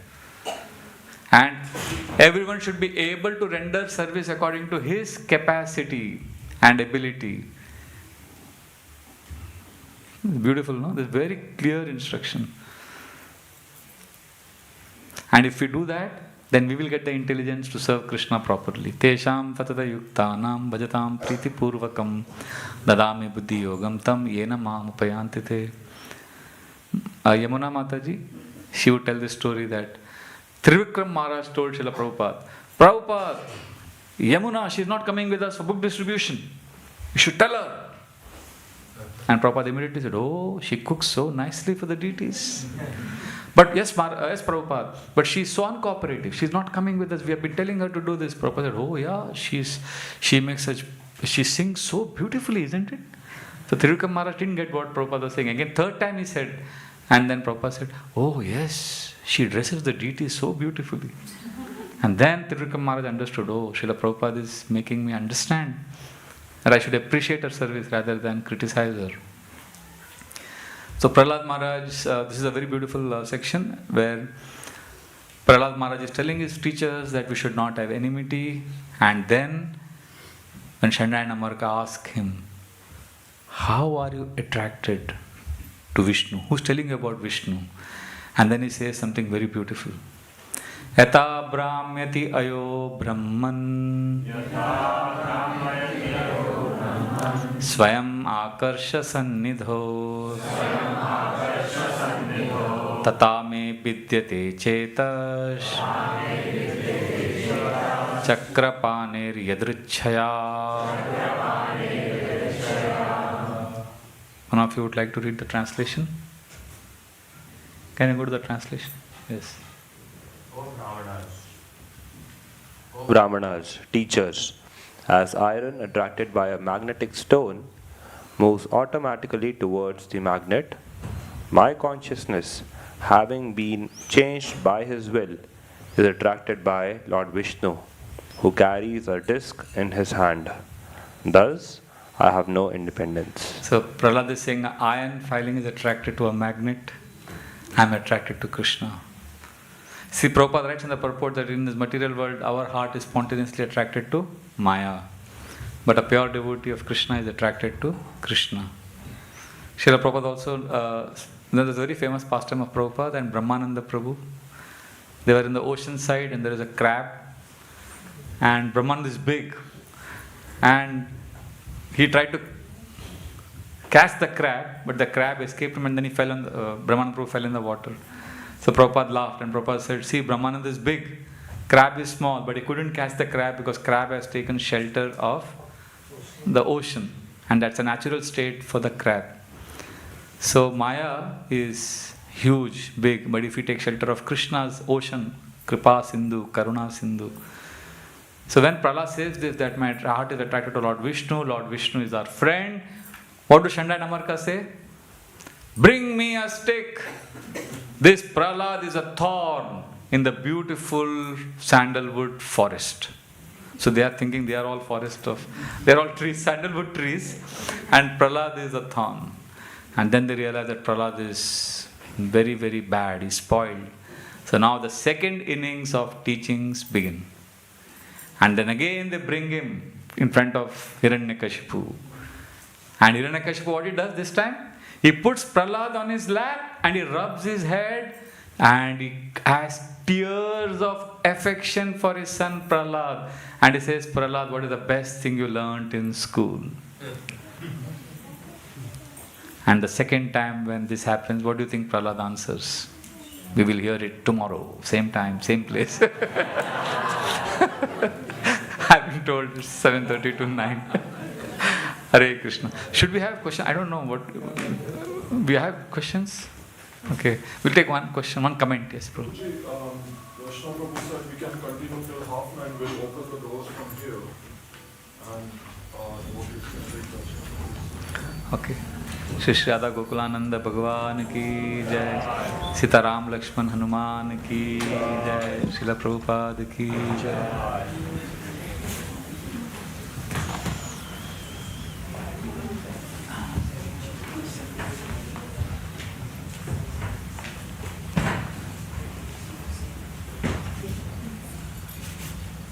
Hare Krishna. Prabhuji, Anant Achyut Prabhu has a question. Yes, Prabhu. Hare Krishna. So, you're talking about how Prabhupada writes we should go to schools and preach. Sometimes that happens when devotee kids, they are at school, they, even if they try to conceal their practices, somehow it is revealed and they become an object of bully by other non-devotee students. So on a practical level, it becomes tough for them to carry on their practices, and slowly their own faith also goes down because they are being troubled in spite of doing the right thing. So doubts attack them like, why is Krishna not saving me? How is Krishna allowing this to happen? So what should be the right course of action for them? Don't tell others about Krishna. Don't be foolish. No, but then Prabhupada writes. See, Prabhupada has written many instructions in many places. See, I was saying on Sunday, I think, there is something called as a principle and something called as an application of a principle. There is an aspirational reality and there is an applicational reality. So, on the Vyasasana, for example, so one day I was giving a class. I'm talking about the difference between what we're reading in the purport and applying it. So I said, Krishna consciousness is the most beautiful process. 24 hours we should be engaged in service of Krishna. So if you notice what I'm saying now, this is all aspirational reality. And I spoke about, and while speaking, I suddenly gave an example of one couple who come to the temple every morning at 4 a.m. and they complete their 16 rounds before 7, and how the whole day they are distributing books, managing the temple, and they engage in 18 hours of Krishna conscious service, and they are elderly. So I spoke about the whole day's schedule. On the Vyasasana I was giving this class, inspiring.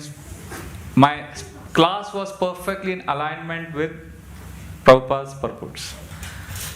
Great, everybody was happy, they went home, but one family's life was getting destroyed because of that class.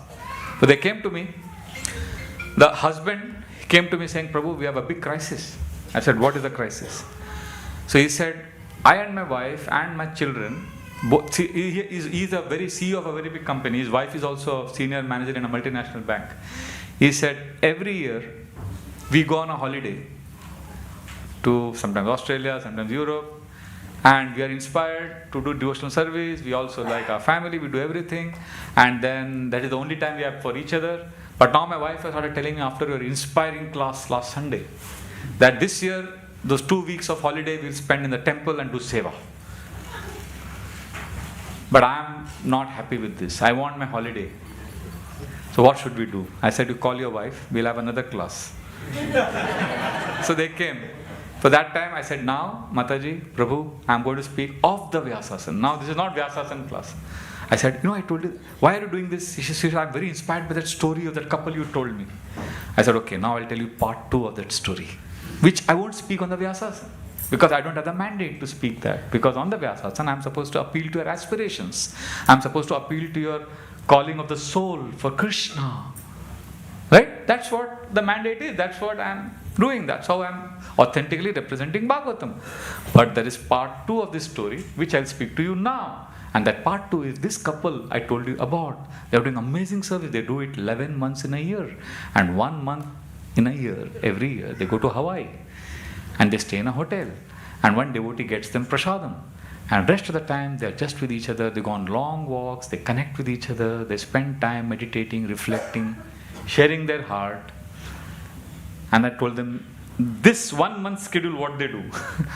And then after that, during that conversation, the Mataji looked at the husband and said, we are going for this holiday. So the point I'm saying is this is applicational reality. Aspirational reality and applicational reality. So when you are hearing Bhagavatam, yes, we should go, Prabhupada said, go in disguise and do this. And Prabhupada also says, by hook or crook, one should give Krishna consciousness. So now somebody can use this to cheat. And then there is no end to this. So one has to be careful. In the first canto, Moshitosmi Mahatma Bhi, Yudhishthira Maharaj is saying great souls cheat. And Prabhupada writes a whole purport of how great souls cheat for a great cause. So you may say, okay, I'll follow the footsteps of a great soul. I will also cheat. But my cause may not be great. But I may imagine that to be great. So we have to be careful of, see, there is aspirational reality and applicational reality. So this is how I would see it. So we can't take Prabhupada's statements out of context or just, we can't just do them blindly. We need to honor, that's called a maryada. We need to know our limitations. We need to know what I need. So this family now, they are doing devotional service very happily. And they also have they have an acceptable form of Maya in their life. Because it's a compromise. I remember Kadambakanan Swami Maharaj once answering your question. You said, Maharaj, I saw it on YouTube. Maharaj, Janana Prabhu is asking Kadambakanan Maharaj that, Maharaj, Grihastha life seems to be a compromise. So much we have to compromise. We can't follow the ideal standard which is given in Bhagavatam. And Maharaj's answer was super brilliant. He said, Grihastha life means compromise. And then he clarified. He said, the foundation of Grihastha life is not compromise. The foundation of Grihastha life is dedication and commitment. And this dedication and commitment takes many forms. And one of the forms it takes is compromise. So, that's what it is. So we can't, for this couple, they hear Bhagavatam, so when they hear Bhagavatam, they are like, yes, right. But they also do the needful. Is that okay, Prabhu? Thank you. We'll take the last comment by Sundaranand Prabhu or Mataji. You both decide who will ask. Mataji, okay. It's between you two. Compromise. Compromise. So Prabhuji has compromised. Thank you. Prabhuji, you said, how can one cross over that duality? You spoke about duality. Yeah, this is so how can we cross over that duality? How can one practically cross that duality for not seeing friends or enemies? Okay, this is a counter-intuitive answer. It may take me a long time to explain, but I'll just share briefly. Every devotee needs to first accept that you are lovable. You belong to Krishna. Which modern language, they call it self-love and all that. We don't like the modern psychological, all the babble, all that fluffy self-help talks. We call it as all, we give it very bad names. But the principle is, Aham Brahmasmi. We are non-different from Krishna, qualitatively. We generally, our philosophy is what? Achintya Beda Abheda Tattva, which means we are simultaneously same as God and different from God. Now, we focus so much on the difference with God. Tell me honestly, how many times have you ever heard in the class how we are same as God? How many times we hear our similarities with God, and how many times we hear that we are different from God and we are servant of God? Servant. We always hear about the difference. We hear about the Bheda, but remember we are also Abheda, which means we are same qualitatively. That means Krishna is Satchidananda, Krishna is blissful, is fully cognizant. So the soul is pure happy state. We need to identify ourselves as, see, our identity is Aham Brahmasmi. I am that pure spirit soul. That is my identity. My position is Dasosmi, servant. I am a servant of Krishna. I am servant of that absolute truth. Quantitatively, I am a servant.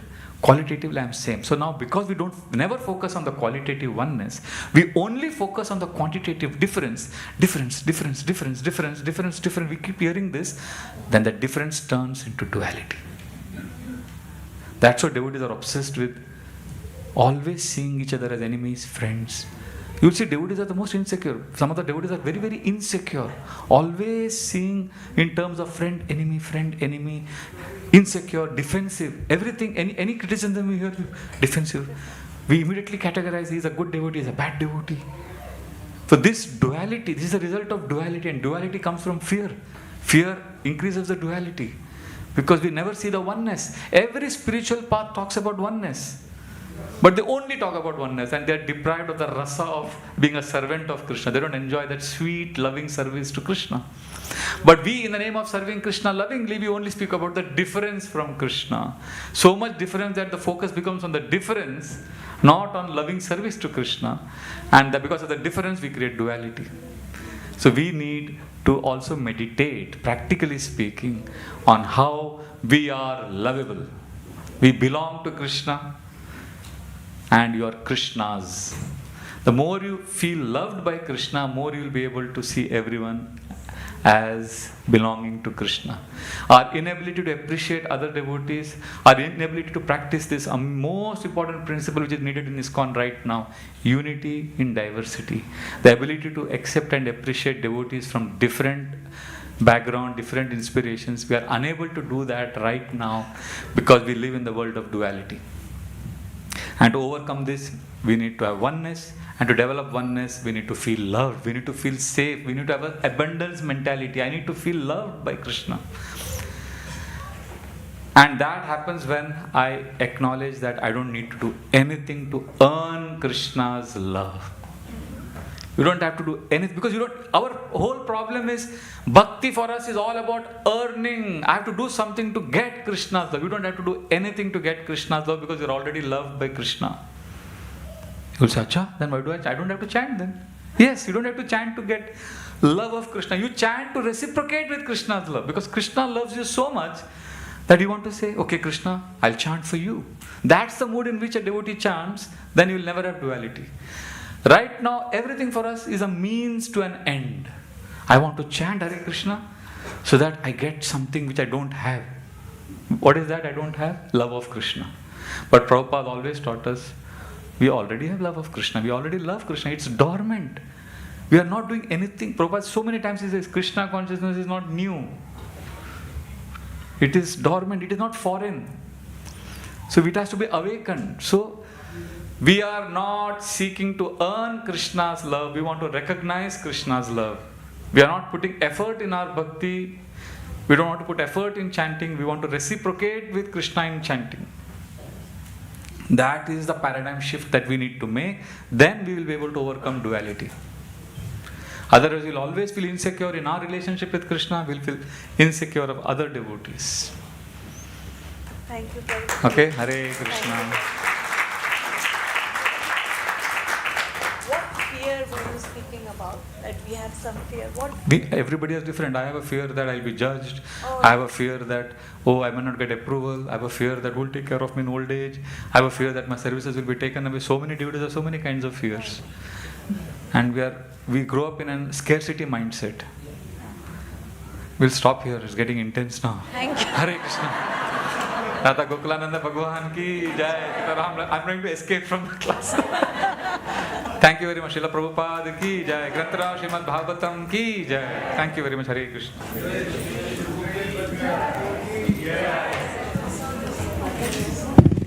Hare Krishna. Thank you very much everybody for coming, attending the class. We'll have the class tomorrow, same time, 7:30. Please come for the Gaurarati, and the class will be from 7:30 to 9 or a bit later as well. There is a Srimad Bhagavatam table outside. This is a very good time. This is appearance day of Lord Nrsingadev coming soon. If you'd like to study Bhagavatam, the story of Nrsingadev, the table is just outside. You can take advantage of that. Anybody would like to sing?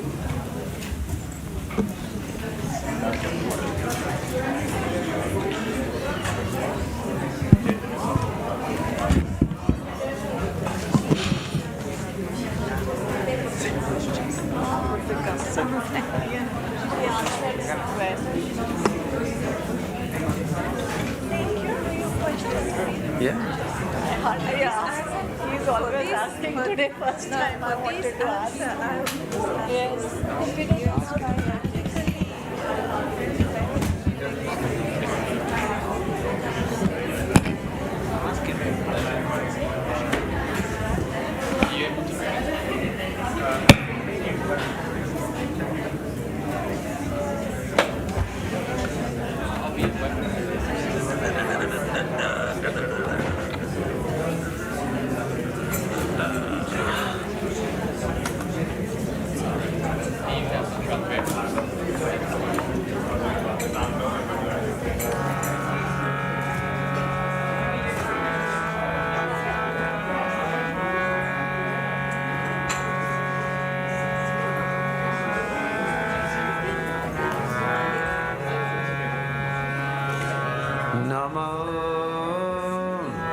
Vishnupadaya Krishna Pristhaya Bhutale Srimate Bhakti Vedanta Swami Nite Navine Namo Vishnupadaya Krishna Pristhaya Bhutale Srimate Bhakti Vedanta Swami Nite Namaste Saraswati Devi Gauravani Pracharine Nirvishesha Shunyavadi Pashyatya Satarine Namaste Saraswati Devi Gauravani Pracharine Nirvishesha Shunyavadi Pashyatya Desanta Jai Shri Krishna Chaitanya Prabhu Nityananda Shri Advaita Gadadhar Shivasadi Gaura Bhakta Vrinda Jaya Shri Krishna Chaitanya Prabhu Nityananda Shri Advaita Gadadhar Shivasadi Gaura Bhakta Vrinda Shri Krishna Chaitanya Prabhu Nityananda Shri Advaita Gadadhar Shivasadi Gaura Bhakta Vrinda Jai Shri Krishna Chaitanya Prabhu Nityananda Shri Advaita Gadadhar Shivasadi Gaura Bhakta Hare Krishna Krishna Krishna Hare Hare Hare Rama Rama Rama Hare Hare Hare Krishna Krishna Krishna Hare Hare Hare Ram Hare Rama Rama Rama Hare Hare Hare Krishna Krishna Krishna Hare Hare Hare Ram Hare Rama Ram Ram Hare Hare Hare Krishna Krishna Krishna Hare Hare Hare Rama Hare Rama Rama Rama Hare Hare Hare Krishna Krishna Krishna Hare Hare Hare Rama Rama Rama Hare Hare Hare Krishna Krishna Krishna Hare Hare Hare Rama Rama Rama Hare Hare Hare Krishna Krishna Krishna Hare Hare Hare Rama Rama Rama Hare Hare Hare Krishna Krishna Krishna Hare Hare Hare Rama Rama Rama Hare Hare Hare Krishna Krishna Krishna Hare Hare Hare Rama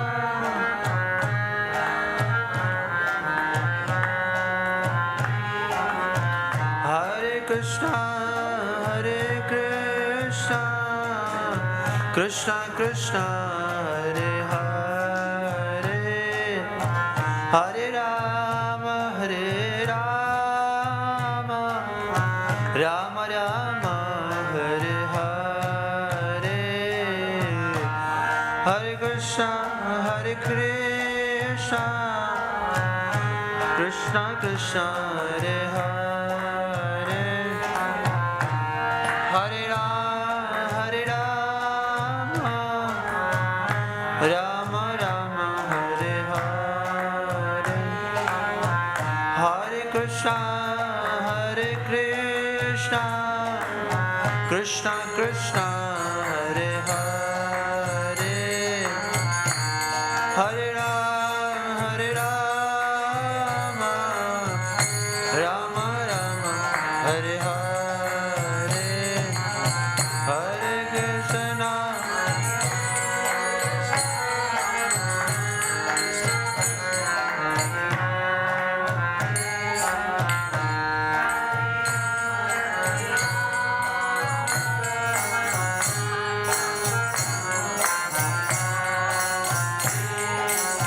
Hare Krishna Hare Krishna Krishna Krishna Hare Hare Hare Rama Rama Rama Hare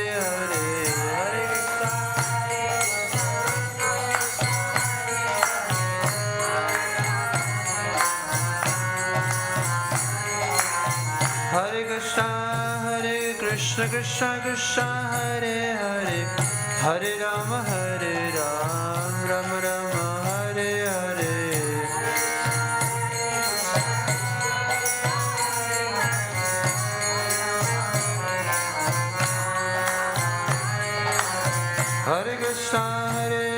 Krishna Krishna Krishna Hare Hare Hare Rama Hare Rama Rama Rama Hare Hare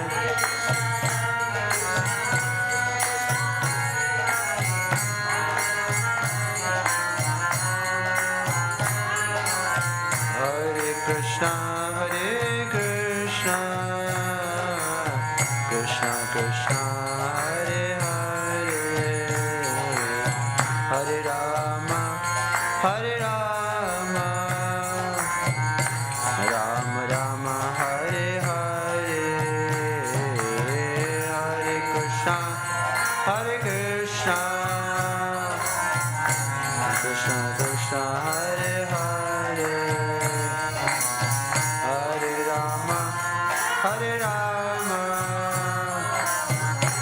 Rama Rama Hare Hare Hare Krishna Hare Krishna Krishna Krishna Hare Hare Hare Rama Hare Rama Rama Rama Hare Hare Hare Krishna Hare Krishna Krishna Krishna Hare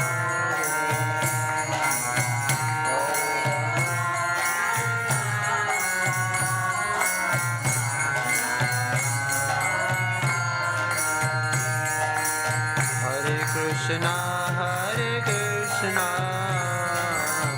Krishna Krishna Hare Hare Hare Rama Hare Rama Rama Rama Hare Hare Hare Krishna Hare Krishna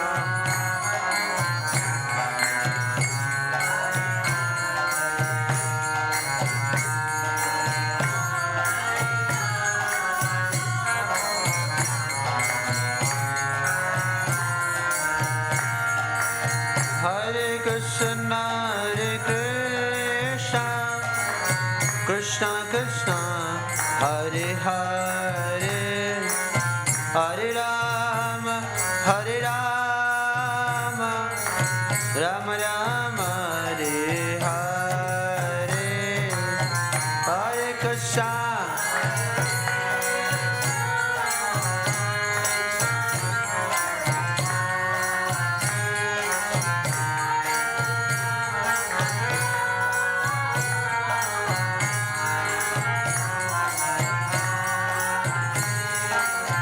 Hare Krishna Hare Krishna Krishna Krishna Hare Hare Hare Rama Hare Rama Rama Rama Hare Hare Hare Krishna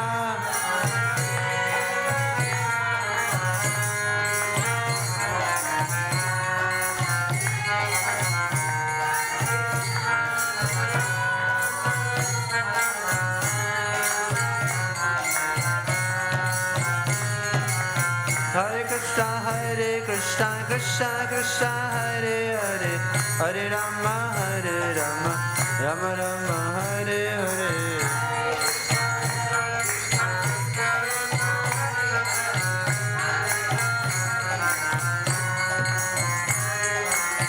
Hare Krishna Hare Krishna Krishna Krishna Hare Hare Hare Rama Hare Rama Rama Rama Hare Hare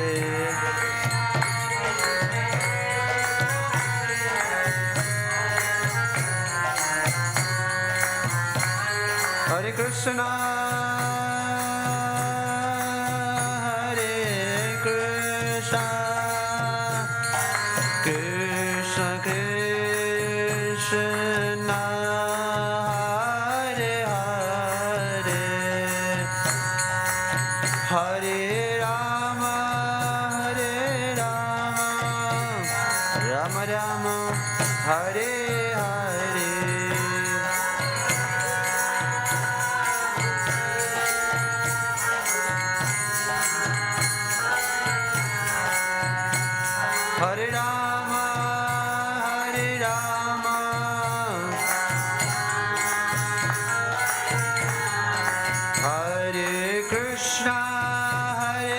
Krishna, Krishna Krishna, Hare Hare, Hare Rama, Hare Rama, Rama Rama, Hare Hare.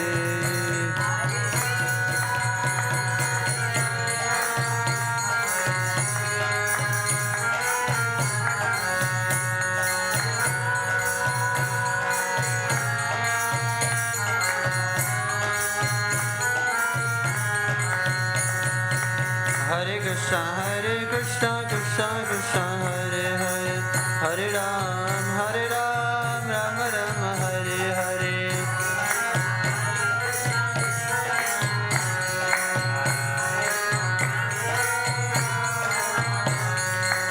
Hare Krishna, Krishna Krishna, Hare Hare, Hare Ram, Rama Rama, Hare Hare.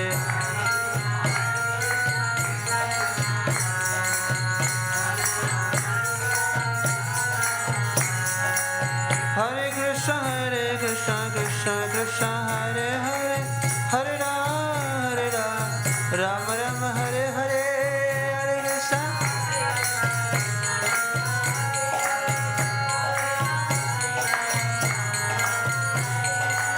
Hare Krishna. Hare Krishna, Krishna Krishna, Hare Hare, Hare Ram, Rama Rama, Hare Hare.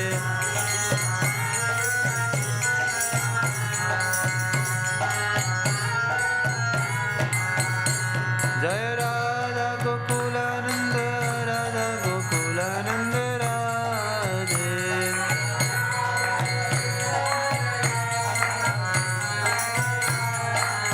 Jaya Sita Ram Lakshman Hanuman Jaya Sita Ram Lakshman Hanuman.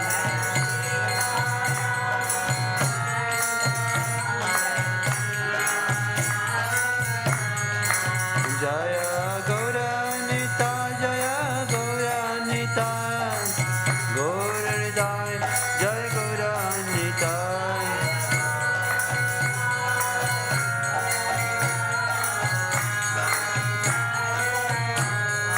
Jaya Jaya Prabhupada, Prabhupada, Prabhupada, Jaya Prabhupada.